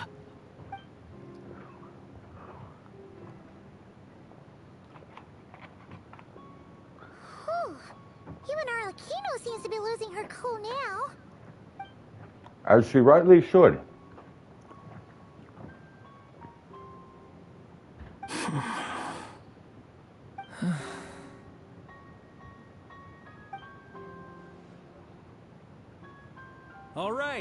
All right. Lose those dejected looks for a moment and let me get a word in. It looks bad, I won't lie. Very bad, in fact. So Dottore's pulled some real dirty tricks to gain the upper hand. For now. And yeah, it's to the point where even the mages say that his variables have affected destiny. I'm not so sure, though. Many have told me that Tevat's destiny is fixed, and that does appear to be the case. Well, what makes Dottore so sure he'll be the exception? And since he was able to stack these variables up, who's to say we can't do the same? You, of all people, should not be discouraged, traveler from afar. This isn't over yet. And you're not alone in that. Everyone here does, whether they've spoken thus far or not. But none of us are the type to sit back and wait for the sun to shine again. That's exactly how a knight should roll. If they knock you down, you get back up and get back in it. Don't forget, honorary knight, you're a legitimate member of Mondstadt too. Mark is right. This is far from over. And I will not stop until I kick the door, until I kick Dottore's teeth in. Dottore's already way overdue a butt kicking given his past shenanigans. And after this, he's earned himself a double dose. That's what I'm talking about. How's everyone else feeling? I'll use Kuvaki to investigate Columbina's whereabouts. I'm not ready to give up either. Leave the intel gathering to me.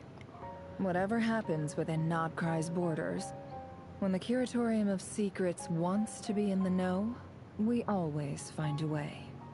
Ano and I will do all we can to support you.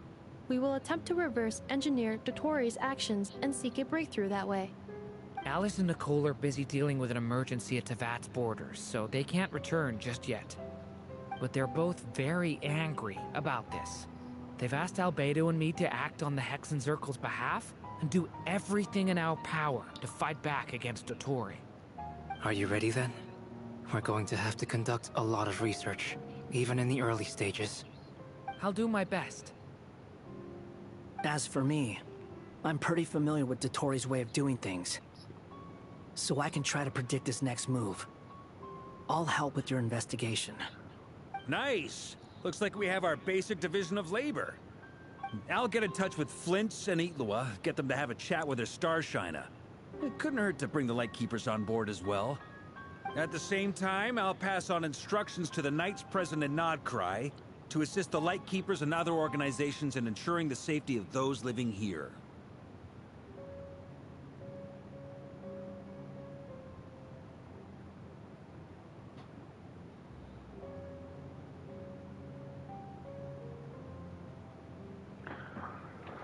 We'll show him! That's it then. Good luck, everyone. How long have I been streaming for? God damn. Oh, still going? All right.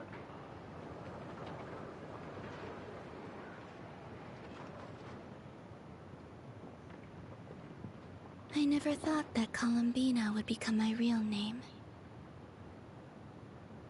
It went from being a Fatui code name to something my friends call me. And remember, come night or day, the moonlight shall always connect us.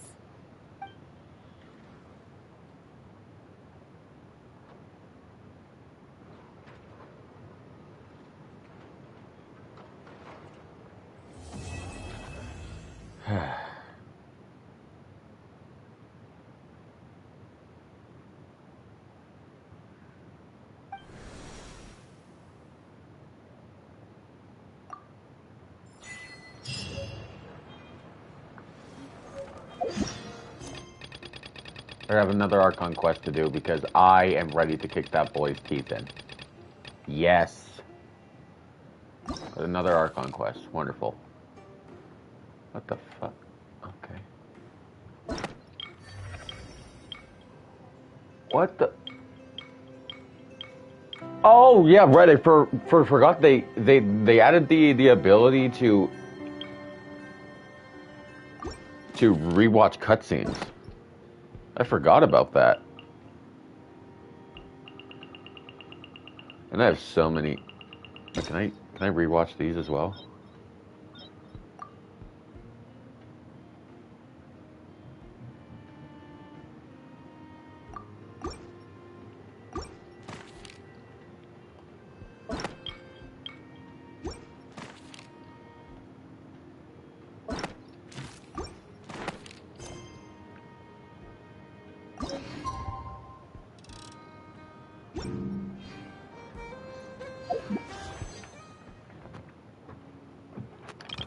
Wow.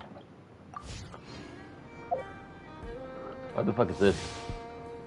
Oh, Mr. Wonder. I don't care for that.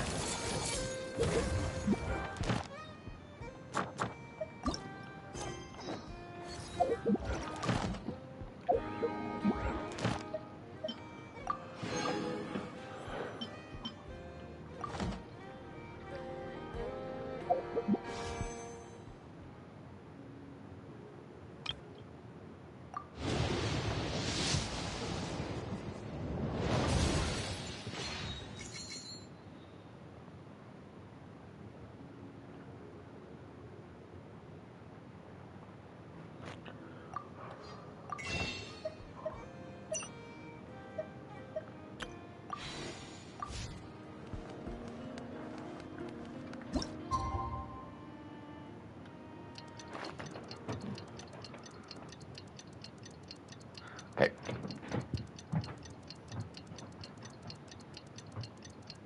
I'll be right back.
It's about time we headed over to the Curatorium of Secrets. We have something...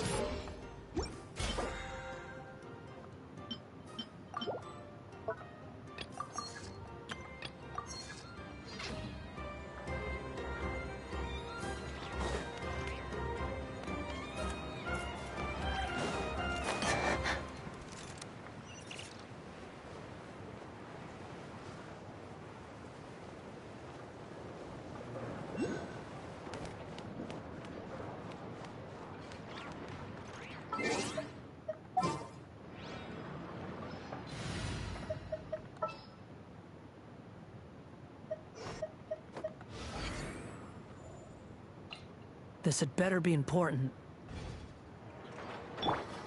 All right, I haven't used him in like almost a year now. Jesus.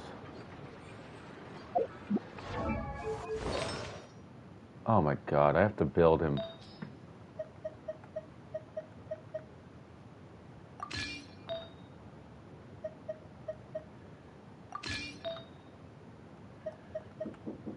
What?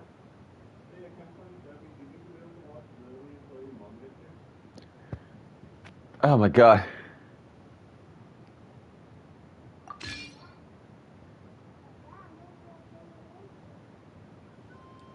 Chevy should be downstairs.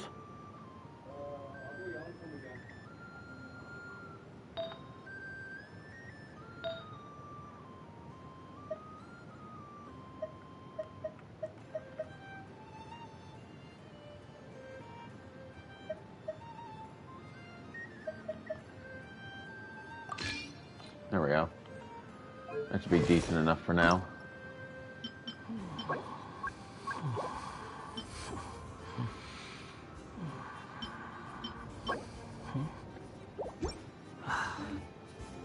Whatever.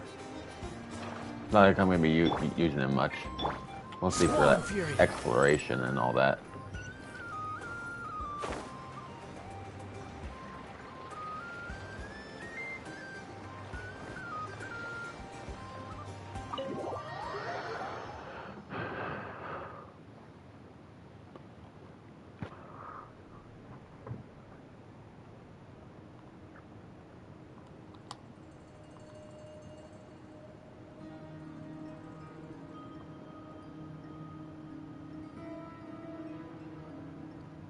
Looks like the gang's all here! Yep, all ready. How about you two? Green and good to go? Hyman's ready!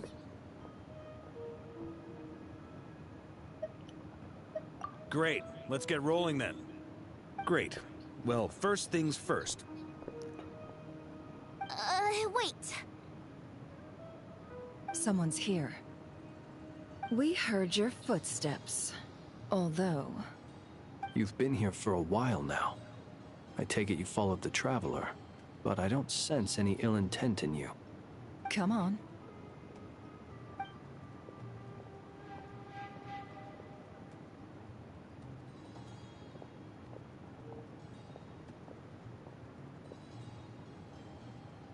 I figured it wouldn't take you long to notice me. I come bearing news from my lady, the Knave. Dottore went through the motions of returning to Snezhnaya, but it was obviously a facade. However, he has not returned to the Kuvaki Experimental Design Bureau, nor has he made an appearance in Nasha Town. Well, in that case, he'll be in his lab way up north. I always wondered why he applied for his own private pad. He was planning this all along. Tell them that Sandrone and I will go on ahead. If they still intend to pursue this matter, they should meet us at the research center in the northern tip of Notcry. Nice of Columbina's two best friends to think of us. We appreciate the heads up. Our sincere thanks to the Fatui for your aid. Lady Damselette may have left our organization, but at least some of her colleagues remain genuinely concerned for her well-being. Not to mention that the Doctor's increasingly cryptic conduct gives us great cause for alarm. We have crossed swords many times before, but it's not personal. We're just on different sides. We don't lack humanity. And so, as fellow friends of Lady Damselette, It's only right that you should be in the know about this. Arlecchino's situational awareness has saved us a lot of trouble. I'll leave the map here with you. If you do decide to head to the research center, please proceed with caution. And remember, at least while you're in Nodcry, Lady Arlecchino's subordinates are your comrades if you want them to be. This is very accommodating of you. We can't thank you enough. Just doing my duty. I shall take my leave now. If you need us, you'll find us at the Experimental Design Bureau.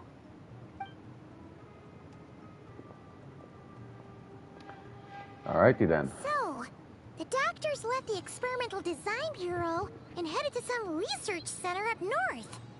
Marionette seems to think he's been planning this for a long time. But when did it start? Before he even arrived in Nodcry? It seems his loyalty to the Tsaritsa is lip service at most. Behind the scenes, he may even be working against her.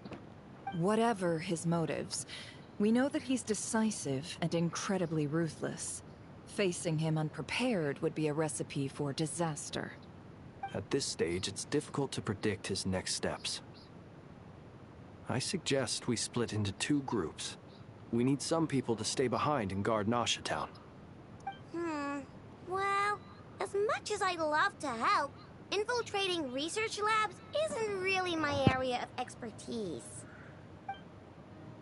But at least take Cool Your Jet's Ducky with you.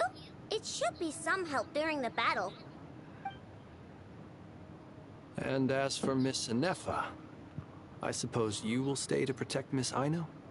Detecting operational logic. Protect Aino. Priority. High. Just in case, Servarka, I think it would be best if you stayed behind as well. You can leave the research center to us. I mean, I would have said the Knight of Berea should probably be out on the front line, but okay, fine. Leave Nasha Town to me. Be careful out there, okay? If things get out of hand, fall back right away. Yehoda will be on hand to assist you. In my absence, she can handle any intel gathering work. You got it, boss. You guys make sure to get back here in one piece, all right? We will. Things are moving fast. We'd better head off soon if we hope to keep pace.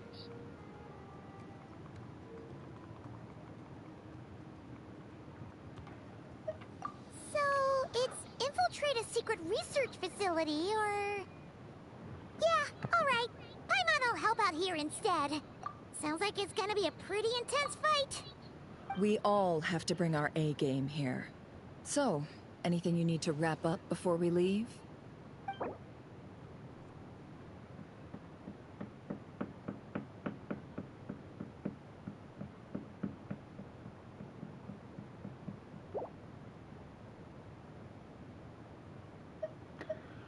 Oh, I'm ready to kick this fucker's ass.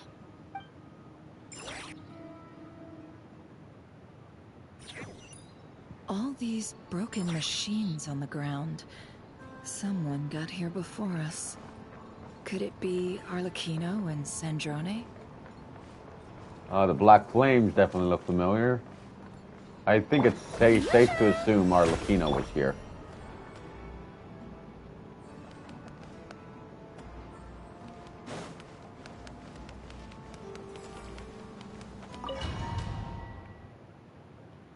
How long have I been streaming for?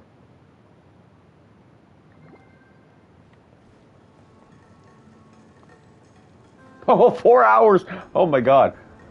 Okay, I'm just gonna keep going.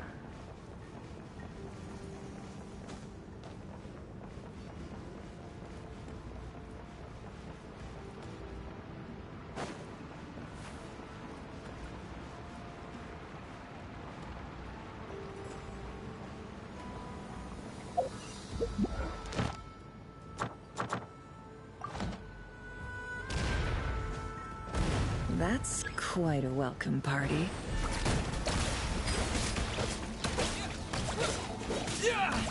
Wipe out! Beware the creatures of the night.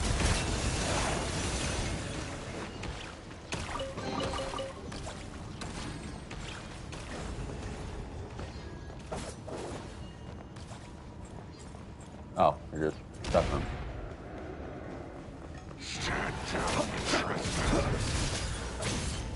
Go! The mystery unravels.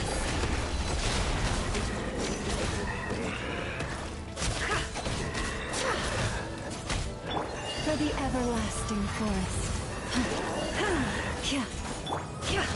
Can't hide the truth.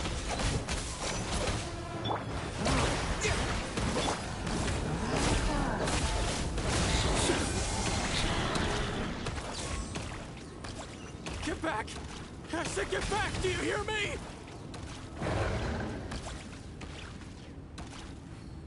Why isn't it working? No! Don't come any closer! Don't! Oh my god.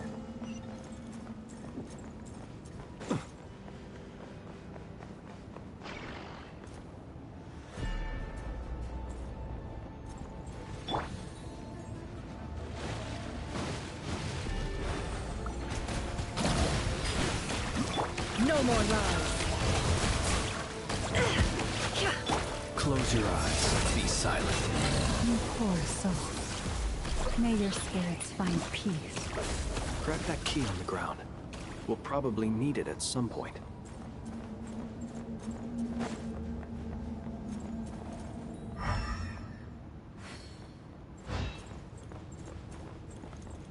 Oh, I already have the key. Wonderful.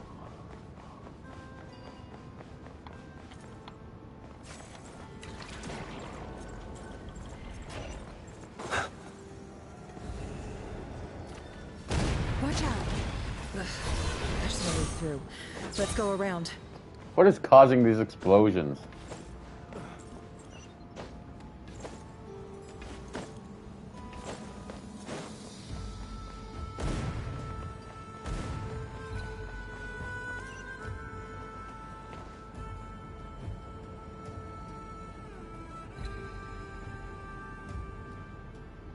What the? Trespassers? Here? What's wrong with you people? We're looking for the doctor, and we understand he might be here. I see you're fleeing the facility. You looking to settle a score with the doctor? Good luck with that. I don't think you have many chances left. Perhaps. But you might have a chance to live if you start talking. 2 other Harbingers had the same idea as you. They're already inside. But what good is it gonna do? The doctor wouldn't do something like this unprepared. Seems to me that you're not too thrilled about being his subordinate.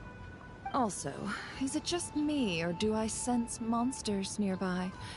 If you'd prefer their company to ours, that can easily be arranged. We need to know what the doctor is up to. Please, if you know anything at all, tell me.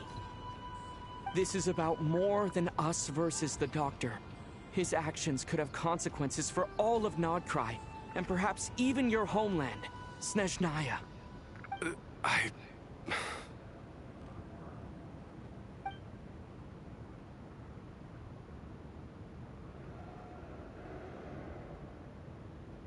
He's building something. Ambitious doesn't even begin to describe it. Feels like this could be the big one. God knows how long he's been planning it. A while back, he told us he'd be returning to Snezhnaya. We weren't expecting him back so soon. This time he brought some gemstones with him, or something. 2 of them.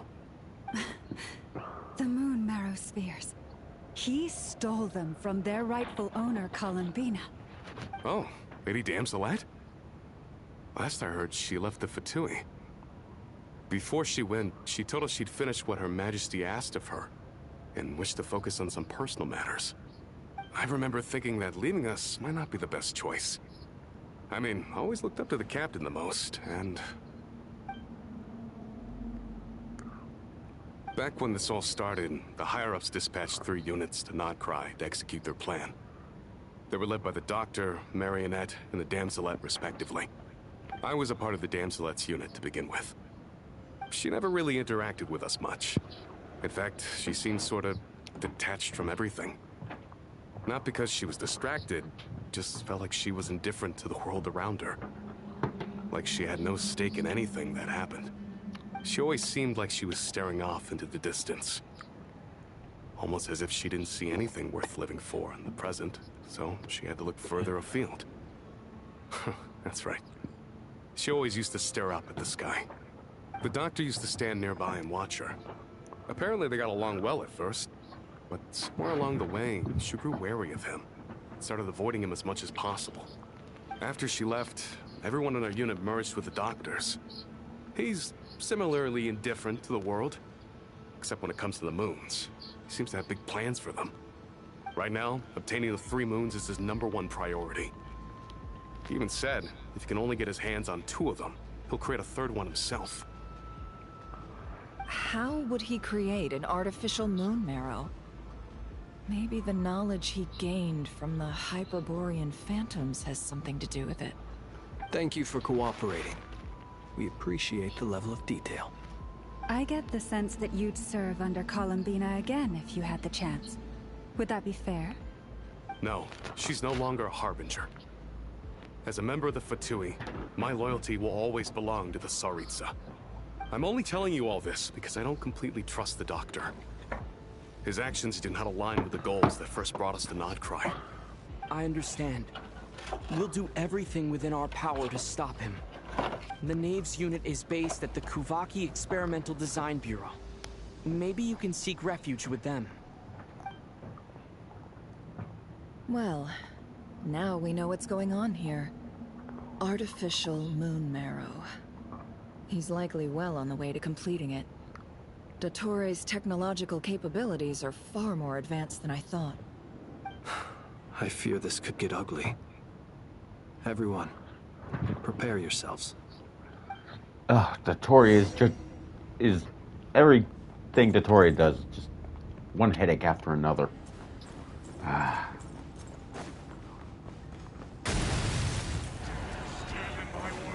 The long sleep beckons.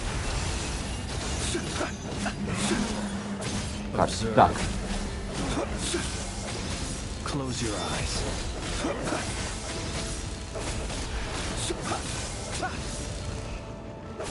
Be silent. Fear the dark. Observe.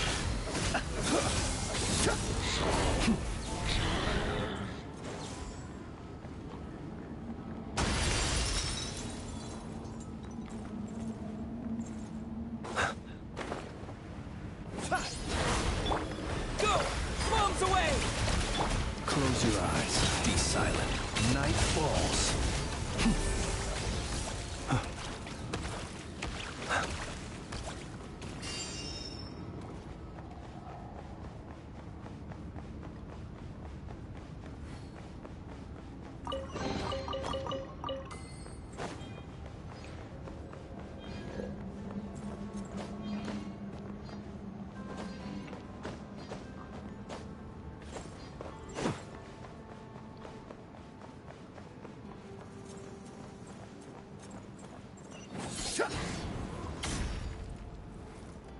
Now that doesn't look pleasing.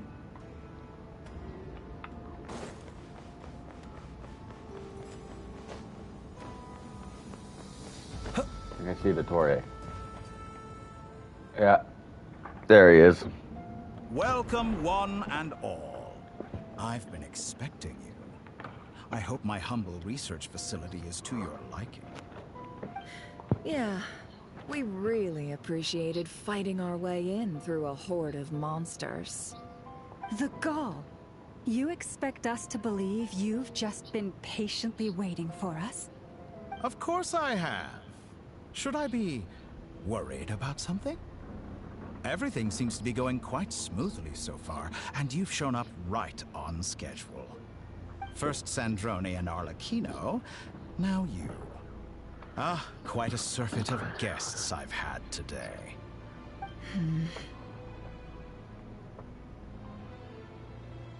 If you were looking for them, I should probably mention that Arlecchino disappeared as soon as she entered the facility. As for Sandrone, why, she stood right here only moments ago demanding answers from me at the top of her voice. Hardly out of character. She never was one for basic courtesy. But I have to admit, I was a little surprised to see her showing concern for someone besides herself. Does everyone you associate with undergo such a change in temperament? Speaking as a researcher, I have to say, it is not a change for the better. It threatens one's ability to remain objective. Well, since you ask... So you've got your hands on the moon marrow, and now you're claiming godhood. Don't you think that's a bit of a stretch, Dottore? I must protest what you are insinuating with that phrase, claiming godhood. I am not claiming anything. I am stating a fact. You're a researcher. I'm sure you appreciate the distinction between the two. Huh? Wait, you really think you're all that? You'll excuse me if I'm not being a polite little lady for you. We're colleagues. We both know what kind of person you are. By the same token, I knew you'd respond along those lines. You and I both understand that facts speak louder than words. To that end, I've had my people send you a small gift. It should go some way toward helping you understand my present position. What gift?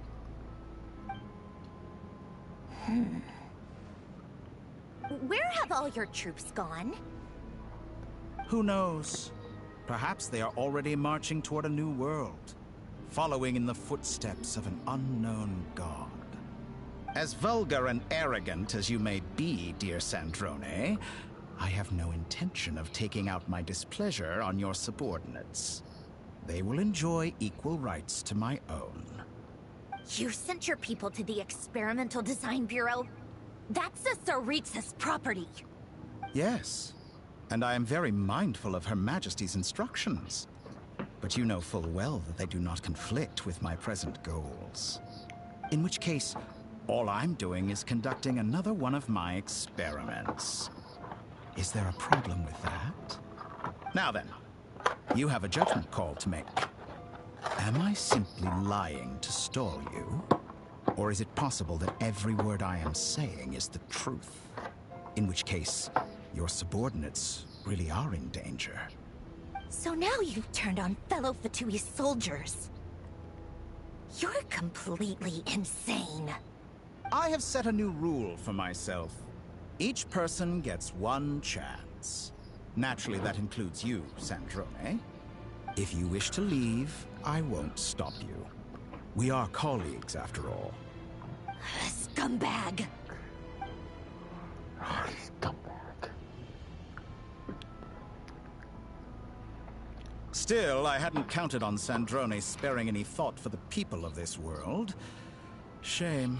I always found her self-centeredness to be one of her few better qualities.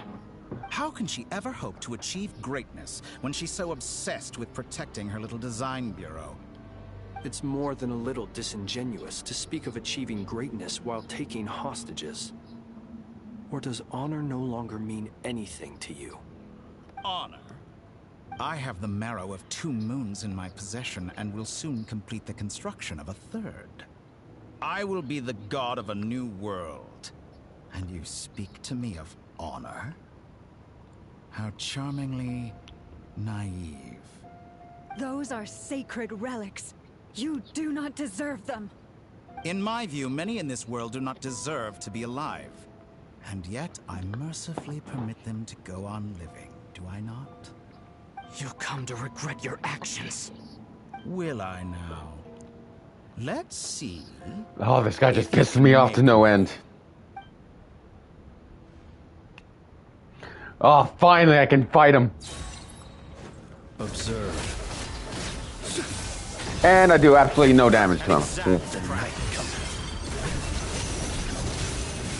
It's like fighting the Raiden Shogun all over again. You poor last land, with one heart, seek within.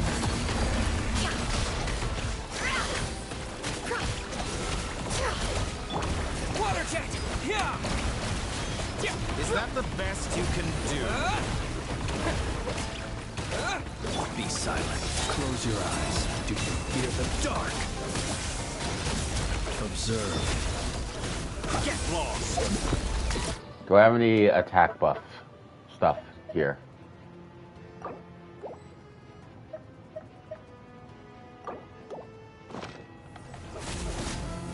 Close your eyes to dust.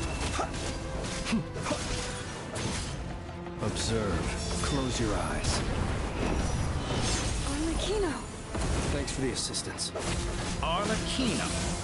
They see you as an ally. What a farce. You're clearly here to destroy my research, not me. I'd say your research is more valuable than your life. Am I wrong? Shatter like a reflection. Be silent.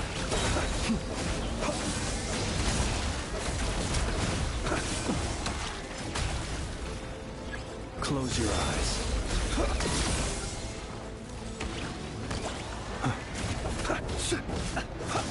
Be silent. Observe. Is this all it takes to tire you?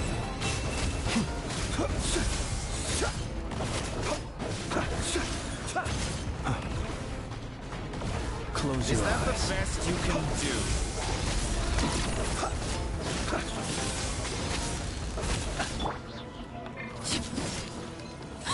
Overruled.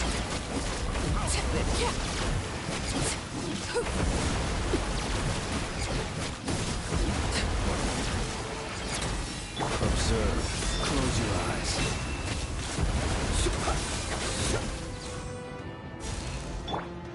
Lush as the moon.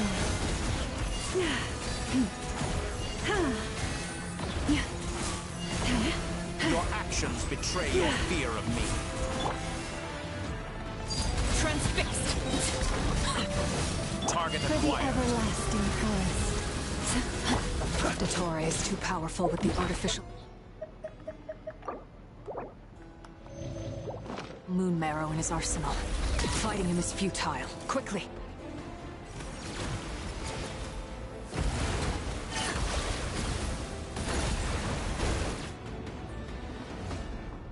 Let's go. Damn I always it. thought it is wiser to flee than surrender.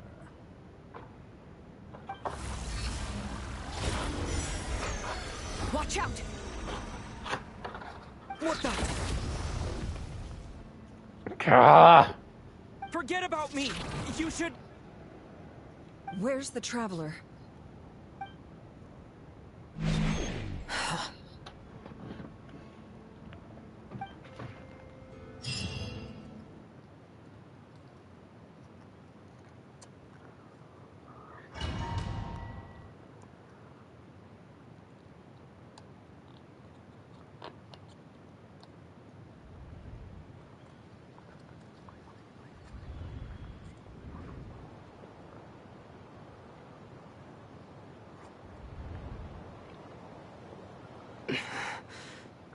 What just happened? Nasha Town? How did I get here? Strange. I remember being trapped by Dottore during the battle.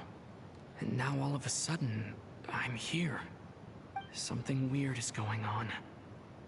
I guess I'll start by exploring the area. Huh? Traveler? What brings you here at this hour? Huh?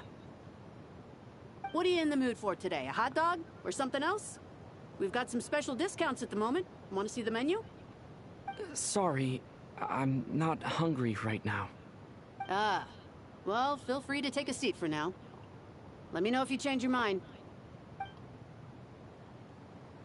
Everyone seems to be acting normal. Am I just overthinking? Oh, darling, look who it is. One of our regular customers. Get the Traveler something to eat, would you, dear? Wait, why is he talking like that? Well, I'd love to, but can't serve a customer unless they order something.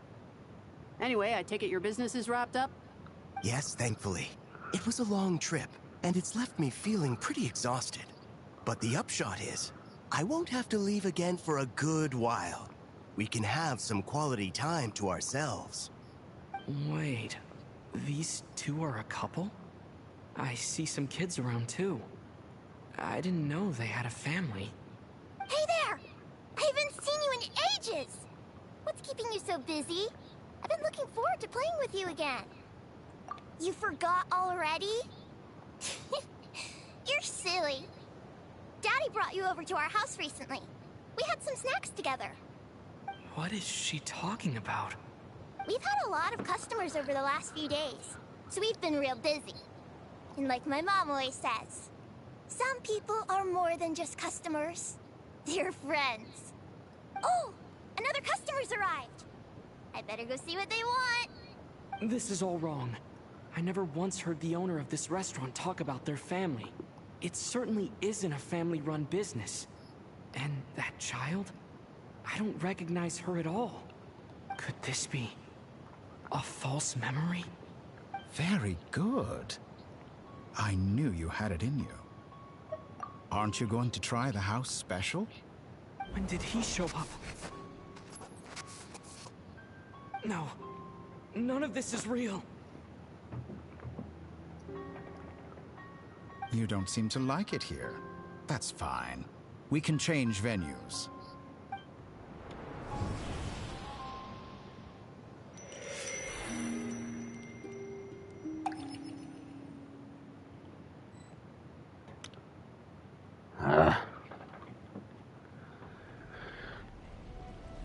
Haven't seen her in a bit. I'm still alive. Where is this place? It took all my strength to open the moon gate, and then I leapt into it. So this is the moon's reflection? The mysterious realm beyond the gate?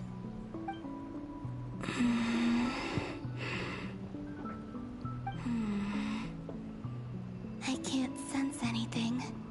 I guess I could try opening the gate once more.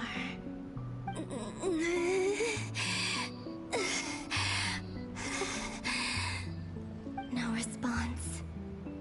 Maybe this space can't be opened from inside. If this was the space that killed both Revier and his lover, then why am I unscathed? Or... no, I'm not unscathed. Even the air here feels frozen in place. There is nothing here with which I can restore my power. I should conserve my strength and proceed with caution.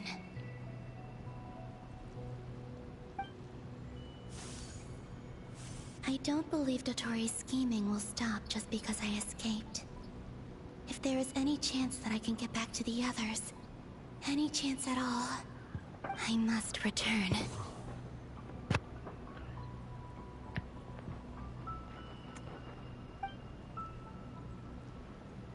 Emptiness.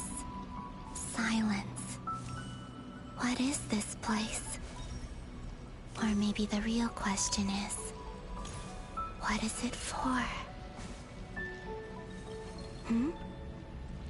What's this? Looks like it responds to my power. Golden. Like Kuvaki. Is it some sort of guide? And why does it feel so familiar? I might as well follow it.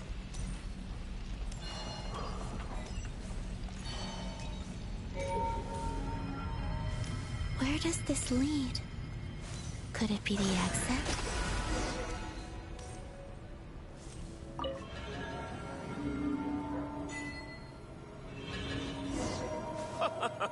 Welcome home, Moon Goddess. Is this Nasha Town? But isn't Moonbriar Night over already?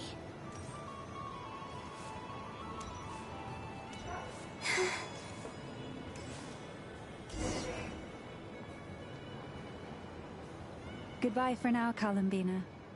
I hope you have a wonderful night. I will.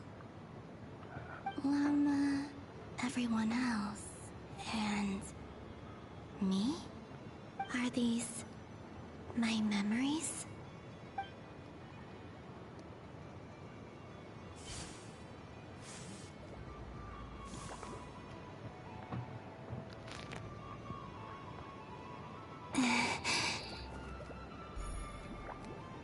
can't touch them.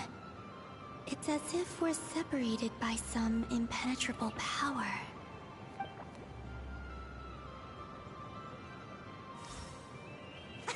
Over here! Over here!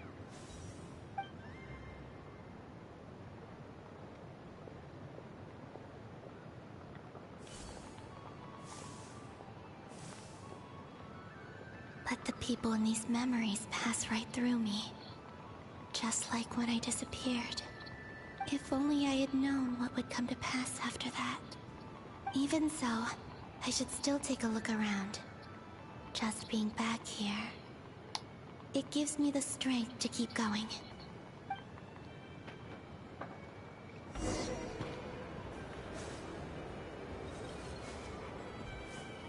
Welcome home, Moon Goddess. Oh, you're the genuine article. Alice was right. This Moon Prayer Night was worth watching after all. Oh? Yes. That was the fortune-telling stall run by Barbeloth from the Hexen Circle.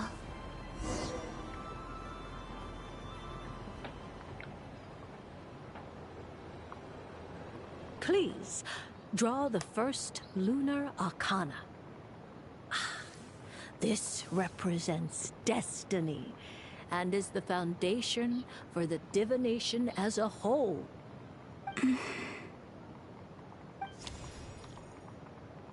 My destiny. I believe the card I drew was the moon. Now that I think about it, Barbeloth's divination was absolutely right. It's almost time to draw the last card. The one that represents the future.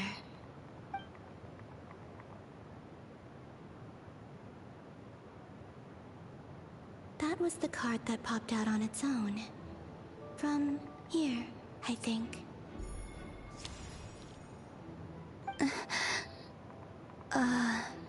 Kuvaki Pulse? What? Fascinating. I've never encountered this before in my role as a diviner. What's going on? Did that card leave the deck? Because of my influence? All I did was try to touch it. And then... Maybe this memory space is not untouchable after all. Are there weak points in the barrier? Or... is it possible that there's more to this space than my memories alone? This card is death. I need to get to the bottom of this. I'll try touching something else. Hmm? Is this... the wind? No, it's gravity. It's pulling me outwards. No, Traveler!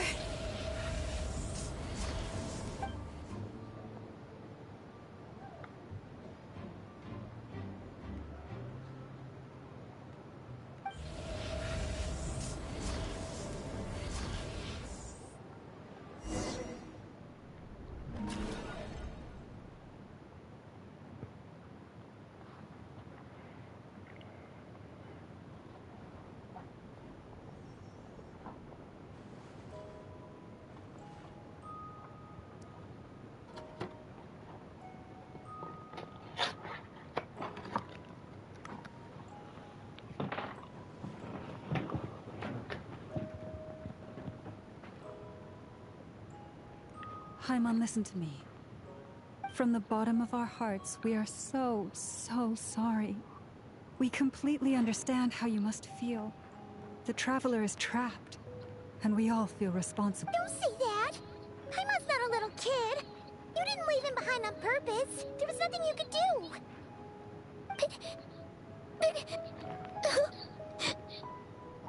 He's all alone in there! What if something happens to him? What are we gonna do then? We've barely spent any time apart since we met. Is he gonna die? We must find a way to rescue him. We were all involved in the operation where he was captured, and we do not abandon our comrades. That being said, it won't be easy. Through conversation with the others on our return, we've arrived at a basic idea of what we're up against. Dottore lab has clearly been in operation for a lot longer than we realized. We found many monster samples stored there. In all likelihood, they were materials he used to research his latest technology. We also know that through his contact with the phantoms of Hyperborea, he gained knowledge about the moons and certain Hyperborean technologies. Using this knowledge, he then fashioned an artificial moon marrow to serve as a replacement for the frost moon beyond the sky. Unlike Columbina, Dottore is not being rejected by Tevat. And even with 2 of the 3 moon marrows, his power far exceeds all of ours combined. Once his 3rd moon marrow is complete, Dottore will have completely seized the authority of 3 moons. Tevat's most primordial powers will then be in his grasp. Does that mean... I'm afraid so. No one could have predicted this level of insanity. Not even from Dottore. And unfortunately, his insanity is coupled with an intellect and ambition that not even his peers in the Fatui can match. This is dire.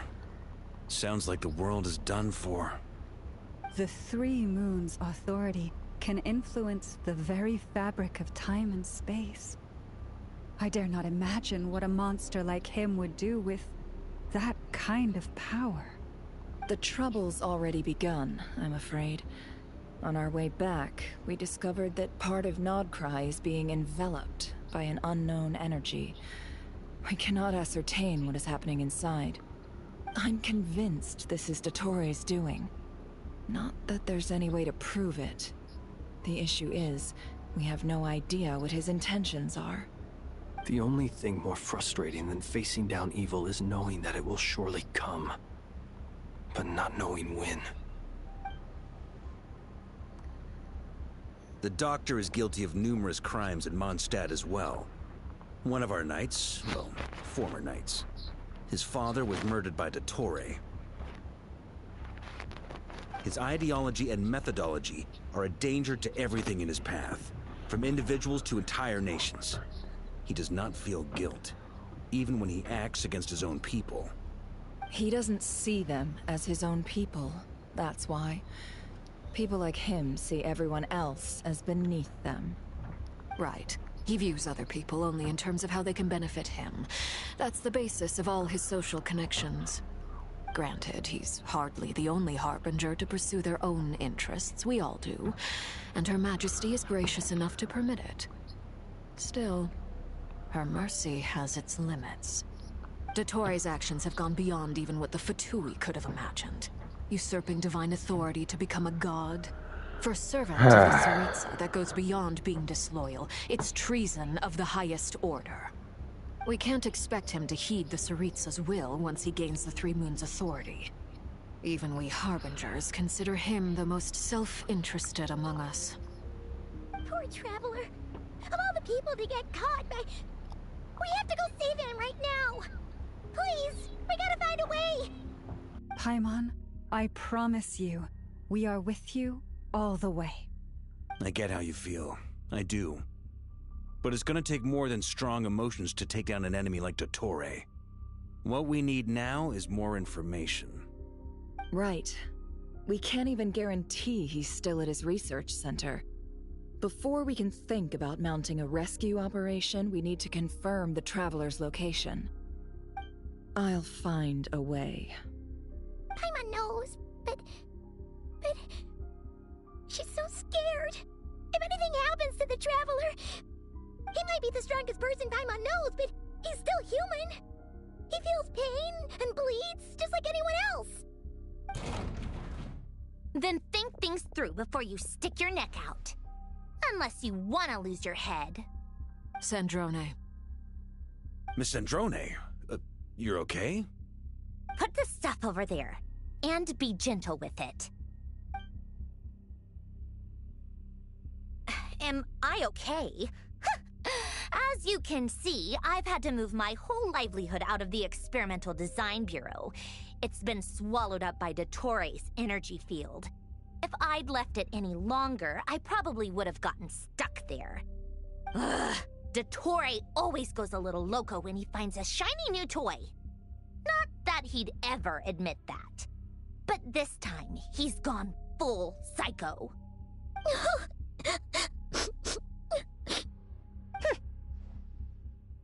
Just go ahead and cry already.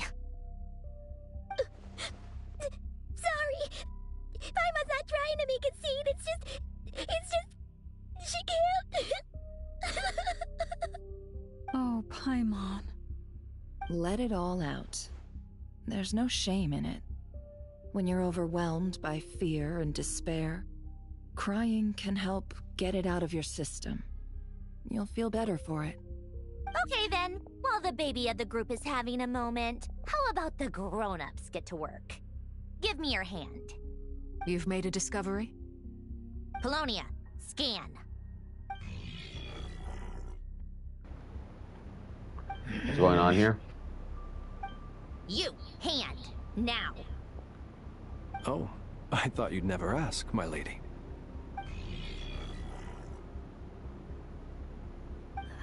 Curses! You're next, then you.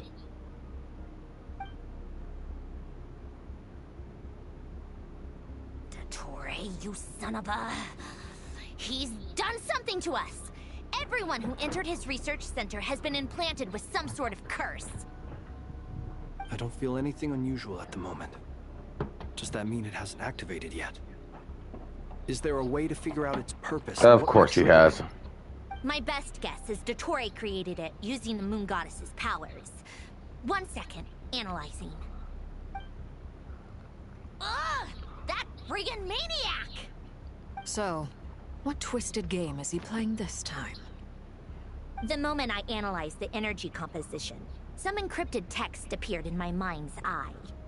And when I deciphered it according to the Fatui standard encryption protocol, I got the following message. Feel free to run, or you will perish in Nod Cry. He's mocking us. Yep, he loves to toy with people. Only in this case, there might be more to it. Ah. I never thought a character from Genshin could piss me off more than the Grand Sage. Never thought the day would come. But oh boy, is it here. And I am livid. But I didn't detect any murderous intent or malice either in the message or the curse's energy. As if this is him at his least malicious. Or perhaps all people are cowards in his eyes. Maybe he thinks the threat alone will be effective. What a despicable person. And he has the Traveler in his grasp. If I may, as unhinged as Dottore may be, he has always exercised great patience with the objects of his interest. I remember a comment he made when we first arrived in Nodcry. He said, "This world is, on the whole, an exceedingly dull place. But at least there are a few intriguing features, such as the gods, or the Traveler. Presumably, they interest him because they're unknown quantities. He wants to understand as much as he can about them." Agreed. The Traveler is Tevat's fourth descender. All Harbingers are aware of this. Since Dottore took such pains to capture the Traveler, he is unlikely to kill him right away. Okay. But we still have to do that rescue operation. Of course. I also think we need to read between the lines with Dottore's message. If he's encouraging us to run, that means we mustn't leave Nodcry under any circumstances. My guess is, his curse will only trigger if we leave.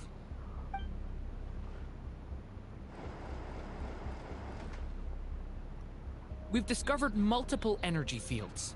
Albedo is still attempting to analyze their structure. He told me to report back first. Each field is slowly growing, swallowing up more of the surrounding area in the process. And the pace of their expansion has increased since we first examined them. He's probably trying to swallow Nodcry whole. His nefarious ambition knows no bounds. If this continues, the whole of Tevat will be in trouble, not just Nodcry. The loss of Columbina could not have come at a worse time. Do we Do we think she's truly gone for good? She entered the space beyond the Moon Gate, knowing what became of Rerir and Thalindus. I'm sorry, but I fear the odds aren't good. Don't be ridiculous.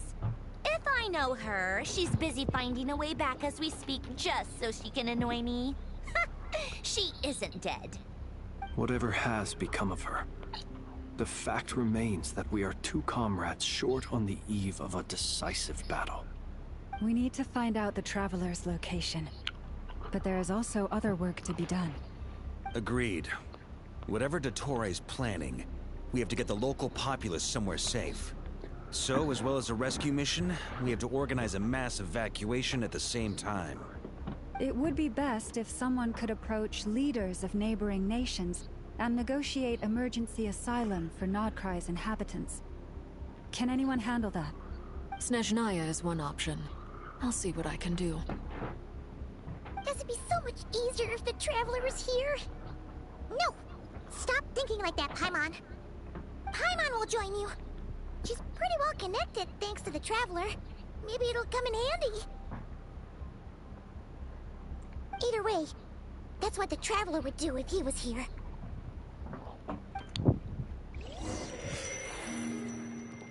Alright, back to Columbina's end.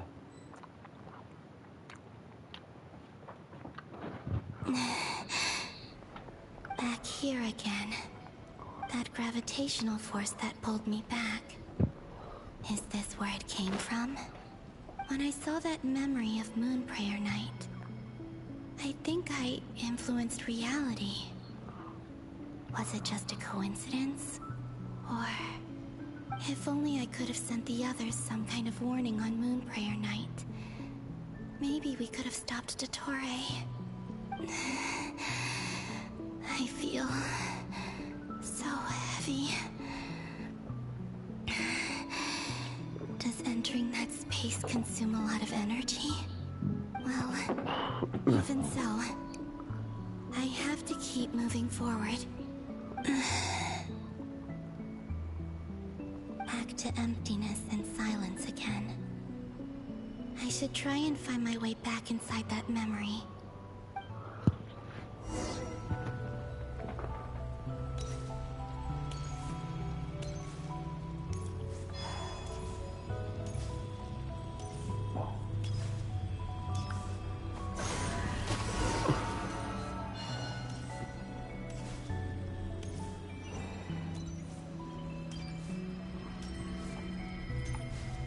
The entrance from last time isn't showing up. What am I missing? Looks like I need to gather these scattered fragments.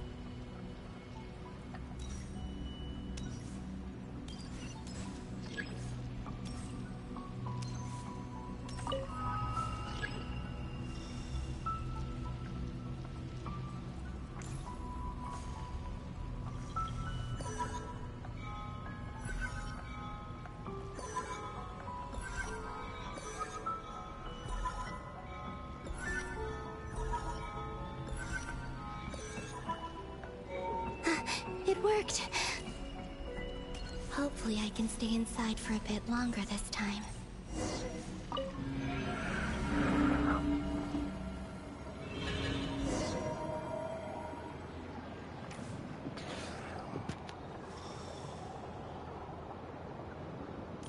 Ad Astra Abyssosque. Welcome to the Adventurers Guild.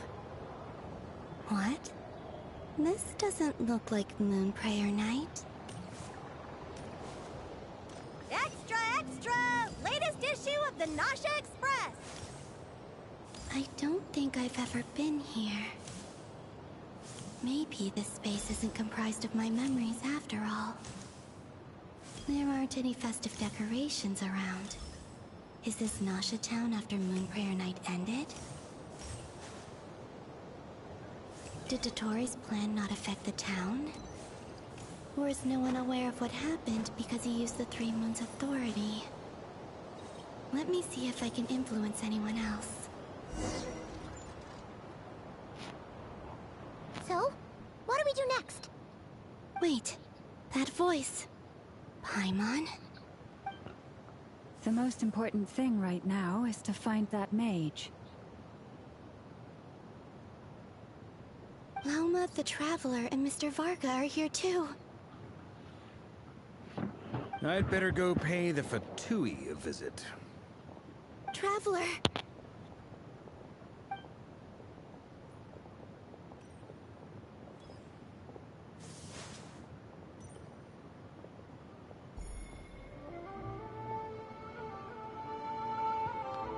Ah, so that's how that happened. This is just time travel. Columbina? I made contact. It's me, Columbina. Huh?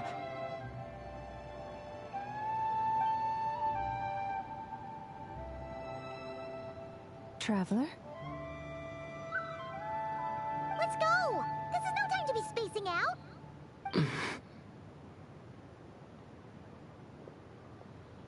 Huh? Wait a moment. This has happened before. Huh? This is what happened when I disappeared. I stood right over there, thinking that no one would ever find me again. It was only when he called my name that I decided to follow them. But did he turn around because he sensed my touch just now?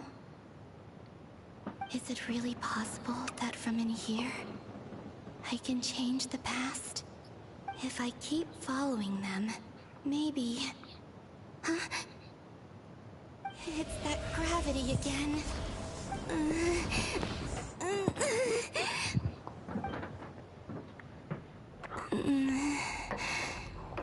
Every time I influence reality within that space, this force intervenes and pulls me back. It's as if it's trying to stop me from leaving.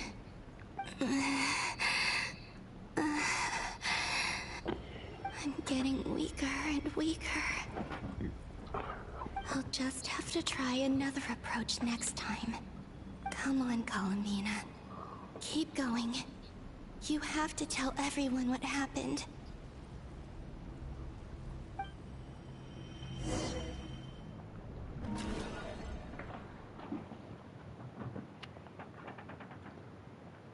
Hey, Vega. Suddenly, I've been plunged into darkness. Alone. What's up? It feels strange. As if something has grabbed hold of me. Is Torre now powerful enough to interfere with space itself? Look at you, standing so still in total silence. I almost didn't recognize you. Hello there, traveler. He seems to be in a good mood. What is that? Wait, what's that behind him? Ah, so you noticed. This is the completed Trilune. 2 primordial moon marrows and 1 artificial specimen. You are wary of it. Good. Maintain that reverence. You performed well in that recent battle. Brave and reckless as always. Courage is the sign of a true hero, and impulsiveness is the hallmark of those who strive to advance. I say this not to belittle you. Most creatures are far more timid by comparison. 3 moon marrows? Does that mean the artificial one is now complete too? Well spotted. All What right. do you think? For a replica I built myself, I dare say it looks the part. Dottore, are you planting illusions in my mind? I have no interest in fooling your eyes. On the contrary, I hope to show you the true essence of all that you see before you. Is this not a beautiful city? People live in peace and find joy in their work. The streets are safe. People can even leave their doors unlocked at night. You might say it is the Elysium everyone dreams of. All available data indicates your values and worldview conform with the mainstream. This kind of society should be quite to your taste. False beauty is deceitful. Lies are to no one's taste. I wonder, is it your moral standards that are too high? Or your expectations of reality? Answer me this. If someone existed in a sweet dream from the moment they were born, a dream in which they never once felt pain, which do you think they would consider superior? The dream or the reality? Quit speaking in riddles. I want to punch you so bad. That's pure sophistry. It has nothing to do with your actions. As I suspected. You have yet to understand all of this for what it really is. However, I must say, we're getting a lot more Traveler voice lines, and I am all for it. What do you want from me? You sound impatient. Do you think the only reason I'm keeping you is because I want something from you? If it's not, then why haven't you killed me yet? No one can stop you if you're as powerful as a god. I'm delighted you recognize that fact. I believe we last squared off in Sumeru. Ah, the memories. How time flies. You and I have both grown. I'm not surprised that Arlecchino and Sandrone worked with you. You've always a way of slowly but surely ingratiating yourself with all levels of society. People laud you as a hero, but I suspect there's more to it than that. Oh, but to be clear, I don't say that to flatter you. Do you always give your opponent an appraisal before you deal the final blow? Call it a long-time habit. I'm a researcher, and one of my duties is to give an objective assessment of my subjects. But you misunderstand. We are not opponents. Not at this moment. I just want to talk. Think back to Tartaglia, Arlecchino, Capitano, Colombina, and now even Sandrone.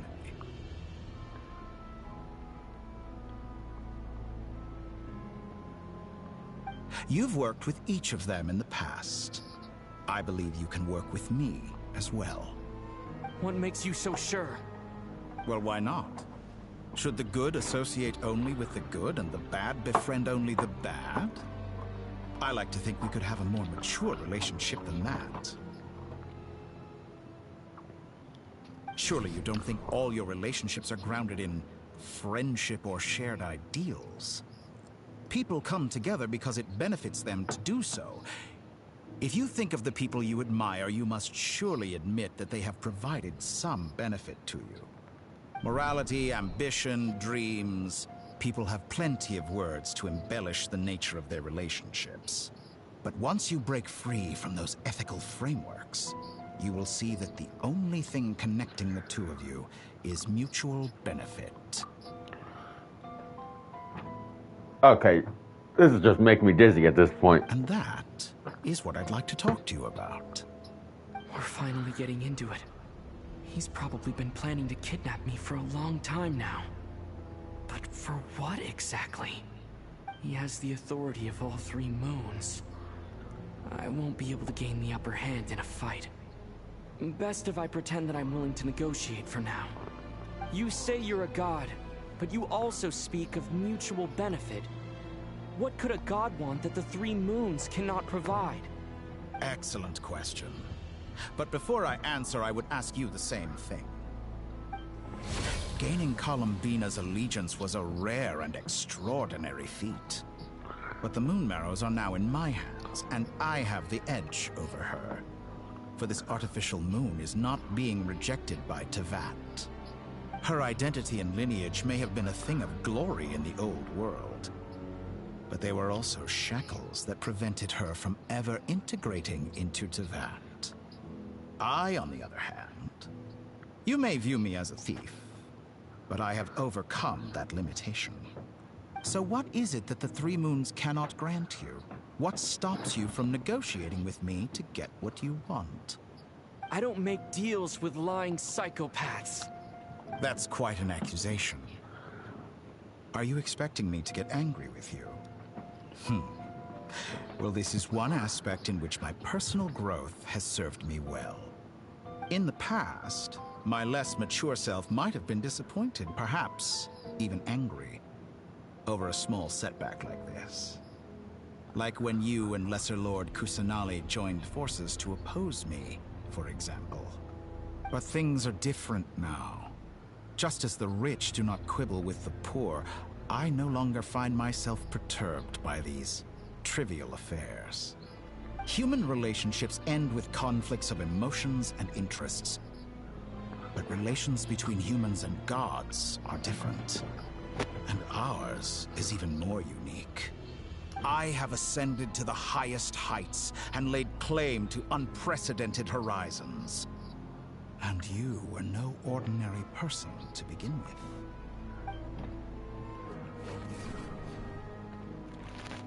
Allow me to show you the world, Descender.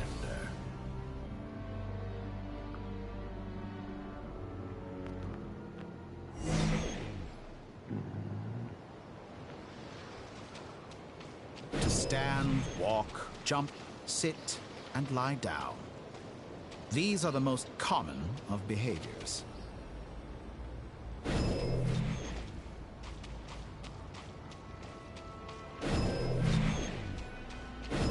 Have you ever wondered why we were born following such laws? Who stipulated that we could not fly instead of walk?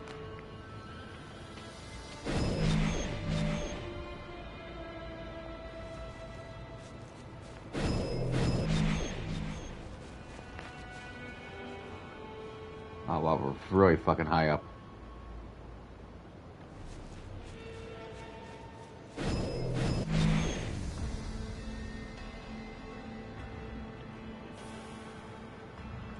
I wonder if we can see Celestia from up here.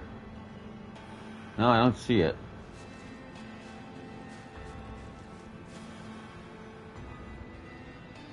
Someone of your talent and experience must surely know of the 4 great rulers who serve the heavenly principles. They govern life, death, time, and space. One wounded by a blade will die from blood loss or infection, and one who falls into a lake will drown in agony. The elderly wallow in solitude, and the solitary age faster. Eventually, new life is born, only to embark on the same path of suffering. These 4 divisions anchor the world and shackle those who live in it. But they themselves transcend its boundaries, squandering the power bestowed by the heavens. All who live yearn for equality, but unless the gods prostrate themselves and profess that they are mere servants of the living, equality can never exist. Who makes the rules we must live by? Who has the right to restrict us? The limits of the body can be rejected.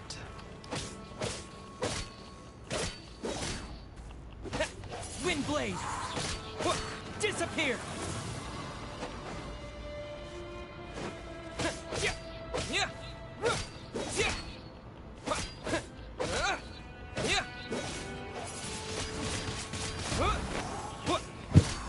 Yes, it is a dog.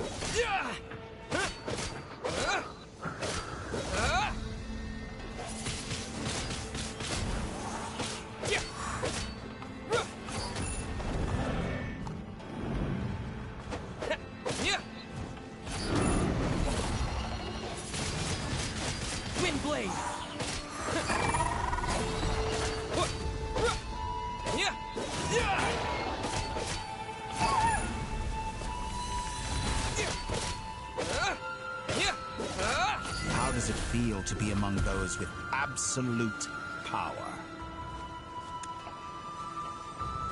You cannot conceive the extent to which your flesh hinders your mind and spirit.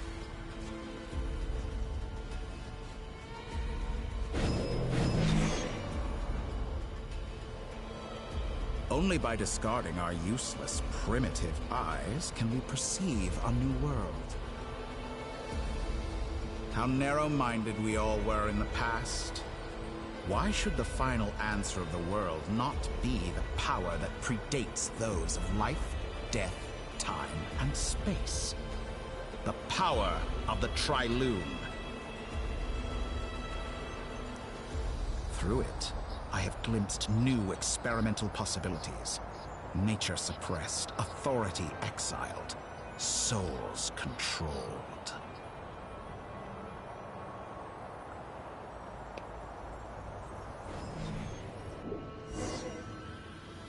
You know, I heard recently that a group of critics reviewed countless stories and drew an interesting conclusion. They found that it is more often than not the villains who strive tirelessly to push the boundaries of progress. In fact, long before this, someone voiced a similar idea in an academia editorial. I felt a great affinity with this perspective. I have never been afraid to step up and play the role of the villain. Fanatics are trampled down for their transgressions, and those who transcend are rebuked for their audacity. And so, the majority of creatures are too timid to follow my lead. But all sacrifices made during my experiments have been worthwhile, as you can now see. I can offer you something new, something unique, precisely because I am a villain. Think about it. We are eternally bound through mutual interest.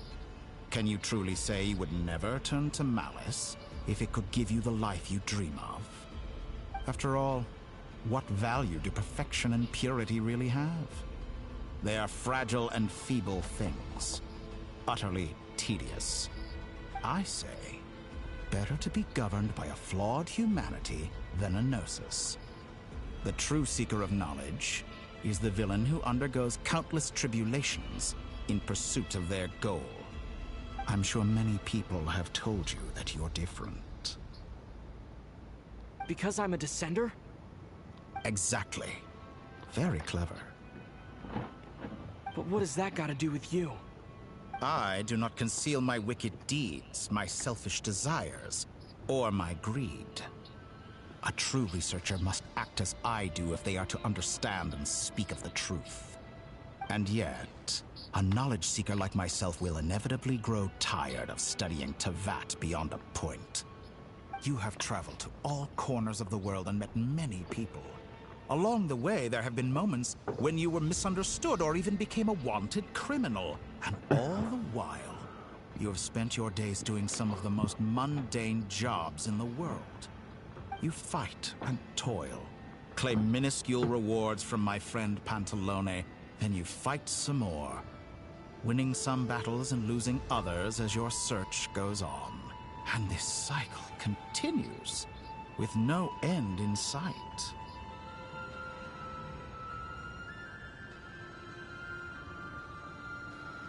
You know, part of me just wants to punch him in the face to shut him up, but another part of me actually enjoys it when a villain undergoes a monologue.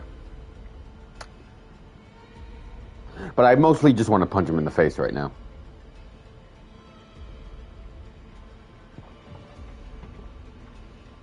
Ha! Surely you must sometimes grow weary of being stuck in this same loop day after day. We're completely different. I embrace everything that life throws at me. I am engaged in every step of my journey. How does that make us different? I too embrace what life brings, researching everything that interests me. Think of all the novel things I've managed to create. Like the artificial moon marrow. Don't you see? As unique a specimen as she was, even Columbina is not irreplaceable. Take that back! She's gone because of your actions! I didn't say that to anger you. Though admittedly, I don't see what there is to be angry about. Anything Columbina could do for you, I can do better.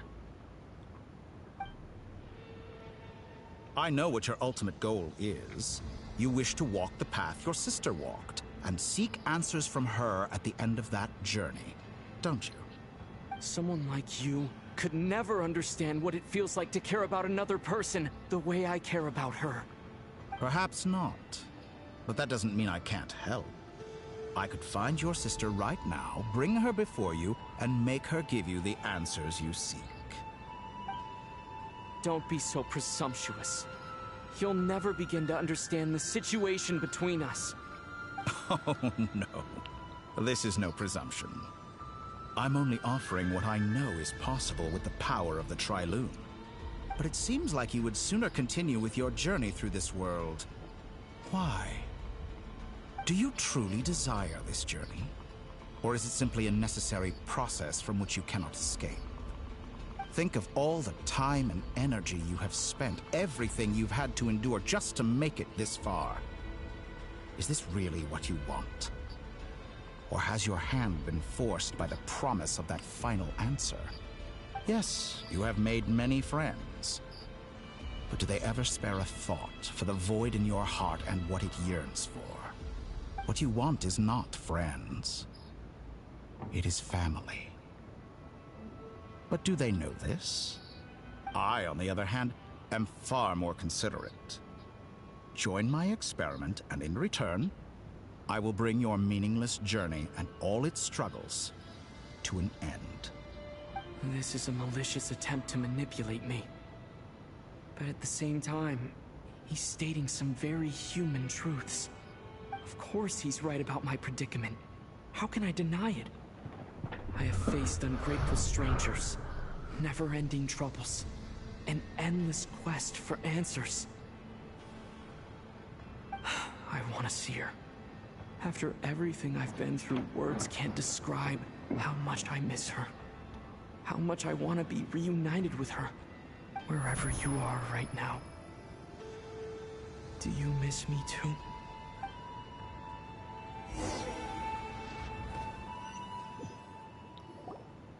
All right, everyone. Our next mission is clear.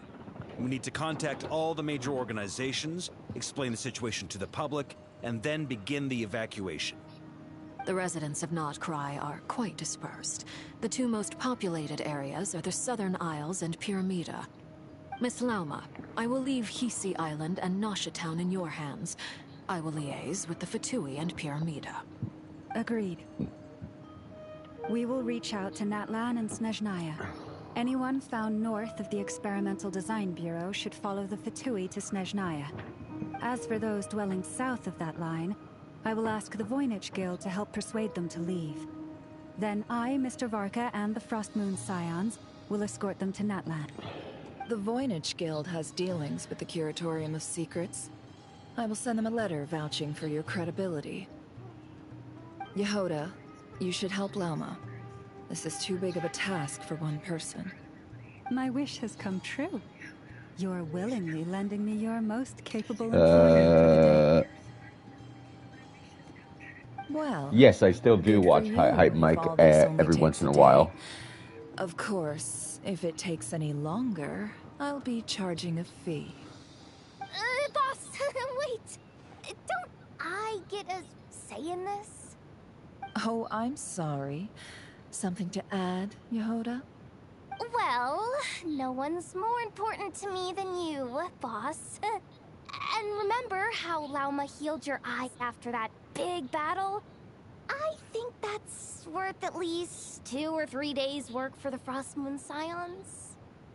Are you completely incapable of acting in your own self-interest? Or do you simply devalue your own labor? Are you sure you don't want to come with us? Who will see to our other work if we're all busy evacuating residents? Sandrone insists that Columbina is still alive, and we have a traveler to rescue. There's much to be done. But boss, I'm just worried that... Well, Nefer, I'll link up with you once my tasks are complete. What makes you think I'd need you to do that? I'll need it. And considering the way you approach certain matters, I think you'll be better off with me present. That's quite enough. Just focus on your work first. I bet we're in for an uphill battle here. But we can help out too. Inetha and I are gonna help Nasha Town's residents carry their stuff. Loading schedule. Store essential local research data and technology samples, then escort the people to Natlan. Understood. I will execute this to the best of my abilities. Great stuff. Thank you, ladies. I've contacted the Lightkeepers. A colleague of mine will join us shortly. I will persuade them to conduct a thorough search of the region to ensure that no civilians get left behind. As for me, I guess I'll be making an early return to Sumeru. I think it's important that someone informs the Dendro Archon of what's going on in Not Cry. Roger that. Someone should inform Mondstadt, too. Mr. Duran, can I trust you to handle that? I think you fly faster than any of us can run. As an added incentive, get there fast enough and I'll see about getting your gliding exam waived. Really? Ha! Mission accepted, sir. I intend to stay Ah, behind and help Miss I remember the Sanctuary with her gliding exam research. thing. She has some alchemy-related questions that she'd like me to explore. She recognizes your expertise, then. I wish you a fruitful collaboration. Thank you. In truth, I was surprised to hear her express an interest in subject matter outside of machines. I believe she has been investigating some Fontanian technology recently. She made a point of bringing the relevant materials with her when she left the Experimental Design Bureau. She's sorting through everything in her room as we speak. I should mention that we have one other friend who isn't present. He hasn't made his position in all of this clear. But if we know anything about him, he's likely investigating on his own. Paimon has been very quiet today. But I know how close she and the Traveler are with the Natlanese. She should come with us to the border. Okay. Paimon will do her best. Make sure to heed Sandrone's warning. Many of us have been cursed by Dottore. As such, under no circumstances should anyone cross national borders. Remain within Nodcry. That aside, personally, I have faith in Columbina. Things look grim, sure, but who knows how it'll play out. Same goes for rescuing the Traveler. Both of them are important allies and friends. We'll be counting on you to gather intel on them, Miss Nefer. Oh, wonderful. You're all here. Nicole. That voice again. Nicole? Whoa, that was loud. And it came out of nowhere. So mysterious. Sorry, this is the only way I can speak to you all right now. Please accept my apology. Anyway, time is short. I'll cut to the chase. We're still facing quite a catastrophe here at the world's borders. Alice has roped in every Hexen Circle member she can get a hold of. Except for me. She told me I had to come and help you all out as a matter of urgency. I quote, "You love talking, don't you? Well, now it's finally your time to shine. Take these. Make sure the whole party gets one each. You'll be in charge of making sure everyone stays connected." Huh? Is this a Dodo communication device? Scanning. Unknown device. Analyzing. Unknown device. Conclusion. Cute. Affirmative. It is cute and good. I believe that I quite like it. This is no ordinary Dodo communication device. It's my very own special modified version, specifically... Ah, sorry. I almost went off on another tangent there. Anyway, help yourselves.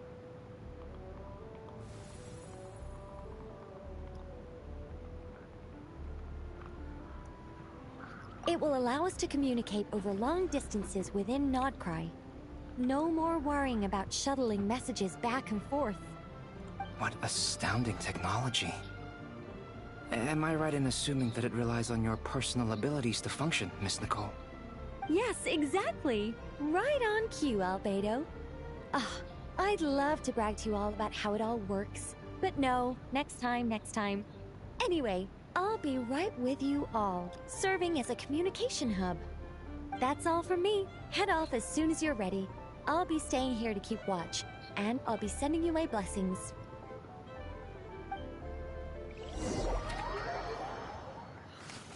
All right.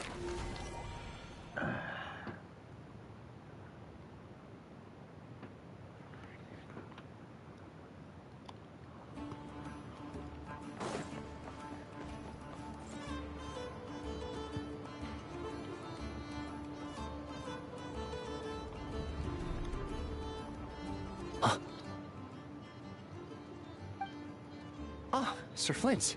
Perfect timing. I just arrived myself. You are most considerate, Master Ilua. But in fact, I know you have been sitting here for quite some time. If you saw me, why didn't you say something? I was curious to see how long you could sit still for. Also, shouldn't you have managed to sense me approaching? That would be a first. You always seem to appear out of thin air without making a peep. Also, how many times do I have to tell you not to address me as master? I don't qualify. I beg to differ. Why should a young man so well versed in social graces as yourself not be worthy of that title? Please, Lord Flint's... Sir Flint's. I'm begging you, don't flatter me into complacency like you do with everyone else. You understand me better than most. My newest acquaintances tell me I love complimenting others. What do you think? I think they don't understand why you do it. You just love puffing people up till they're a big, happy ball of hot air that floats away into the sky. In all sincerity, I can only hope that they bring good tidings when they come back down to Earth. Is the situation that bad? We just held a strategy meeting. Let me fill you in.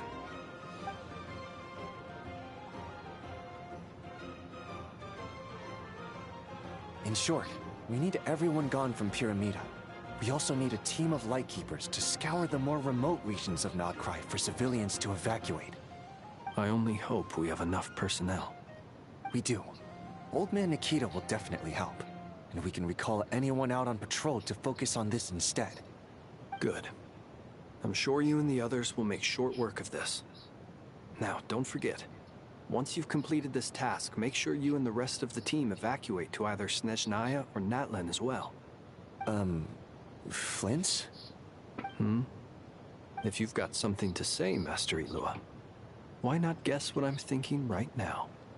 You mentioned that you have something else to deal with later. How difficult is it going to be? I doubt it will be easy. I know you're a Lightkeeper, and it's your duty to protect others in times of crisis. But I have a feeling that you'll be walking into grave danger. However bad things have gotten in the past, Nodcry has never faced a mass evacuation before. But from the sounds of it, you don't intend to come with us. I don't mean to pry, and it's probably none of my business. But whatever it is you're intending, you don't have to go through with it, you know. I've been afflicted with some sort of curse, and I'm told it may well trigger if I set foot outside of Nodcry. As such, I cannot leave. I have to act, if for no other reason than to fight this curse. What? No.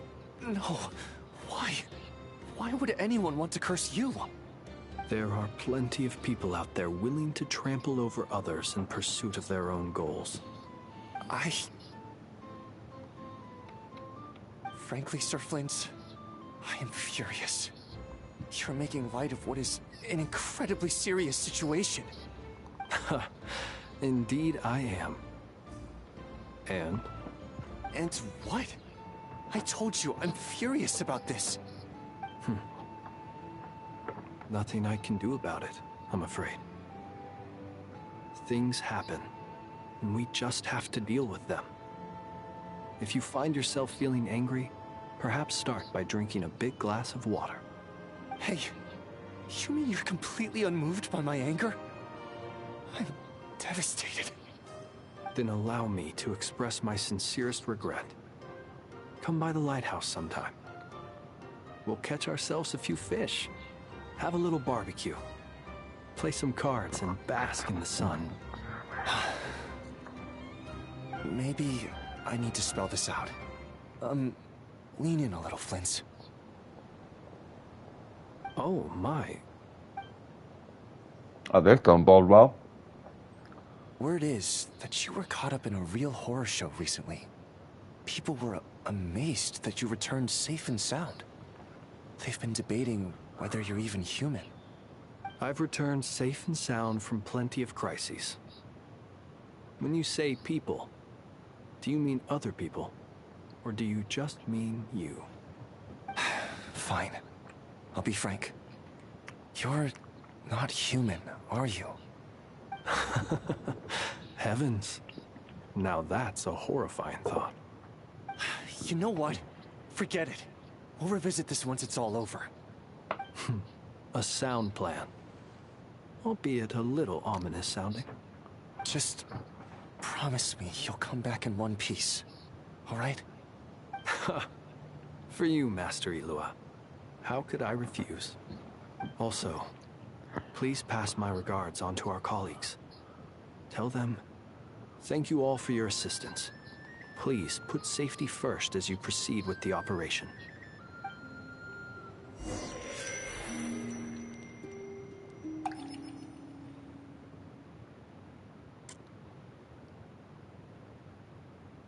I have to keep searching for a path toward reality.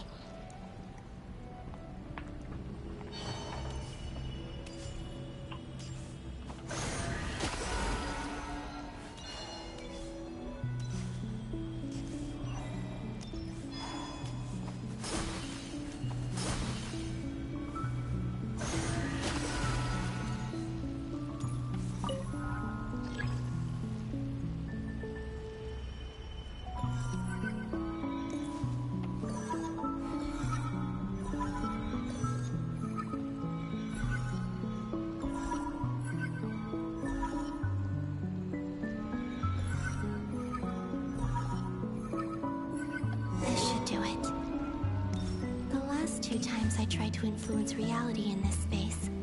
It consumed a lot of Kuvaki. I'll try and be more careful this time. I need to leave key clues behind using less power. I hope everyone still remembers what I said on Moon Prayer Night.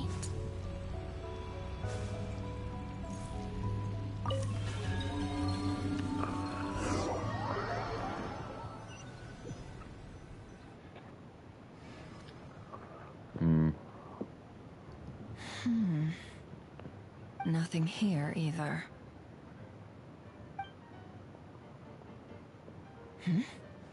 Flints? Ah, Miss Nefer. What are you doing here? Unless... I just spoke with Ilua about arrangements for the search and came for a walk nearby. As for you, why would... It appears we think along similar lines. And neither of us likes to accept things at face value. As well as figuring out how to gather intel on the Traveler, I wanted to confirm some of my own suspicions. Also, we'll need to bring a lot of force to bear against Dottore, even if we're only looking to rescue the Traveler. We can't leave anything to chance. You don't think Columbina perished either, do you? I'm merely considering the possibility that she survived, just as you are. How much can we really know about a deity like her anyway? Do you remember what she said on Moon Prayer Night? About using moonlight to send messages to us? Of course. I think that's why we're both here. Where have you checked so far? I've been focusing on the outdoors. Anywhere the moonlight shines. I checked most of Nasha Town, but didn't find anything. I checked the Curatorium of Secrets, and a few rooms where I thought I might find some leads. But no luck here either. The only places I haven't looked yet are the rooms in the flagship. But process of elimination isn't the only thing that brought me here. Oh, really? What's your other reason? After all that build-up, our mystery ally never showed up even once!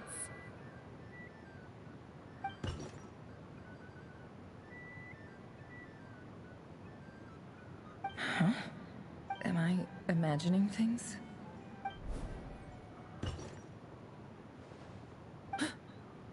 Come on, let's see what's going on. Oh no.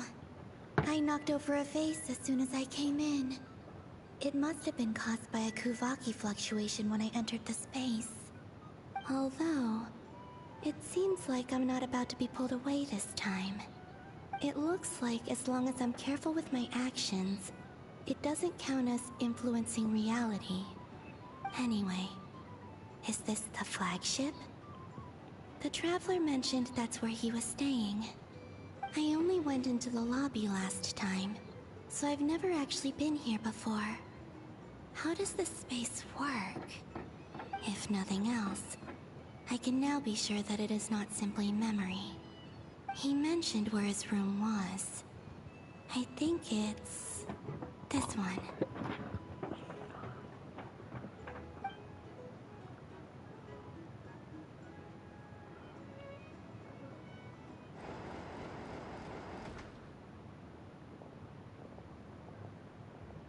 The door is closed. But if this is anything like when I disappeared, then maybe...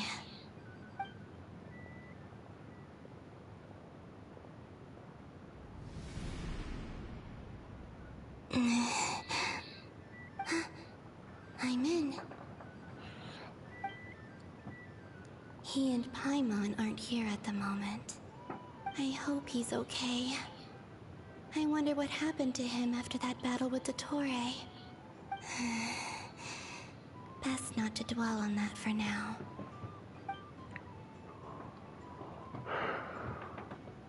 Please, Traveler. I really hope you find this.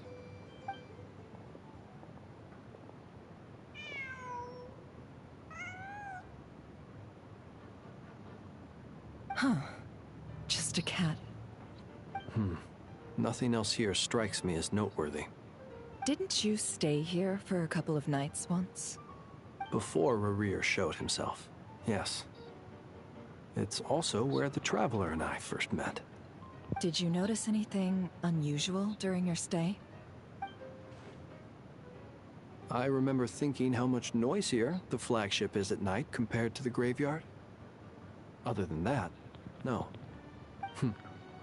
Traveler and Paimon were most congenial neighbors. This is where they've been staying, yes? Over here? That's right. I wouldn't usually condone breaking and entering, but we can make it up to them later. Focus now. I have to write a message on the wall using Kuvaki, just like I said on Moon Prayer Night. Simply open your windows on nights when the moon shines bright, and the moonlight will naturally flow towards the words I have written. Here goes. I'll need to carefully control my strength.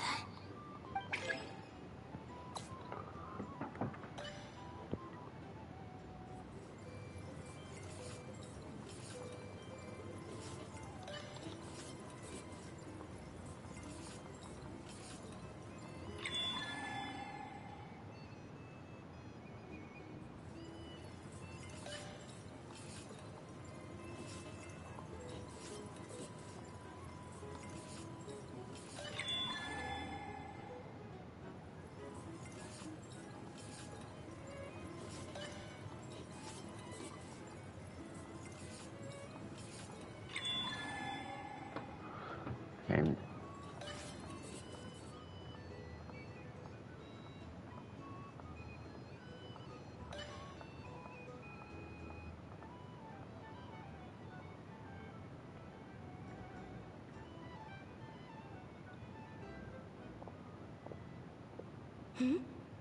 There's a noise outside the door. Is he back?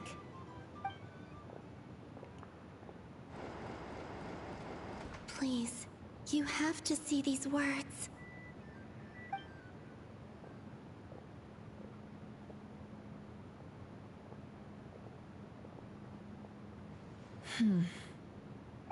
Well, do you sense anything? Unfortunately, no. And this place was our last chance. Not necessarily. We've only looked in Nasha Town so far. Miss Columbina said she would leave messages at her friends' dwellings. It's still worth checking where Miss Lauma lives and where I live. Let's try and make some time to look into those then. Wait. What are you waiting for? Oh, Paimon might have... What's that look for? This is a victory feast. It's normal to eat a little more than usual. The Traveler and Paimon. It's really you. But... why are they talking about a victory feast? Huh. You beyond sick while you were out there fighting Rare. So this is your chance to make it up to her, alright? Wait. So this is the night after the battle against Rare. How did I end up here? That's quite a long time ago now. Wait. Time. That's it. Every time I've entered reality within this space, it's been at an earlier point in time. Every one of those points has been before I fell into the moon's reflection. And everything I've done to affect reality really did happen in the past. Does this mean that within the moon's reflection, time flows backwards? Starting from the moment I fell in? Not long till Moonprayer night now. It's gonna be even livelier than tonight. Although, it's gonna be sad saying goodbye to the damselette. She seems like a really nice person. Paimon. No, I can't.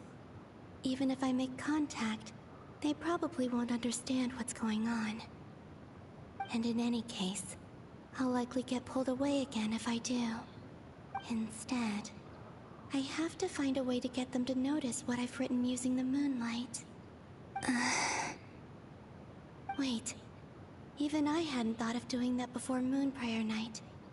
They'd never conceive of that possibility. Is there truly no other way? Don't lose heart. We'll find a way somehow. Huh? Oh, you say that, but the Frost Moon is beyond the fall sky. If we wanted to go visit her, how would we make it through to the other side? We might not have all the answers now, but I'm sure we'll find a way one day. Huh. Guess someone's gotta be the optimist. The present. The future. That's right. There are still things I can do. What's your plan? Flint's, when you were staying next door, did you ever open the window? No. The rooms here are dark and damp. And there's such a buildup of dust on the windows that the moonlight can't even get in. I didn't think it was worth the trouble. The moonlight? Ah, I think I see where you're going. One moment. I'll see if the owner is available. Don't bother. Time is of the essence.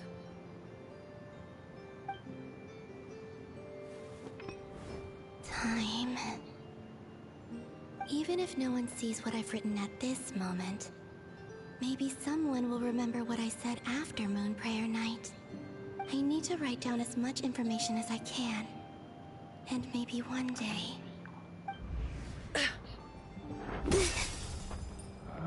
Huh? What's up with you? You can't even hold your cup steady. Are you getting tired? A little. Well, you should probably hit the hay then. You've had a really tough couple of days for you.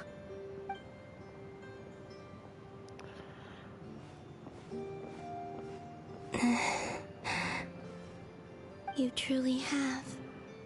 You helped defeat Rare, helped me reclaim my name, and you helped the others organize Moonprayer night.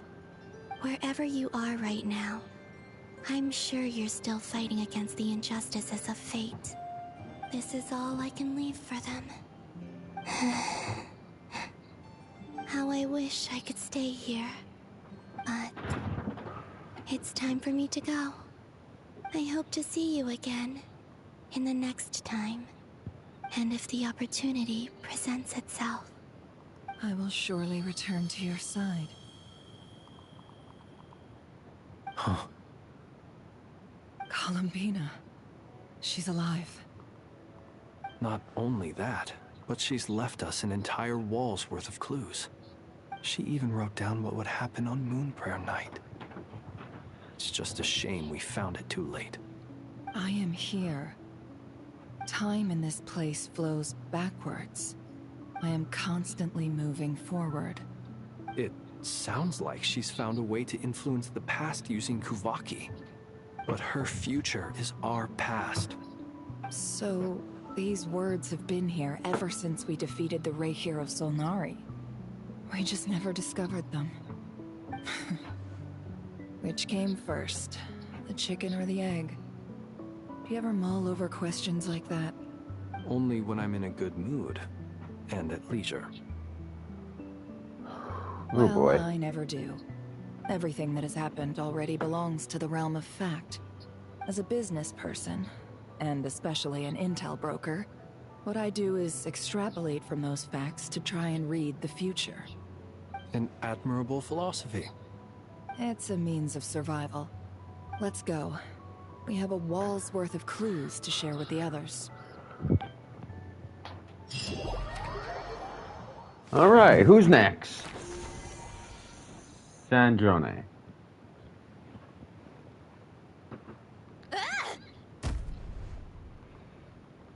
It appears that the Doctor's energy signature has changed to something similar to Kuvaki, but not like the Kuvaki we're used to. Nodcry's Kuvaki devices will only have a limited effect on it. I can see why you've chosen to place your hopes in alchemy instead. Also, I must say these books are rather profound. My subordinates just shipped them in from Fontaine. Some of them are from the Narcissenkreuz Ordo. Some are incident reports from Petrichor, and then there's a few test reports for these junk machines. Additionally, after some further scanning, I've discovered something extremely annoying. What's that? Teyvat's skies contain multiple moons. A long time ago, when I did my first scan, I detected 3, just as the legends say. But when I checked again just now, I detected 4 moons. So there's one extra? Yeah. Originally, I thought that if I could still find 3 moons, that would at least mean Columbina's still alive. But then it occurred to me that apart from the Frost Moon, Teyvat's moons are just husks. And husks surely shouldn't show up in the scan, since they're not alive. It's weird, isn't it? If we can't even distinguish between a dead and a living moon, how are we supposed to know whether a moon goddess is still alive? Or does this mean that the moon marrows are equivalent to the moons themselves? It's certainly possible. In which case, the 4th moon you detected may be Dottore artificial creation. So he wasn't bluffing. He really built his own moon marrow. Ugh, I'm so mad right now. I'm It's right there easy to with get you, girlie. overwhelmed when you have too much on your plate. Maybe you need to relax. Perhaps try going for a walk. Or simply take a few deep breaths. Nothing can calm me down at a time like this. I need more time, and I need progress.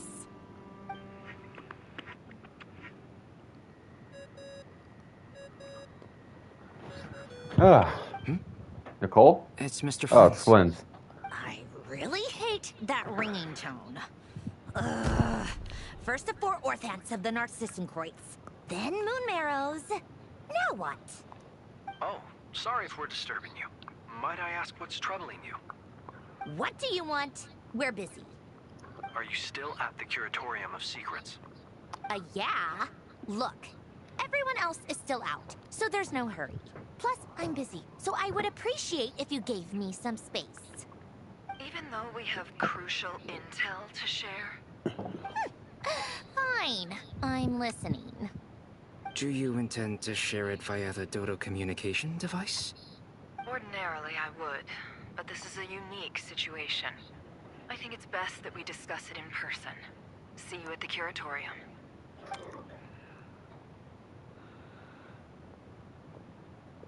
All right then. So, what's the situation? The rest of the team is still out working on their missions and evacuations. But we've decided to fill you in on the most crucial information first. Sandrone, you were right. Columbina is most likely still alive.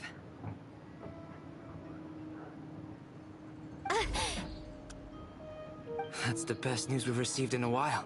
By a long way.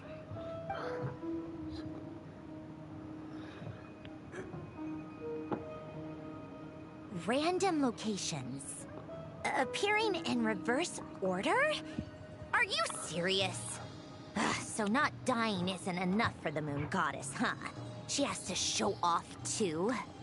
Anyway, does this mean we can deduce her condition from the moon marrows? Miss Androne, there's nothing wrong with simply admitting that you're happy to hear the good news. I'm not. And she's the least of our problems. We're facing a huge crisis. If she can't control the flow of time in there, she's just gonna keep moving backwards. Different points in time won't intersect, and she'll never find a way out. Let's say life begins with a drop of water. When did time begin?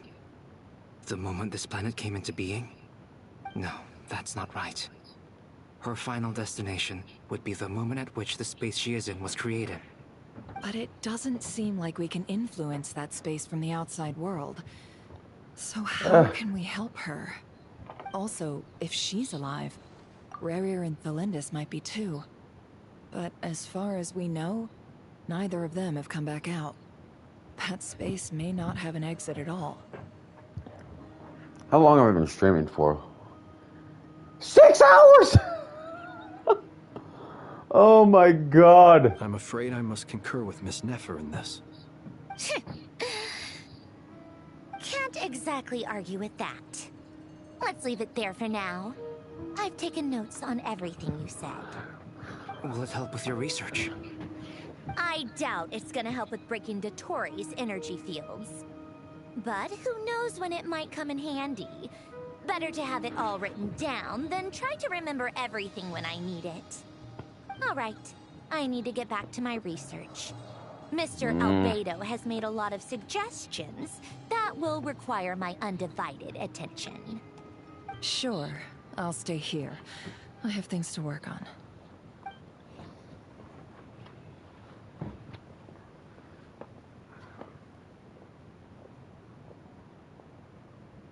Paimon, are you there? Oh, right. She went with Varka to Natlan, didn't she? Good thing we've moved her and the Traveler's luggage in here. Speaking of the Traveler, where could they be? There's a note from Paimon. Paimon here. Not in at the moment, but if anyone needs to borrow her stuff or the Travelers, go ahead and help yourself. Paimon won't be mad. Also, Traveler, if you get back before Paimon, make sure to get some rest. Paimon misses you a lot, but put your health first, all right? How sweet. Well, since you offered, Paimon, don't mind if I do. This is the Traveler and Paimon's luggage. All the items they use day to day are here. It's well organized. I wonder which of them is responsible for that. What do we have here?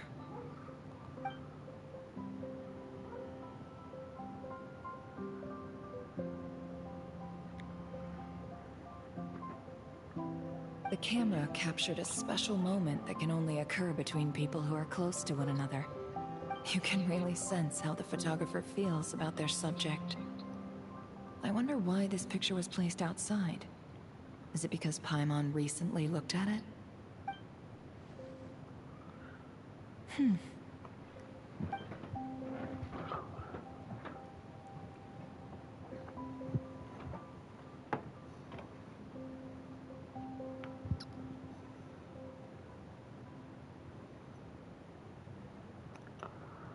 This must belong to the Traveler. Perfect. I'll use this. Hang in there. We'll find you.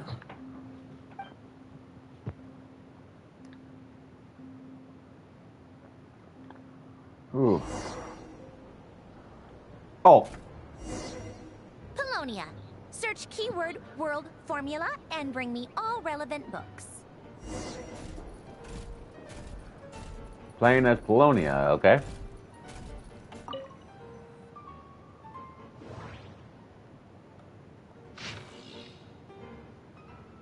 If you all want to read this going ahead.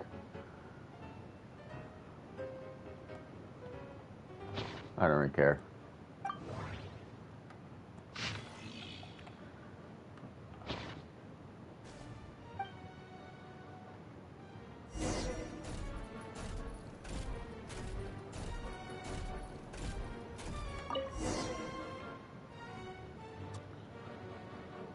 Let's see. This one is on Tonki's sermon dictation concerning the apocalypse. I believe that the correct term for this is Fortuna. This was an ancient Romorian technology, a wisdom unparalleled.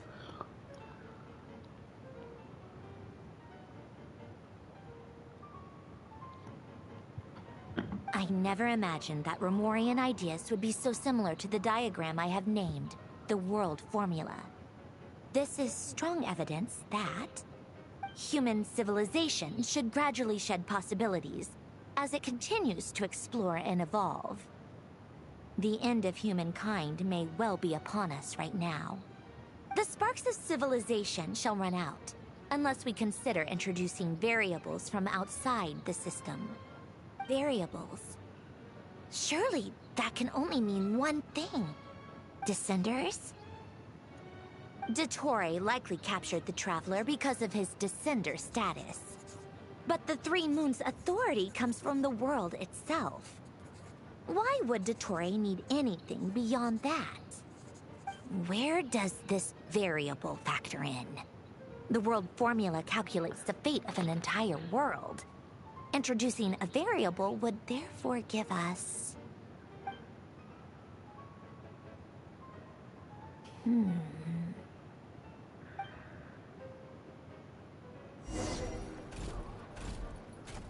Polonia, search keyword pathway and bring me all relevant books.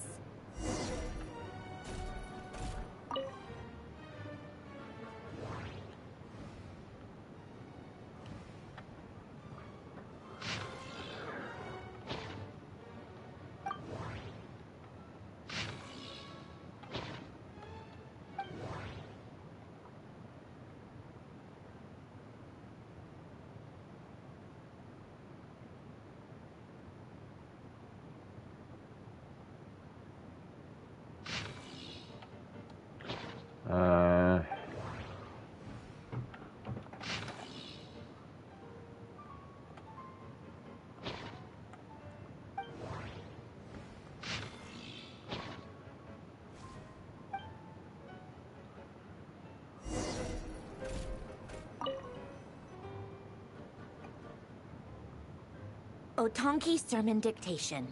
Explications on the chemical marriage. These titles are pretty esoteric. Observe and compute the pathway displayed in the guidance diagram. Deconstructing and reversing its effects could generate potential ideas. So, it's one of Renee's draft lectures. Deconstructing the pathway. I suppose that could lead to a breakthrough.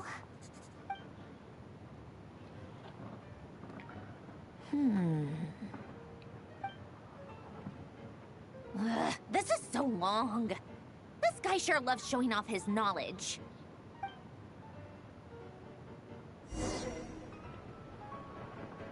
Polonia, search keyword tree model and bring me all relevant books.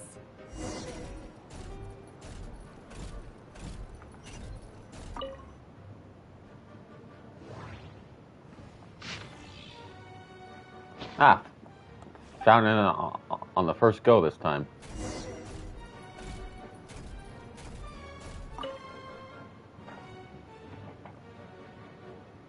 Most of the experimental devices proposed by the Lilia Crucis Ordo are built based on the simple and basic logical structure of a tree model. Lilia Crucis. Guess they were trying to cover up the name of the Nautitzenkreuz Ordo? When Duke St. Germanus departed, he said, "It seems that there's no going back." Alas, he is only a genius when it comes to machines. In all other things, he is but ordinary. Excuse me? I'm sorry. That's just ridiculous. What kind of book is this? Great Detective Herlock, The Alchemist and the Clockwork Saint? Isn't this a novel? Come on. Still, the author swears that they knew Renee well. Whatever. I guess it's not beyond the realms of possibility that Renee would say nonsense like that on occasion. Memory, wishes, souls, and persona. Frankly, this sounds more like occultism, but if Albedo vouches for it, I suppose there must be some alchemical basis to these techniques. The way Alain Guillotin saw it, the world was comprised of machines. The universe needed machines, and thus his technologies were created. That's why I was born. René, his full name was René de Petrichor, if I recall correctly. Sounds like he and the town must be intricately connected. That place was also the source of most of our information regarding Remurian civilization. Seems like some of his projects were based on their technology. The cutting of souls and storing them in vessels. These seemingly unrelated techniques underpinned René's research. Assuming that the four orthants correspond to alchemical categories. The chemical marriage model? Alain would have scoffed at that. He never would have let those theories or parameters anywhere near his mathematical formulas.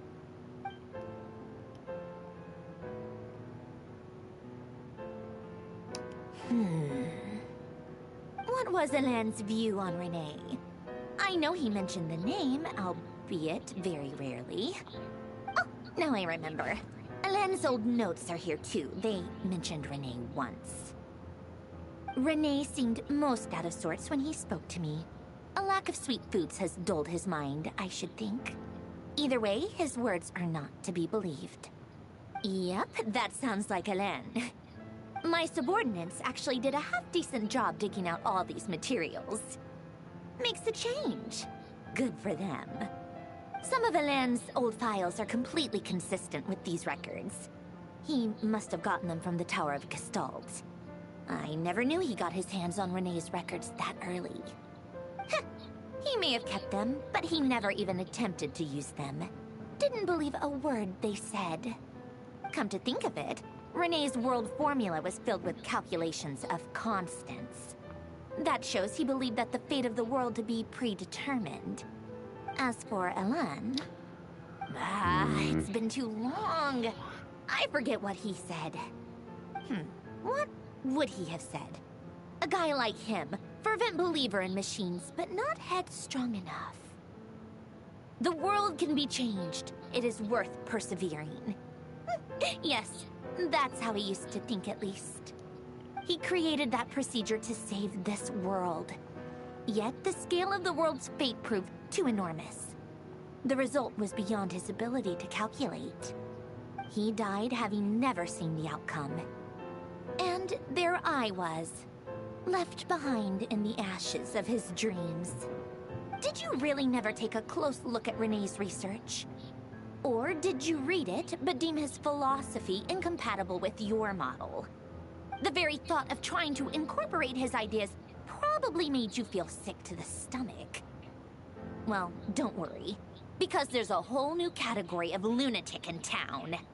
Next to Dottore, every other madman looks sane. You once asked me what I wished for. Should have asked him instead. He's the one pining for things you'd sooner die than witness.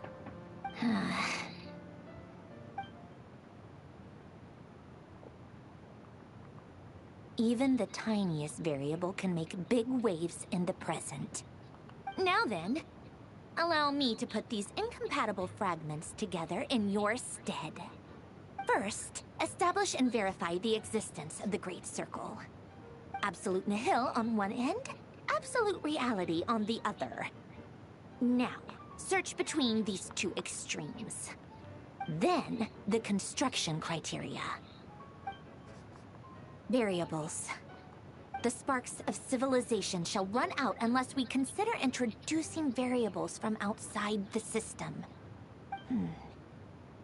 Input variables. Traverse the world, space-time, and civilization. Then extract the essential nodes from the records to determine which variables they point to. The primordial power that differentiated itself from the void. The power of light. Yes, light. Records. Hyperborea. This is so horrendously complicated. After all that, I'm still missing a few variables. I need to think this through again. How do you think it looks, Polonia? Like the frenzied scrawlings of a madwoman? Fine, keep it to yourself. It's not like you can talk anyway. I'll assume you gave it a passing grade. I jest. But true madness does often start with trying to save the world. What would Arlecchino and Columbina think if they saw this incomprehensible hen scratch? They'd probably have me institutionalized. So would Rosaline. She's been dead for a while now. When I close my eyes and think back, I can still see her face. And that enormous dress she used to wear. Such a bizarre choice. What possessed her? Oh, and the clack-clack of those heels used to drive me insane. No one's asking me, obviously, but I hope you all know that I never wanted to save the world. I'm not crazy. I don't have delusional ambitions, and that's a clinical fact. The world needs a solution, but I don't need the world's validation. It's the world begging me for answers, not the other way around.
Oh, cookies to go with the tea.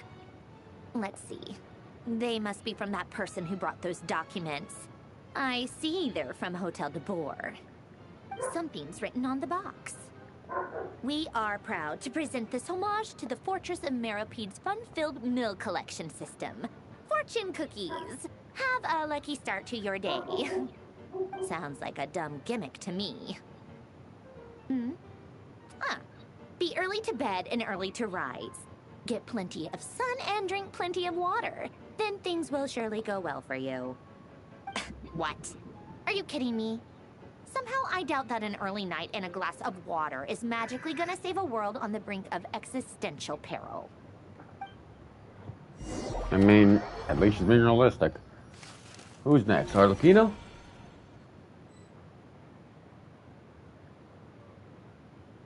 Lady Arlecchino, word has reached us that Lady Marionette's troops are all in position.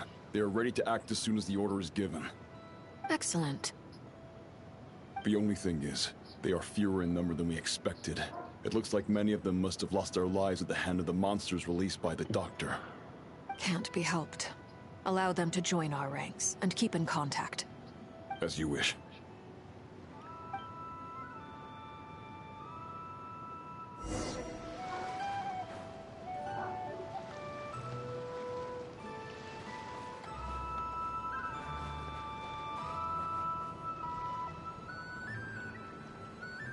What the heck is all that?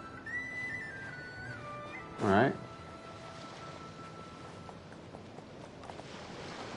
Gotta go grab the waypoint, It's it been a seems. while, Arlecchino. You look well. Hey, child.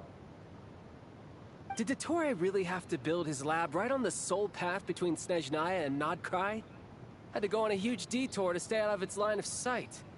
Sounds like an arduous journey. I assume you've brought word from Her Majesty? Of course, all part of the job.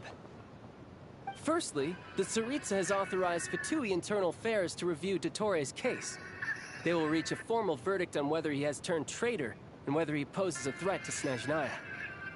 While they're working on that, I've been ordered to come and receive the refugees from Notcry. They are nearby.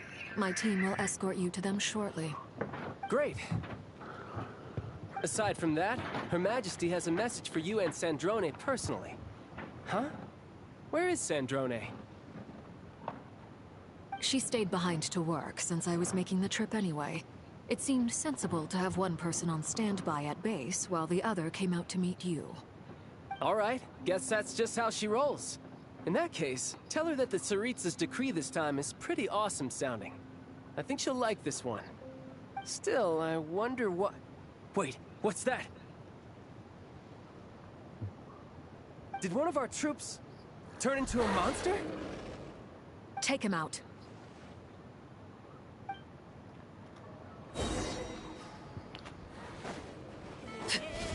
Laid bare. Riptide. Tidal wave. Everlasting as the moon.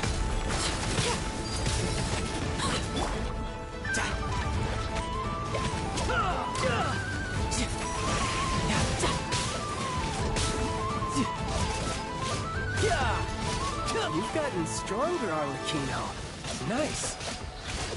Stop that right now. I appreciate the praise, but I am not fighting you today. I knew it.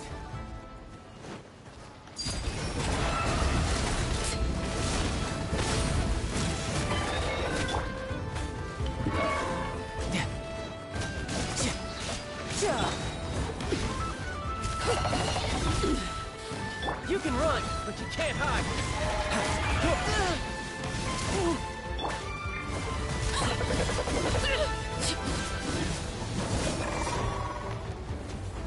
I can't believe it.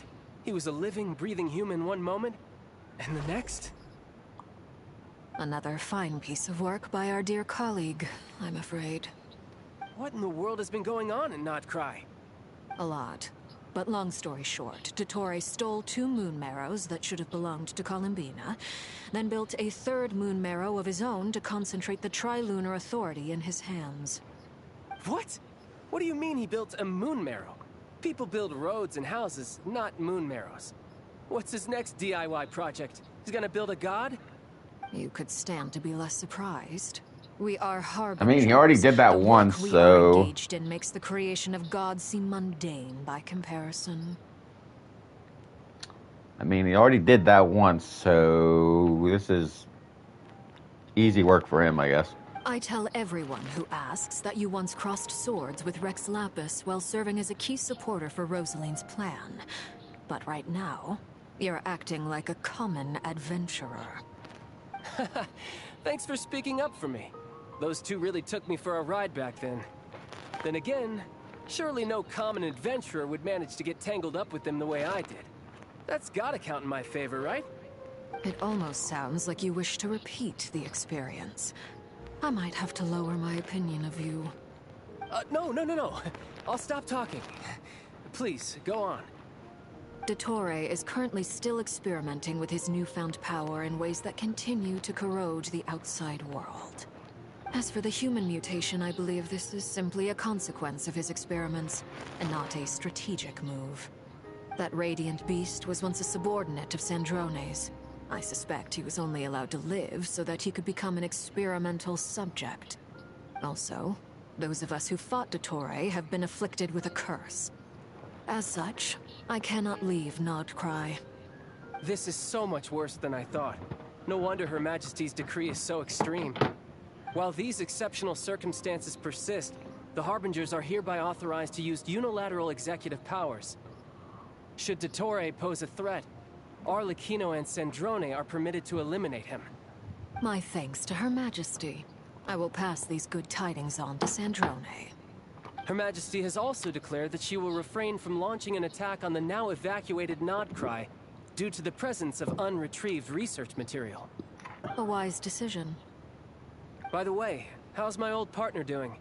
I'm assuming they're with you? Partner? You mean the Traveler? I'm afraid I have bad news. He was captured after our failed assault in Dottores' lab. His whereabouts are currently unknown. What? Why? Since when does Dottore have a bone to pick with him? That is indeed the question. I'm not sure he does. He must have some other goal in mind. This won't do. I have to rescue him. Child, I would not do that if I were you. You can't. We have no idea where the Traveler is. What am I supposed to do then? Stand here twiddling my thumbs? Sandrone is working on it. The best thing you can do right now is complete your mission. Fine. I guess I'll leave this to you then. One last thing. Tell the Rooster to get the message out to the gods and citizens of every nation in Tevat. Beware. An uncontrollable pollution is spreading forth from Nodcry. The source of that pollution is a madman drunk on the success of his experiments. The Fatui and our allies will endeavor to contain the threat. Oh, so that's what that is. However, if Nodcry falls, things are likely to escalate. Considering Dottore is one of our own, all Fatui stationed in Nodcry consider it our duty to stay and fight him to the bitter end. Whatever the cost. Hey, don't be too pessimistic. If it comes to it, I'm sure Her Majesty won't stand by and do nothing. I hope you're right.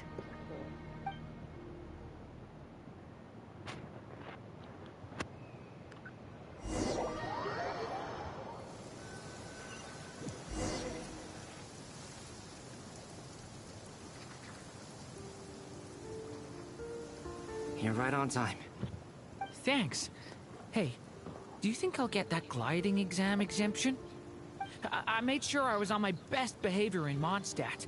I landed well outside the city and walked in through the gates. I'll help you apply, don't worry.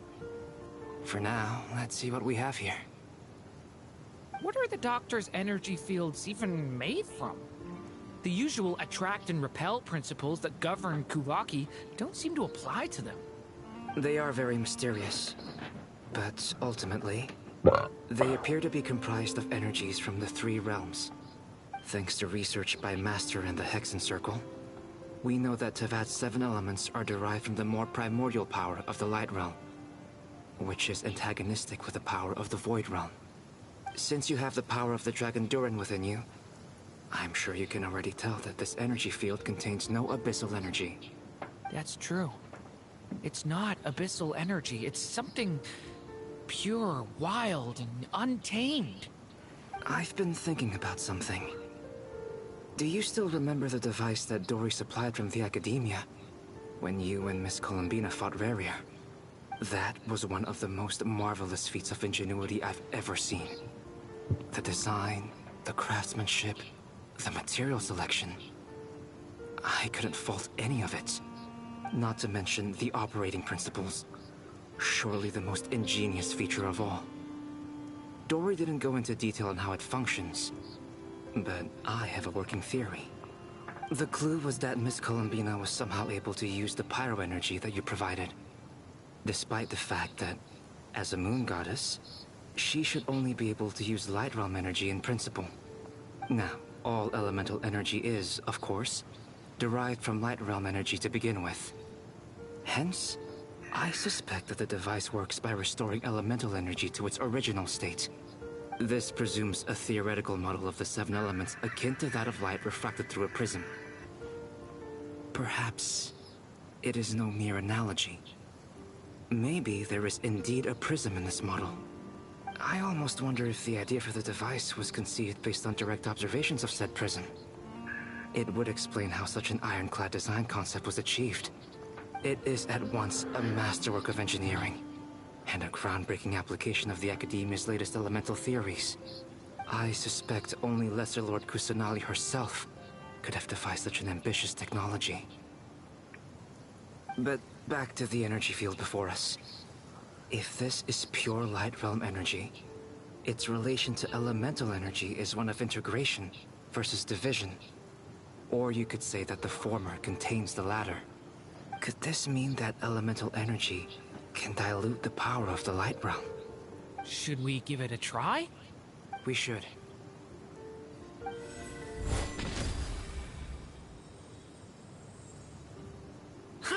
It works! Clear signs of disruption were detected at the periphery of the energy field. This indicates that elemental energy can disturb or even negate the field. Now you try. Alright, here goes. It's working! Switch to abyssal energy and attack again. No surprises there. Abyssal power drains the energy field to a significantly greater extent. I now feel confident in asserting that the energy field is indeed pure light realm energy, and that elemental energy can dilute it. But the energy field is huge! How much elemental energy will it take to neutralize it? We don't have to neutralize it completely. We can try other approaches. That's all for theory. Would you like to continue watching? So you knew I was here? Huh? When did you get here? A while ago. But Albedo sounded like he was working on his thesis defense back there. Back in Sumeru. You can end a person's whole career by interrupting them mid-speech. Very thoughtful of you. I'm truly touched. Could I ask you to lend me a hand? With what? A little test. Try using Anima to unleash a concentrated assault with circular blades, with the goal of breaking through at a singular point. Nice! This time it tore through the field. Tremendous. This is a major breakthrough. Should we go through? We probably shouldn't risk having mutually antagonistic energies in such close proximity. Durin, you stay here and watch the entrance. Hat Guy and I will go in to investigate. Sounds sensible to me. Keep your eyes peeled, Durin. Don't worry, I got this. You two be careful in there. Just give me the signal if you need help, and I'll dive right in. What do you mean, signal? It's based on a new alchemical concoction I developed last month. When two bottles of it are smashed on the ground together, they emit a blinding burst of light. If it comes to that, remember to shield your eyes with your hat. Glad I asked. Thanks for the heads up.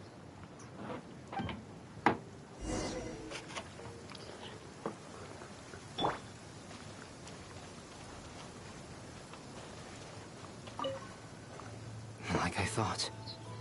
Beyond a certain distance, we can't see the opening where we came in. Maybe that's to prevent people from escaping. Sounds like Dottore style to me. Not much has changed. Things are basically the same here as they were before the energy field appeared.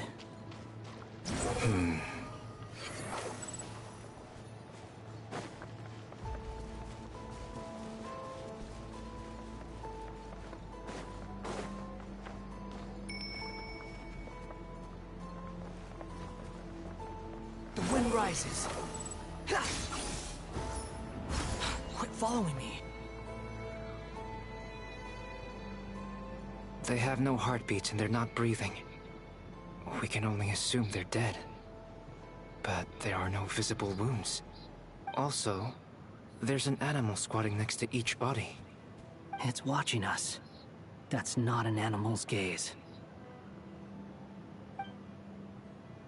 What are you trying to tell us? Doesn't seem eager to talk. I guess maybe it's just an animal after all. Let's keep looking around.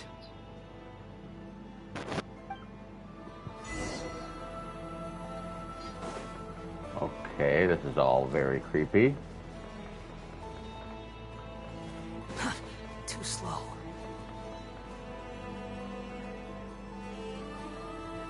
Same situation everywhere. Not a living soul in sight. Just countless bodies with animals standing watch over them. Well, I think we can safely rule out the possibility that they're all pets. Is skirting around the topic your way of showing consideration for other people's feelings? Just being cautious. I don't doubt that you can handle the truth.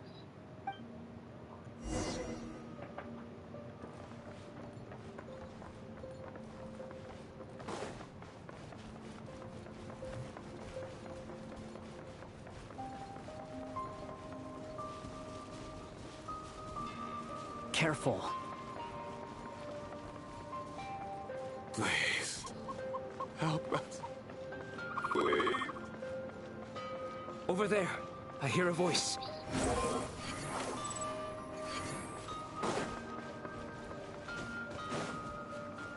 Screen's getting a bit blurry. Too slow.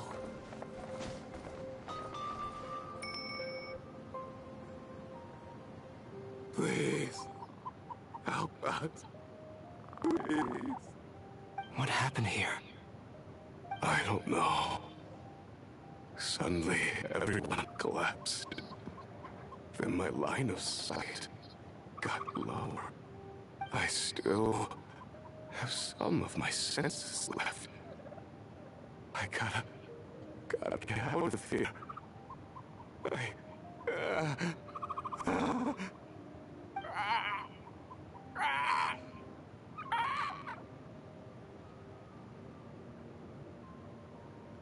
It looks like there's a huge experiment going on inside this energy field. Maybe each energy field is its own giant experiment. Vile. He's swapping human minds with those of animals. Even without the other circumstances, this would be an extremely radical experiment. Those people may have lost their sense of selves, but they are not fully animals either. If they were, they would have left. But instead, their instincts are driving them to remain by their dead bodies. We should go. No sense in sticking around here longer than we need to. Agreed.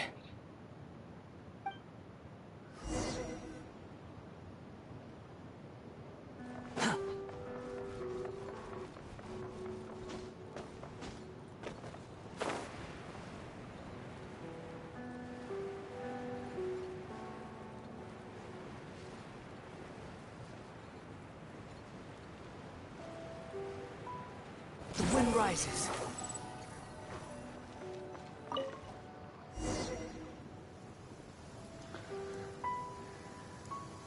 Ah, you're back! Everything okay? We saw some things that take a strong stomach. Otherwise, we're fine. We should share our findings with the others.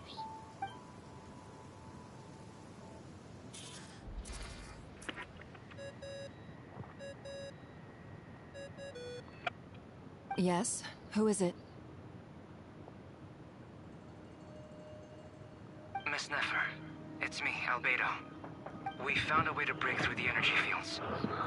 With enough control, it's possible to tear them open using elemental energy. Also, we managed to take a look inside. Dottore is carrying out his cruel experiments on an immense scale. Any residents who have failed to evacuate in time will likely meet a grisly end. Sounds like he's living down to our expectations. Might I ask how things are proceeding on your end? I'm just about to get started. I'll be in touch once I have a result. Understood. Stay safe. I will.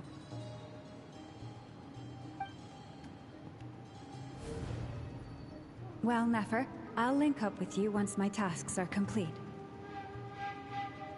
What makes you think I'd need you to do that? I'll need it. And considering the way you approach certain matters, I think you'll be better off with me present.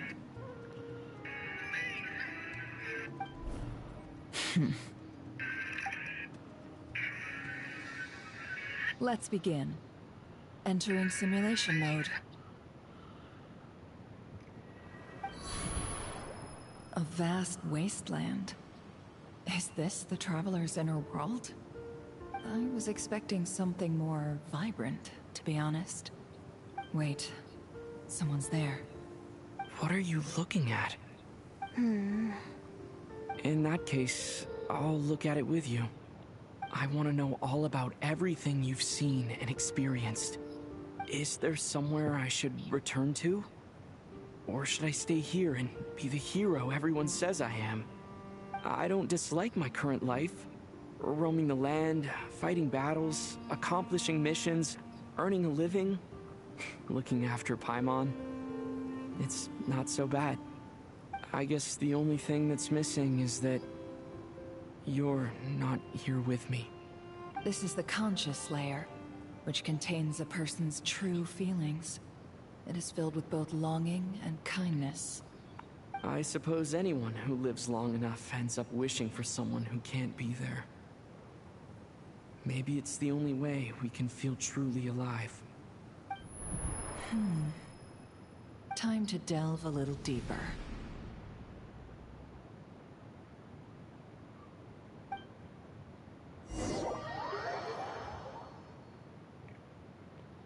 Nasha Town is hardly the optimal choice for a place to live, but it has character and a reasonable population density.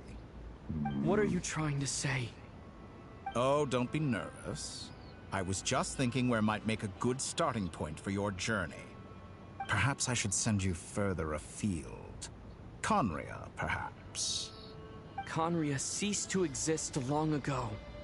Once again, you fail to understand the possibilities that the Tri-Lune creates.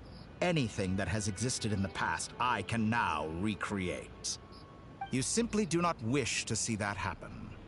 That might be because you miss your sibling and fear getting answers that you are not ready to learn. But this is not for me to judge. If we are to collaborate, we need to maintain an amicable relationship. In a moment, you will be able to... Oh no. What are you...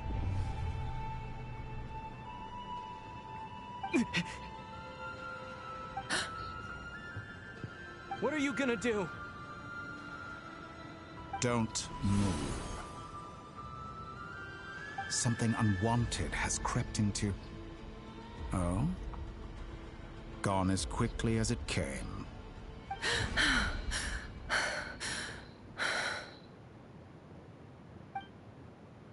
Did you save me? If I hadn't cut the connection, Dottore might have caught you from the other side and destroyed you. This was a good idea, but once is plenty. You were exceptionally brave. Excellent work. Thanks, but now's not the time for that.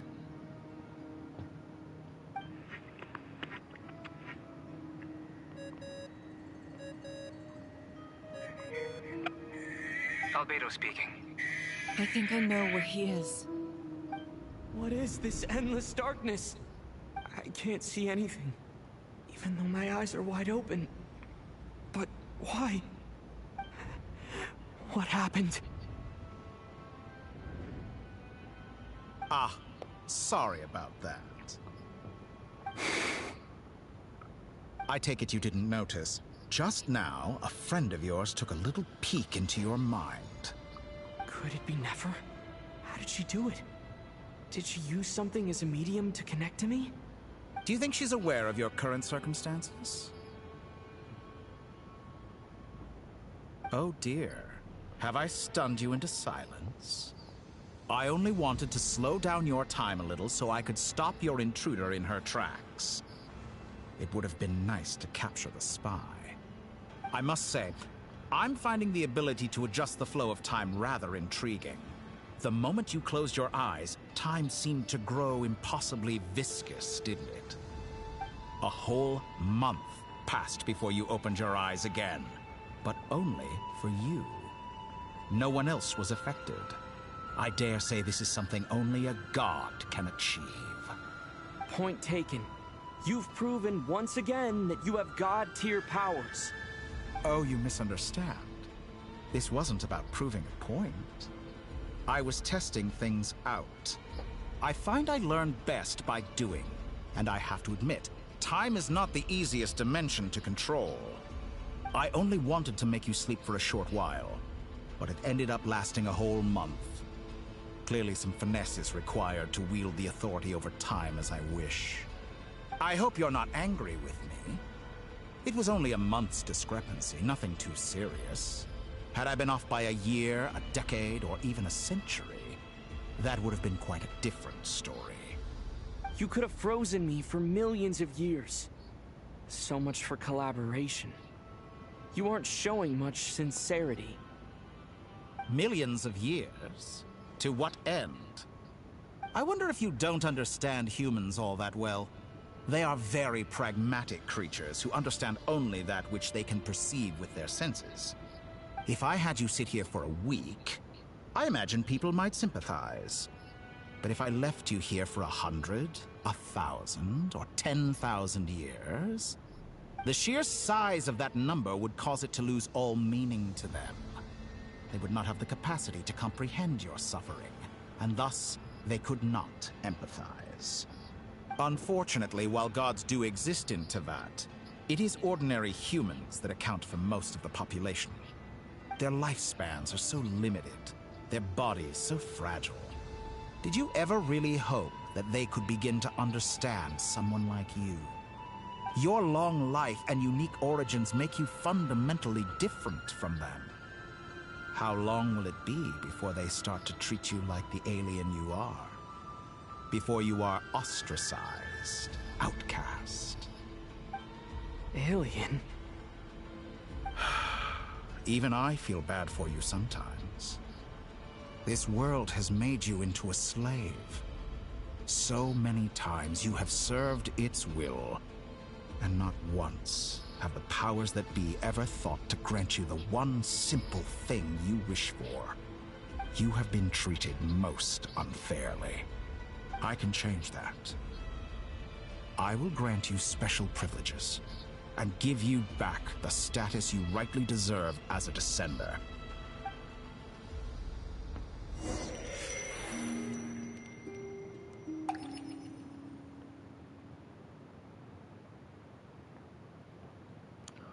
I've entered the past 3 times at this point, but I still have so many questions. For instance, beyond each point being further back in time than the last, what determines the specific locations at which I can make entry? So far, the common thread linking all 3 scenarios is that the Traveler has been present. But it's more than that. I know I sensed something familiar around him. What was it? I'll keep this question in mind as I carry on.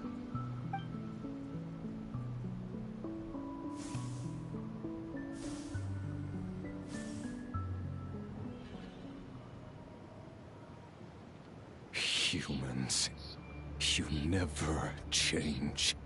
Always trying to use powers you neither comprehend nor control. This looks like Star Sand Shoal. Was this before Rerir regained his physical form?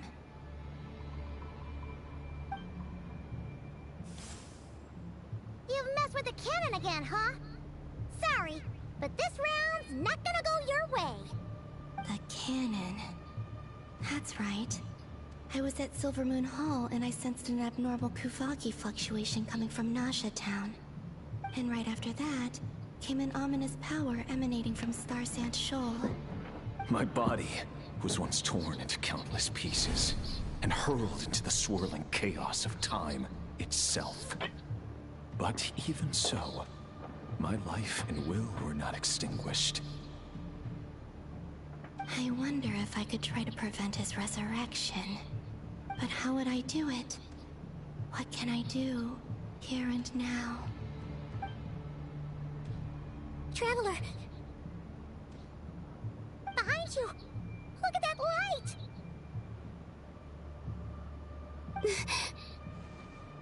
No, I won't make it in time. He's using the Kuvaki shield, like I taught him. Is he going to use it to block the cannon's beam? He's strong. I'm sure he can manage. But the force released when the beam impacts the shield might lead to collateral damage. Easy Island. The Frost Moon Scions will be exposed to lethal levels of Kuvaki. A question, if I may. Kind Miss Columbina. When the cannon's Kuvaki beam was deflected earlier, I saw several bolts of energy streak toward Hisi Island, only to be blocked. Did you also have a hand in that? Maybe that really was me after all. Well, future me. But I don't know if I have enough power left. Sigi sato pasa sax, sniti ipotuftos. There's no time. Osestikos paratin tiram to risuiku, to pia to aithion feraton. I have to make it. Oh, Frost Moon. Oh, great land. Oh, slumbering moonlight of Nodcry. If you can hear me, if you can sense my call, then please, heed me once more!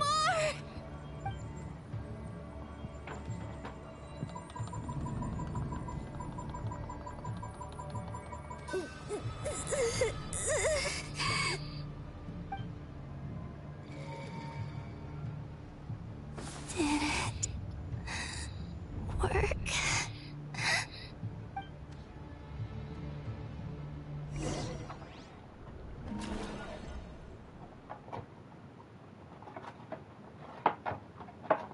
Oh, it's just game. Wake up. Hey, did you hear me? Columbina, I said wake up now!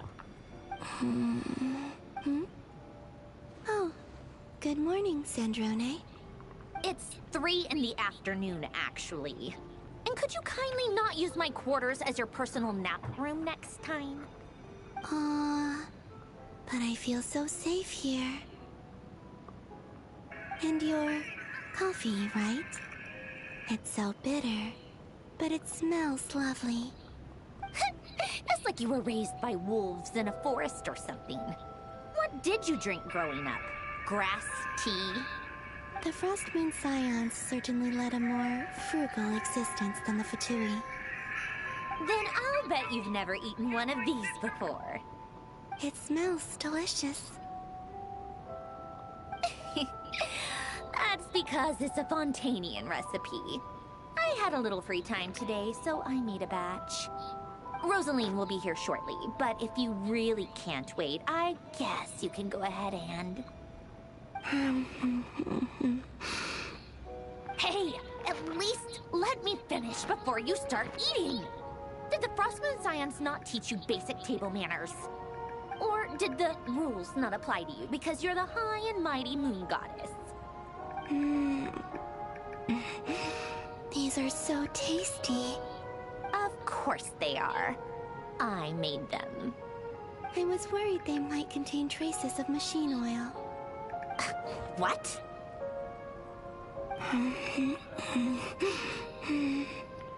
You know, there's something I've always wanted to ask you.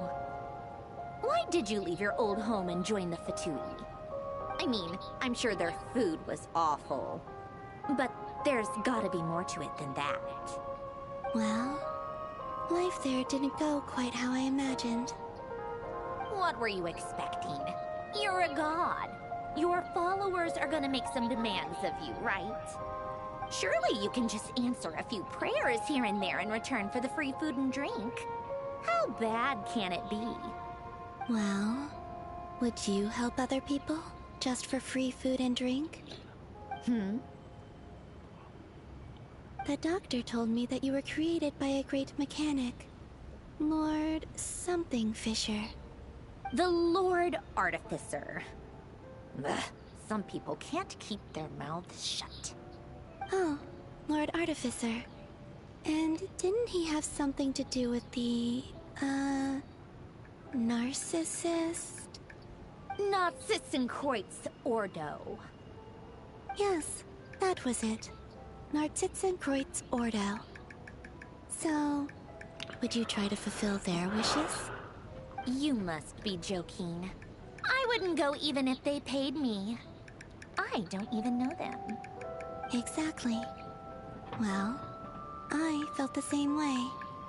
I did not know the people who made demands of me.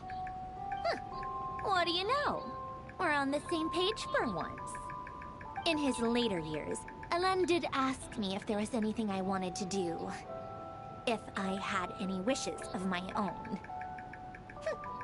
Well, I don't. And I'm not in any mood to fulfill someone else's either. Who's Elen? he was the... You know what? Never mind. You're not gonna remember. Anyway, the point I'm trying to make is, neither of us is the self-sacrificing type. Let me ask you this. What sort of place would you like to live in, if you could choose? A place where people don't ask me for things I cannot give them. Where they don't worship me, or fear me, but just want to chat with me like a normal person. I'd also like the freedom to come and go as I please. And ideally, it would be somewhere with the smell of coffee and snacks. Not to burst your bubble, but no such place exists in the world. Now, take your snacks and scram.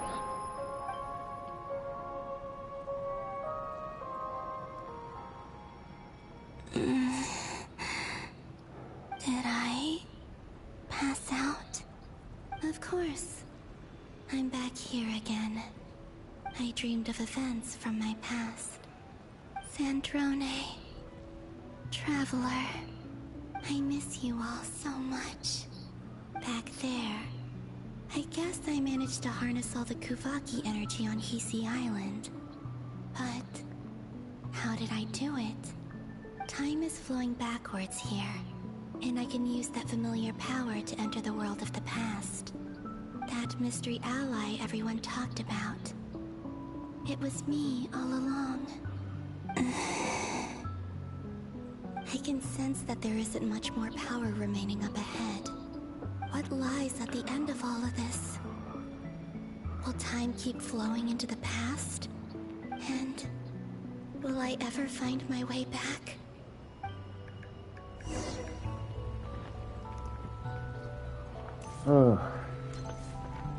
This stream has been going on for too long. It's getting harder and harder to use my power.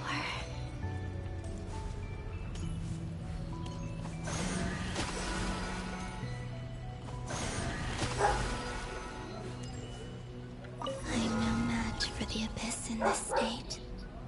I need to avoid the contaminated fragments.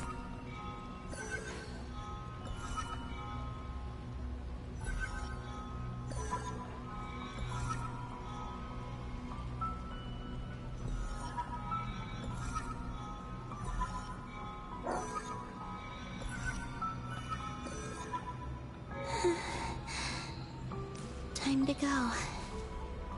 I wonder where I'll find myself this time.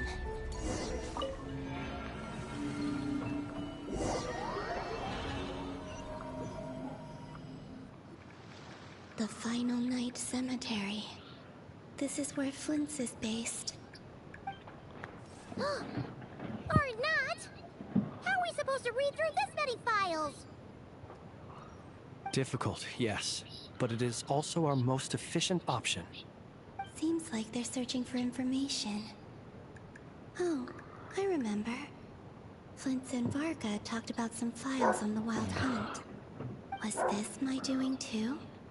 To expose the true intentions of this Rereer, we need to dive into Notcry's history. Are my actions changing the past? Or are they simply completing a process?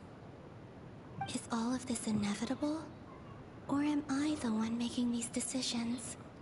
If I choose not to help them now, will it change how things turn out? Hope we don't land on our heads then. They're my friends. I can't not help them.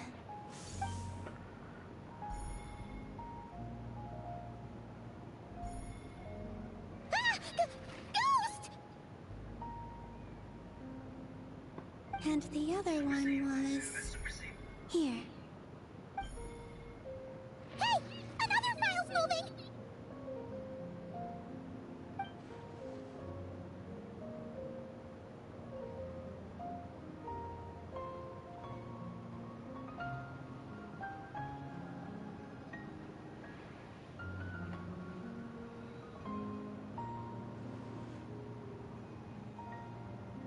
That should do it.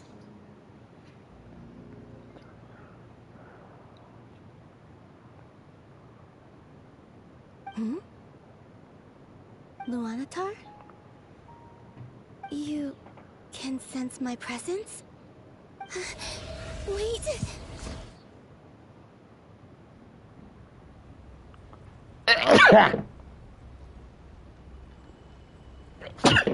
Ugh. Jeez. Luanatar. So she's that familiar presence I've been sensing all along. She's always been by the Traveler's side. That explains why the Traveler has been there each time I've entered the past. But why Luanatar? Is it because she has a connection to me as the Moon Goddess's familiar? If so, why not any other Kuhenki? That's...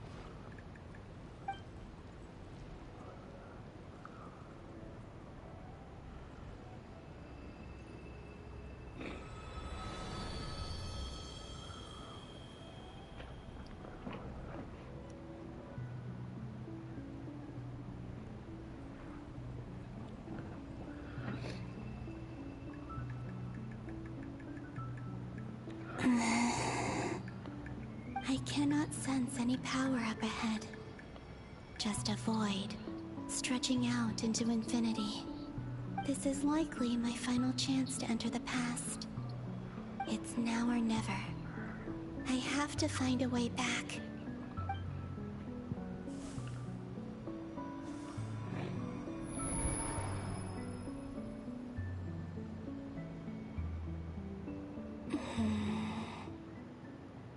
Hisi Island? How far back in time is this? Where's Luanatar?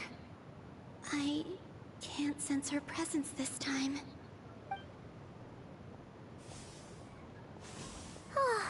Seeing Anafa and Aino reunited like that sure was heartwarming. I think this is the first time we went to the Frost Moon Scions. If I'm remembering it all. Traveler, Paimon. No. Stay calm. I don't have much power left to change things. I don't even have that much time left here. Think, Columbina. How do I find a way back? A way back... to where? Do I go back to Moon Prayer Night? Or to the future that followed? And if I return in my current state, what will become of me then? Dotori's actions that day proved that he'd been planning that for a long time. He had already seized the power of 2 Moon Marrows before capturing me. Even if I managed to get back, how can I fight against him when he wields the Tri-Lune Authority? I can't. If I go back like this, I'll be playing right into his hands. I have to find some way of rivaling the power he has usurped. Wait. Time flowing backwards. The Tri-Lune Authority. Does that mean... I think I know what the final destination of this lunar reflection might be. I know what I must do. Speaking of homes, we must already be close to where the Frost Moon Scions live. The vibe here feels different, just like the scenery. But how do I communicate my plan to my friends? Should I write it down here? No. Someone else will see it. I need something with a close connection to me. Something I can use as a medium to tell them what's happened to me in here.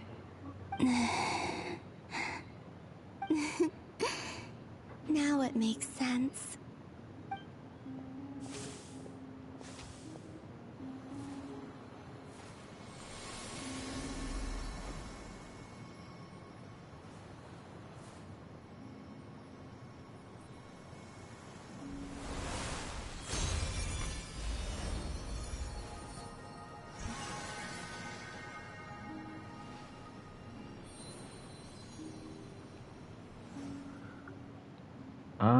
Hey, what was that? I feel like some sort of breeze blew by, and then the petals suddenly turned into...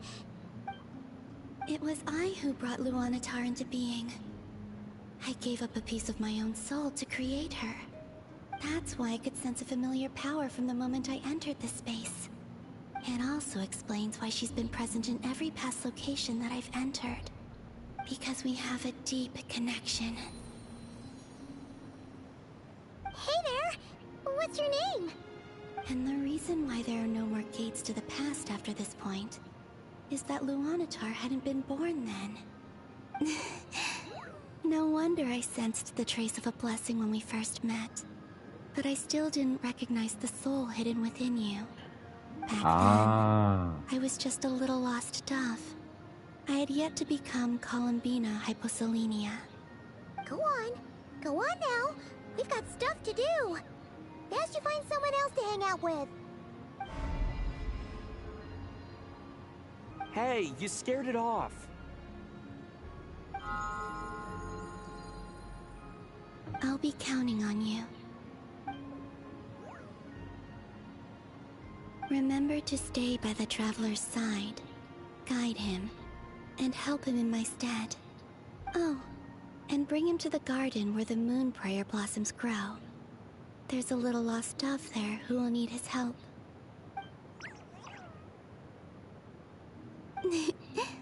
Go on.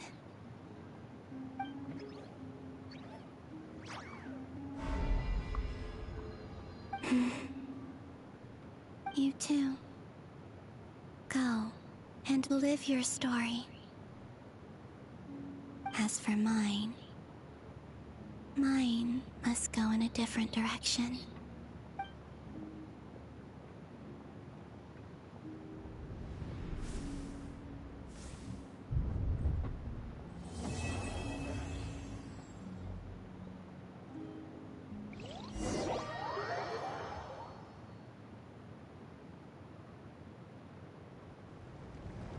And back to this bitch. How would you like to experience the thrill of never being held accountable for your actions? You could crush people like ants without consequence, or tear off their heads or limbs as you please. Believe me, such a life is but one small step away. What point is he trying to make? Freedom? But the freedom to kill? To do evil and get away with it? Why would you offer me that? The creation of a world is the ultimate scientific experiment. I have taken my research to the highest level, where I shall be not just a god, but also a servant to many sacred spirits. I shall heed the truth and a god's laboratory is the perfect playground. But it needs the right occupant to explore its full potential. Mortals are found everywhere one looks. Not so with Descenders. I'd prefer my first guest to be a distinguished individual such as yourself. And I know you could make the most of the opportunities it offers. So the condition for entering the new world is to take innocent lives. The same dilemma that Rerir once faced. Could I really bring myself to kill others for my own benefit? Rerir did. And look where it got him. Have you made up your mind? I can't do it. Your playground is no place for me. You're putting your hopes on the wrong person. But we both know I'm not quite the hero you say I am either. I have my own reasons for the journey I'm on. And they aren't all selfless. You've grown a lot since we last met. But there are still things you are unwilling to compromise on. This will only hinder you. Why don't I lower my requirements a little as a gesture of goodwill? I'll give you a little time to learn to be a less noble soul. That'll make things much easier for you. I really doubt I could live that sort of life. And yet you already sound less defiant than a moment ago. The benefits appeal to you because you can read the signs of the times. Why don't we return to my research facility? Your last visit was so rushed. There is much that I have yet to show you.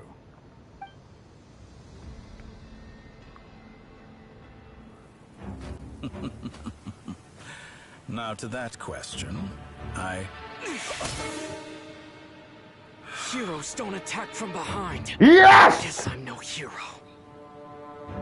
This is most disappointing.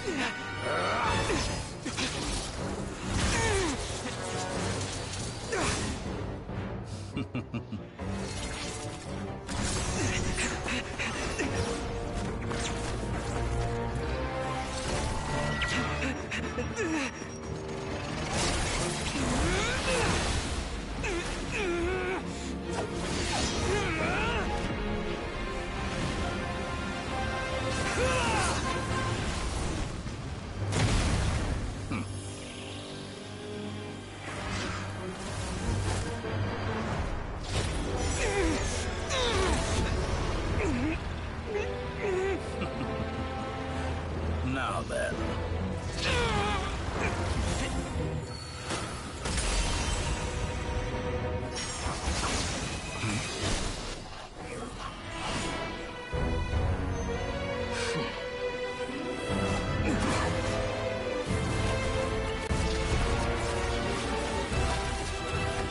A new face.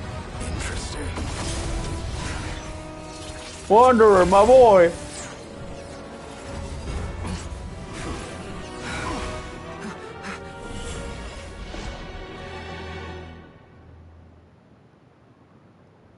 So that's where we were. We were in the other one. Okay, good to know.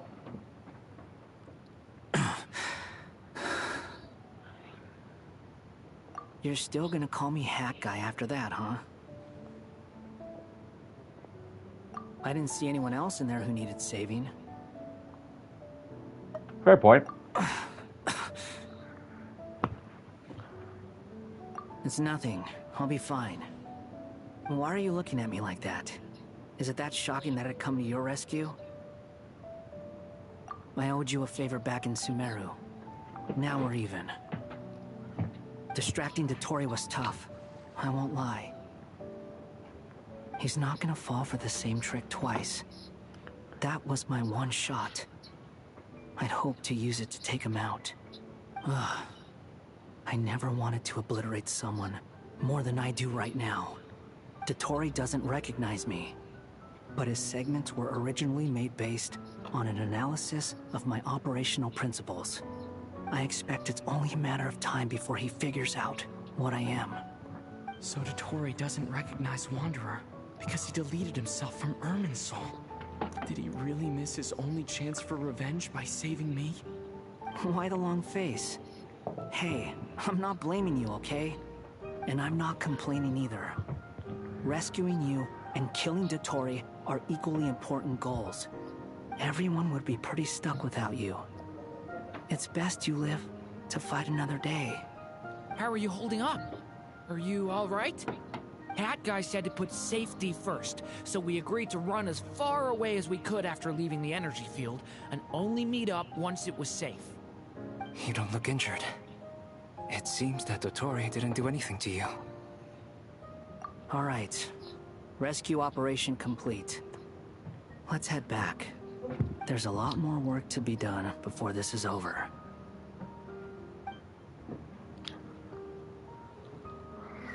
Can I finally end the stream?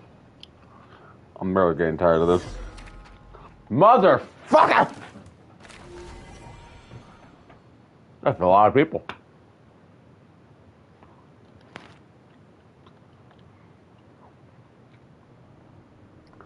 Understood. I will bear the Tsaritsa's decree in mind. I don't see what's so awesome about it, though. Does he really think everyone else is as immature as him? I'm not stooping to Tartaglia's level. I thought you might say that. How's your progress? Quite promising, actually. That alchemist Albedo gave me a few ideas. Remember how I asked you to look up some files for me? That stuff on the Nachtschitzenkreuz Institute. René de Petrichor and Jakob Ingold. Alain Guillotin despised René's theories and methods, but he never managed to come up with better alternatives either. So I adopted some of René's ideas. I thought Alain was like a father to you. He and René were mortal enemies, were they not?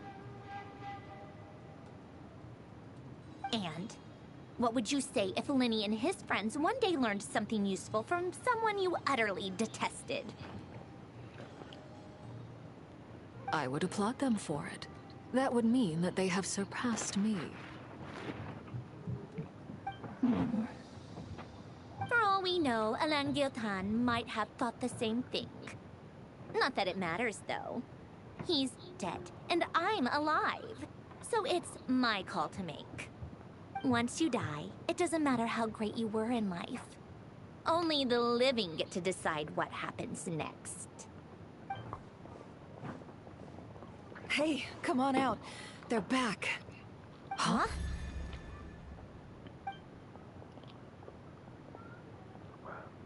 You're back? And your head's still screwed on? And you still have all your limbs? What does it look like? Way to keep your composure, madam. Excuse you. I am perfectly composed. Glad you're okay. Yes, it's a huge relief. Worry? Oh, yeah, right. You think we, the Fatui, were worried about you? We were worried sick. Hey! The Traveler and I were already friends.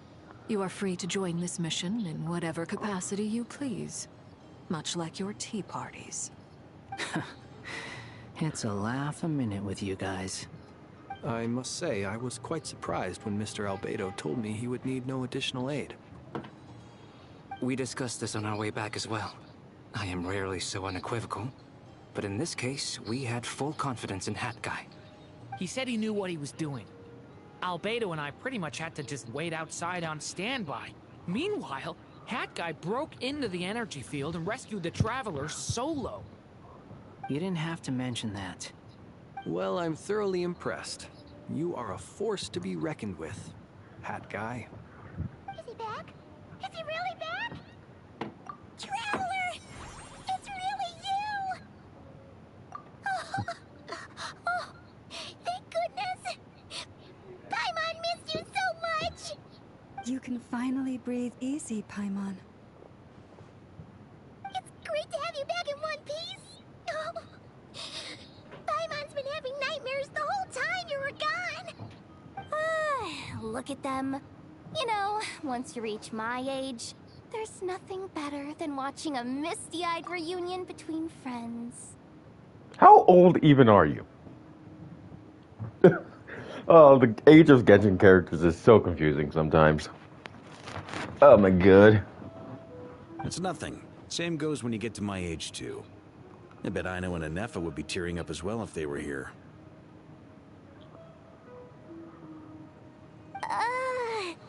Varka, I'm not sure Anefa can cry. I feel like the process of events would be engaged here protocol. That'd be funny. Oh, yeah, good point. Hey, your eyes are looking a little red and puffy. What? Ew, no. No, thank you. You're not my dad, okay? Knock it off. Everyone, I'm sorry for all the trouble I caused you. But the silver lining is, I didn't come away from this ordeal empty-handed. While I was being held captive, I learned a lot about Dottoro's current capabilities, and what he plans to do with them. Allow me to explain.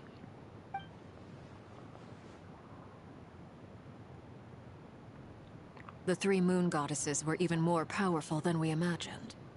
No wonder Dottore believes himself to be equal to the gods. Maybe even superior. Utter blasphemy. While everyone was gone, Nefer and I made an interesting discovery. And I believe Miss Sandrone has something to share too. Ma'am, perhaps you could do the honors?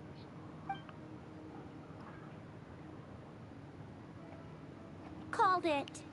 Getting rid of a pesky troublemaker like her is like trying to clean up after a crumbly cake. It always comes back to haunt you. Our next step is to find a way to bring her back.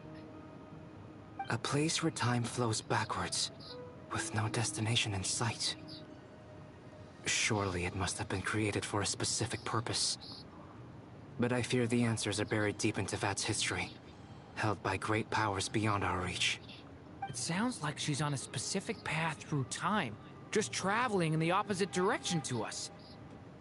The question is, where does that path lead? Or will it keep going to infinity? We considered that question as well. Strictly speaking, time is not infinite. Indeed not.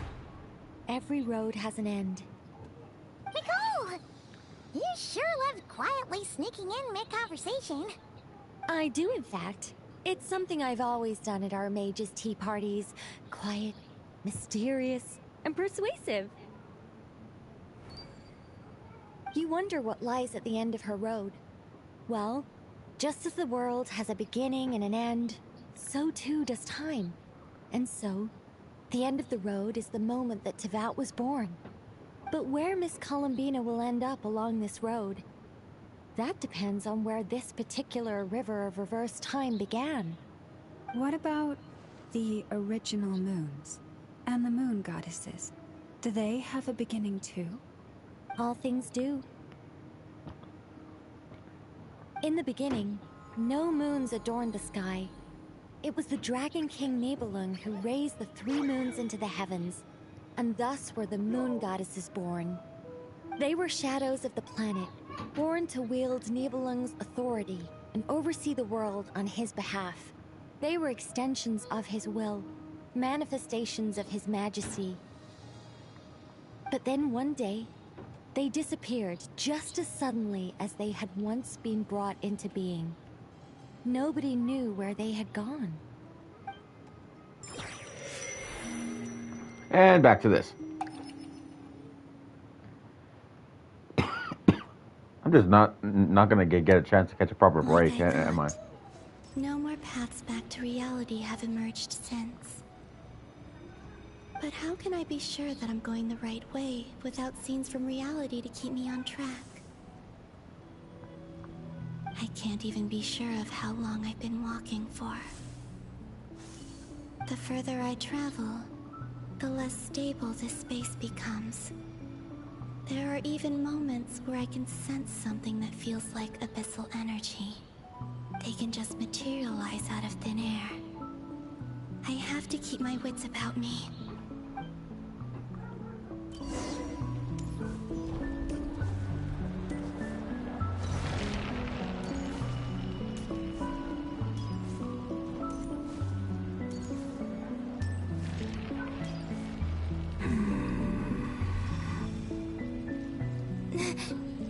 Is that the ray here of Solnari?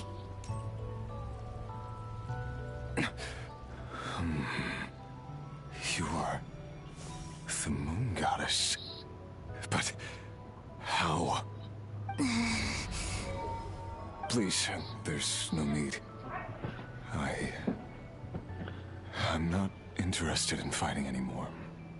I find that a little difficult to believe. Yeah. Honestly, so do I. The way you used my own power against me was... It was a brilliant strategy. And then, in the final moment before I was thrown into this space, I got to see an old friend. Mr. Dainsleif. Right. It was so long ago now. But we were friends once. When I first got here, I was filled with hatred, remorse, and rage. How I cursed and devoured. I tore everything here apart. I was consumed by the desire to leave this place and have my vengeance. But to no avail. This is a place with no exit. This is the second time I've entered this space. Though I have no memory of the first. I was torn to shreds the moment I entered. But this time I survived. It must be partly because of this new body. And partly because of all the Kuvaki I absorbed in Nodcry. Are you the source of the abyssal power in here? not all of it. Some is from when I first arrived here and tried to destroy everything. But there was already a degree of abyssal power here before I entered. And like a venomous snake baking in the merciless sun, it tried to slither into my shadow. Tried to? So, you rejected it? Yes. Because after that, the world suddenly became silent for a moment. What do you mean? The voices in my head, they were gone. And then I saw her. Her? Thalindis. My former lover. Never mentioned that she saw a memory of Thalindis leaping into the moon's reflection. More precisely, I saw her afterimage. I'm sure the real her is long gone. She was just an ordinary Conrian. She couldn't have survived here for very long. Anyway, why have you come here? Didn't you know it was a dead end? If I hadn't escaped through the moon gate, my friends would have been in far greater danger. Oh, I see. Because of your power. The power of a moon goddess. What? You'd like to know how I know, wouldn't you? The one who resurrected me said so. I could hear a deep lust for power in his voice. Hold on, I'll be right back. Yeah?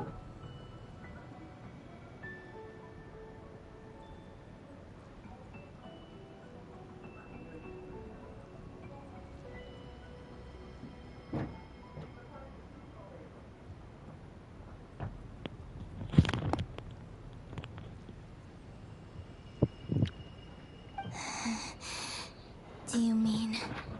Dottore? Dottore. So that's what he's called.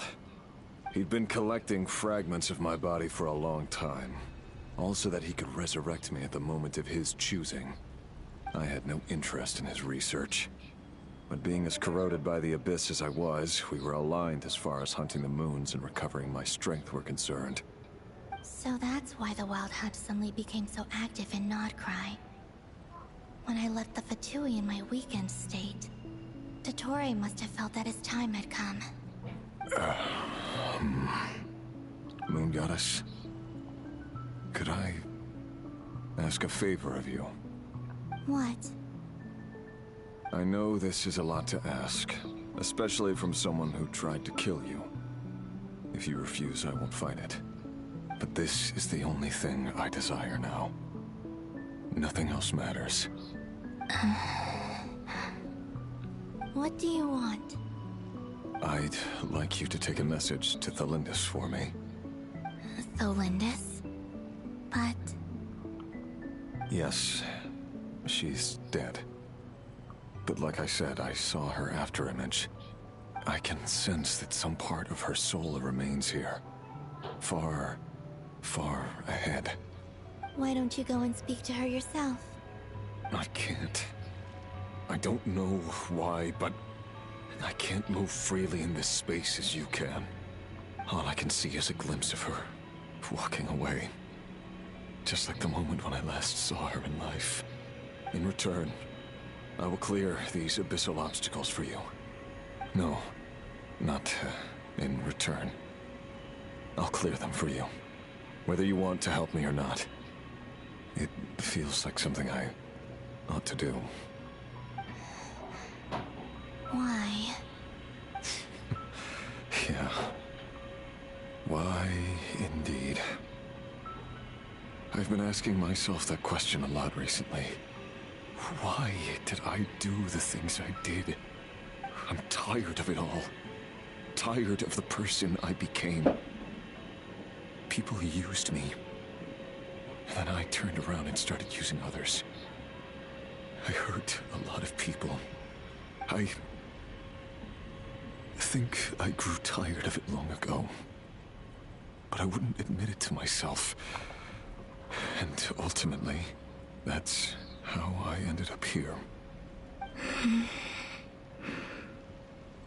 What do you wish to tell her? All of it. My past. My mistakes. Everything that happened after we were separated. Is it okay if I give her the abridged version? Yeah, I'm sure there's plenty you can skip over. Just tell her the important parts. Whatever you think that means. Like the part where you relentlessly tried to kill us? It's up to you. Love demands honesty. But my relationship with Thelindis was built on lies.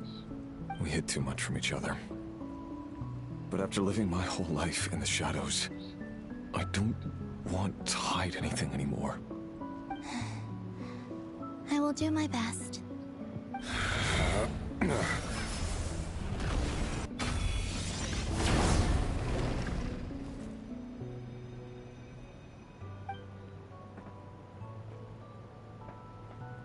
There.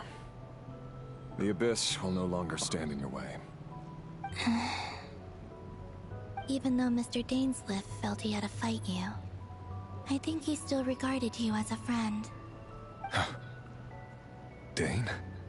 He said that you betrayed him. But he also felt great remorse at never having understood what you were truly going through. Why tell me this? Because...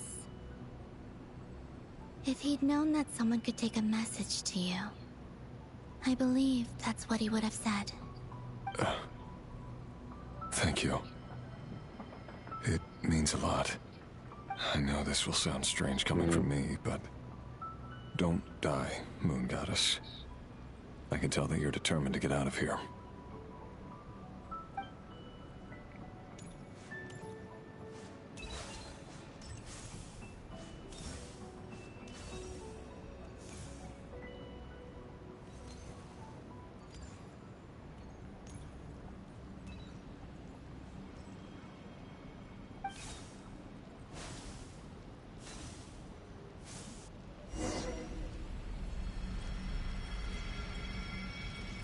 He kept his word. The Abyss is no longer obstructing my path.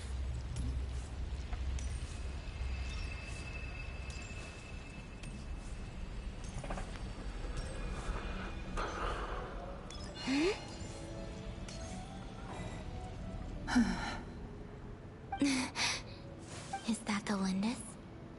She wasn't far off at all. And yet, they can never meet. Hello, Miss Thelindis. Who are you? How do you know my name? You can call me Columbina. I promised Rerir that I'd bring a message to you. Rerir? My Rerir? Is he well? He's doing better than he was. Better than he was, huh? Sounds like he's had a pretty rough time. Others have had a rough time on his account too. In many cases.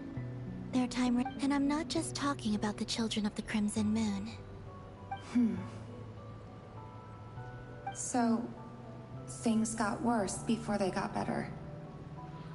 Could you tell me what happened, Miss Columbina? Are you sure you wish to know? Yes. This is my opportunity to learn the truth. No matter how hard it is to hear, I have to know. I admire your courage. However, time is short. I cannot stay here for long.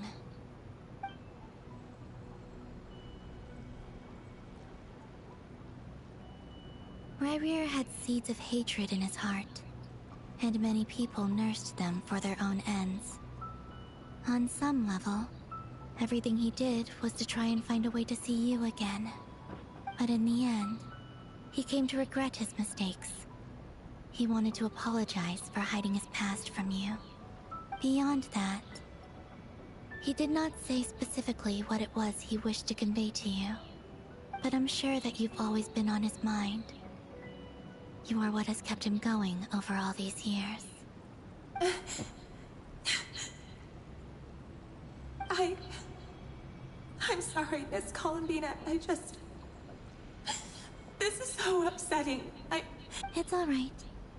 I understand. Well, that's everything from me. So... Wait. One moment. Time flows backwards here. The road ahead only leads further and further into the past. I know. I intend to reach the end of that road. Without a moon marrow, without the 3 moons' power, you won't make it far. Wait, unless... Are you one of the moon goddesses? You could say that. I see. I often think to myself, if life is like a train ride, why haven't I reached the terminus? Where am I even going? And it's not just me, it's this whole place. Wherever it is, it seems like it's existed forever. It's such a mystery. Where is it going? I must seem so ridiculous. I can't answer these basic questions, and yet I jumped right in here without hesitating, only to be torn apart the moment I entered by powerful energy currents. Only my soul remains now. Thinking back, I was suddenly overcome with fear and terror in that moment. Perhaps I too became bewitched by the abyss. I may have been the leverage it needed to control Rayrir. I used to be a researcher at the Universitas Magistrorum in Conria, researching the iridescent moon's marrow. Eventually, I came to the conclusion that time in here flows in reverse. Rayrir was one of the Finster King's retainers. With me, he was in an impossible position. It plagued him constantly. I wanted to help him escape his lot in life. I wanted him to be happy, so I thought I'd use this place to return to the past. At the time, I thought I could just go back to the day that the Finster King first found the princess. It was only after meeting the princess that the Finster King started going too far with his research into the abyss. That was the day all of our woes began. I thought I could stop the king from ever meeting her and solve everything. I couldn't kill the Finster King himself, so I had to find another way to save Rayrir. That's why I wanted to go back, to kill the person who had brought new possibilities to our realm. I'm sure it was a futile endeavor, but the abyss probably enhances the basest human desires. So I naively hoped I could change everything. But I was simply too weak. Like a speck of dust against the whole universe. Look at me. I didn't even survive the journey here. Not physically, at least. I know I'm never getting out of here. But you're different. You can make it, and I want to help you. I owe you that much. How do you plan to help me? Have you noticed the golden energy that exists here? Based on my past research and my observations since coming here, I believe they carry you forward faster. I can share what I've learned, and help you understand the pattern in which this energy appears.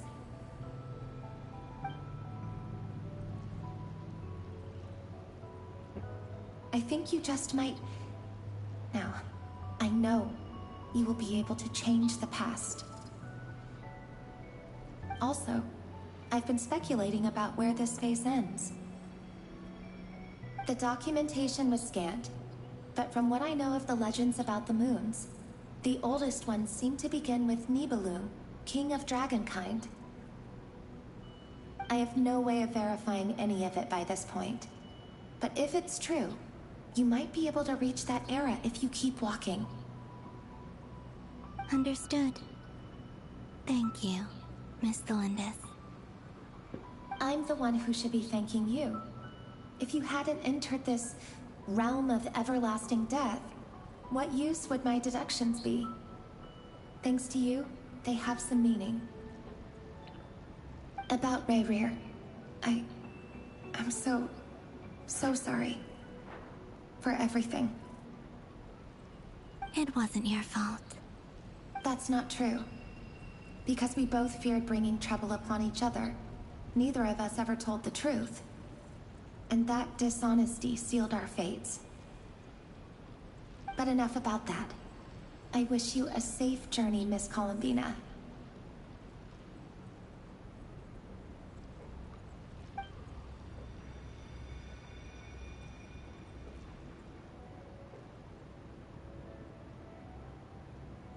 And may the outside world never have to experience pain like this again. Rayrear, you're there, aren't you? I cannot see you, because you exist in the future. I expect we'll be trapped in this prison of space-time for all eternity. But please, gaze upon the past, and then sit for a while. Let's find a place to sit down together, just like we did when we first met.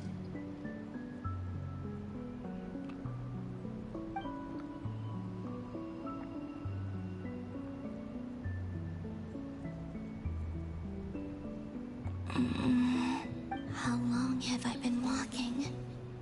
How much further till I reach the end? Is there even an end to be found? Everything's getting blurry.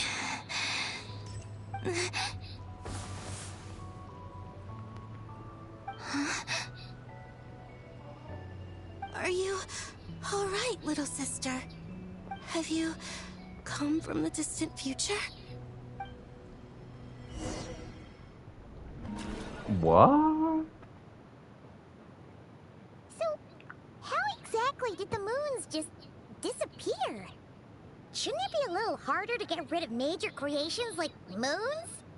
The world is a vast and ancient place. On a certain scale, all life lasts for but a fleeting moment. Miss Nicole explained that the moon goddesses likely perished in the War of Funerary Flame. The moons themselves were also destroyed at that time, save for the Frost Moon, from which a new moon goddess was later born. Am I missing something then? 'Cause the stories say that the moon goddesses were born on the moon, but doesn't Columbina say she was born in Nodcry? Huh, you're right! Why do their birthplaces differ? What's the difference between the two generations of moon goddesses? Also, remember what Sandrone said? Her scans detected 4 moons. In other words, 4 moon marrows. Technically, the result of the scan means that 4 moon marrows were detected and positively identified as moons in that moment. In other words, this piece of information alone isn't enough for us to know how Miss Columbina is doing right now. Yep. We have no way of staying up to date on whether she's dead or alive. She's on her own for now. But at least she's trying her best to get back to us. Yeah. She's a tough cookie. And a sore loser, too. We have to trust that she'll find a way. Because we really need her power. As much as it pains me to say it, we've got no chance of beating Dottore in a straight-up fight. He's much too powerful. It wouldn't even be close. That maniac is going to devour everything in his path until he reaches us. We need to find someone or something that can stop him before he does anything worse. I'll be frank. Our only hope of defeating this false god is with a real moon goddess on our side. I'm not just saying this because Columbina's a friend and I want her back safe and sound. It's just the truth. And I know that even she was no match for him when he attacked, but I don't have a better solution. We're not giving up on saving her, whether she can defeat Dottore or not. Right. Don't worry, Miss Sandrone. We're all aligned on saving Columbina. No one's trying to argue that we can only justify saving our friend because it will help save the world. This is about multitasking. We want to save both.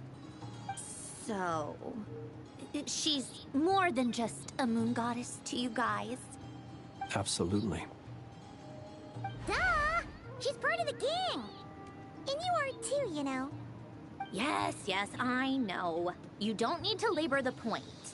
I knew that the moment I came running over with my documents that I was part of the in-group. I mean, if Arlecchino can fit in, I certainly can.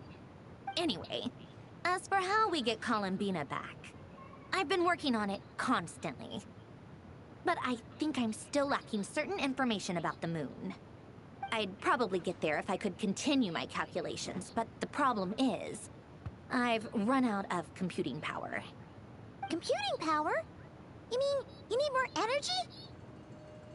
No, the issue isn't energy, it's processing power. There's so much data to get through that the whole process has just ground to a halt.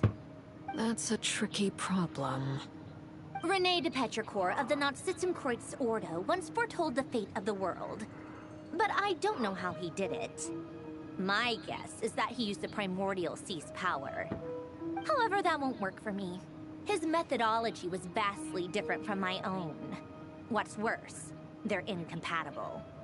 And, to top it all off, we can't even leave Nodcry. Ugh, this is so annoying.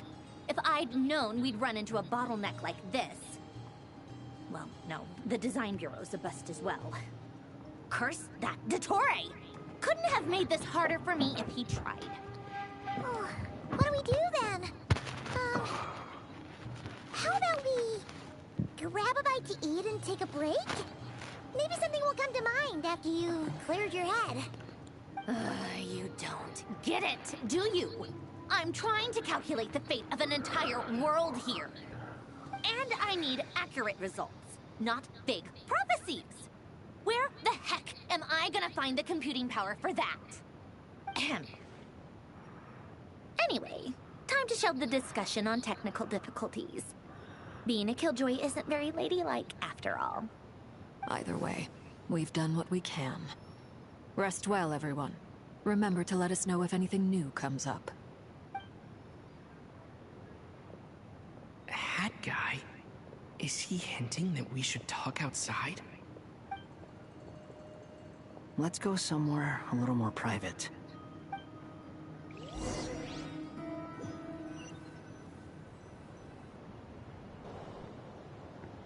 You know that Dory went back to Sumeru, right? Yeah, she mentioned she was planning to head back. Things aren't looking good for Nodcry. She's gone to spread the word so that Sumeru has a chance to prepare for the worst. From what I know of Dottore, there are two possible reasons why he hasn't made a move yet. One is that he's still working through some kinks in his new powers. The other is, he wants to see how we're going to react.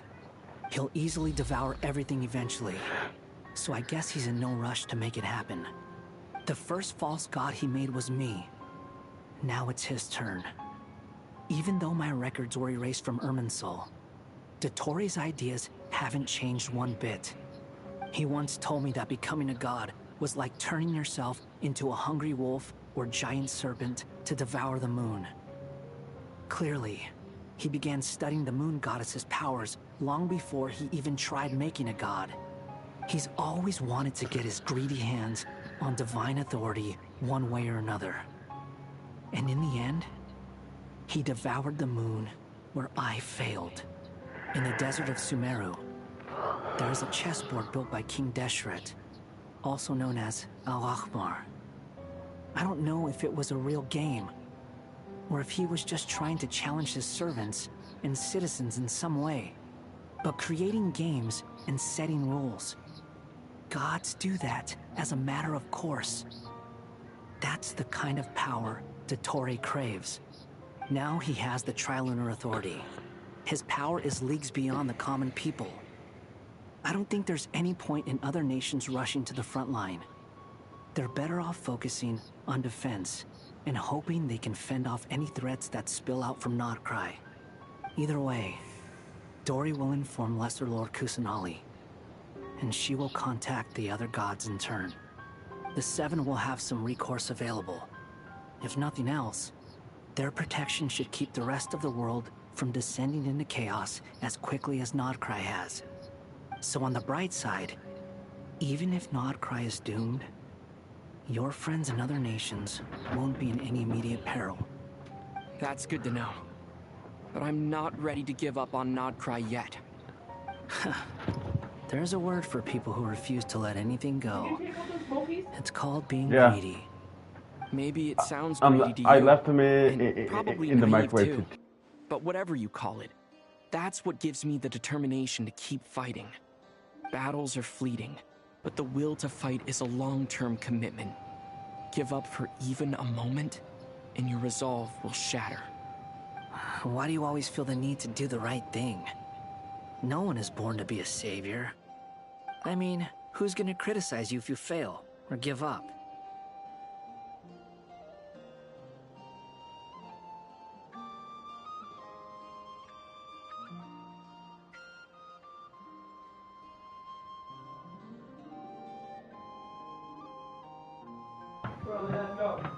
Don't take this the wrong way, but Dottore said something similar to me.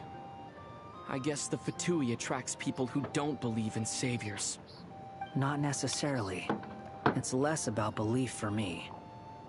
I just want to know how determined you really are. After all, I don't owe anything to anyone else here. Only you. You look kinda worried. If your arch-nemesis was about to achieve their ultimate goal, I think you might feel a little worried too. That's true. Dottore is about to become an omniscient, omnipotent deity. That's gotta be a bitter pill to swallow. Still, you're calmer than I expected. Obviously. I have to admit that my past self was a reckless fool who misunderstood not only the point of revenge, but how to achieve it. And as much as I want my vengeance, I know I'm not gonna get it by acting alone. If the world's taught me anything, it's to think before I act. Too bad it never taught me any other virtues, though. So, I am going to destroy Dottore, no matter what it takes. So, what's your plan? Well, at least that part of him hasn't changed. I'll get to that. First, tell me, what do you think of Sandrone? Just like Paimon said, she's a friend, part of the gang. How much do you trust her? This is a serious question. Think carefully before you answer. Although she's with the Fatui, she has her own values, and she's helped us a lot. If nothing else, she's clearly going the extra mile for Columbina. I see no reason not to trust her. If you say so. In that case, the three of us need to talk. I have some thoughts about her computing problem. It can be solved, but it will come with a cost. How much? If I can afford it, I'll cover it. Sometimes your heroism really backs me into a corner. You know I doubt that? it's that kind of cost. Come on, let's go talk to her.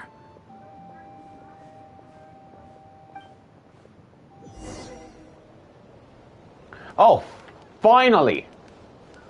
Finally, I have a chance to breathe. Okay, you know what? I'm gonna end the stream here. I'm gonna continue this tomorrow. I've been at this for 8 fucking hours. Bye, everybody.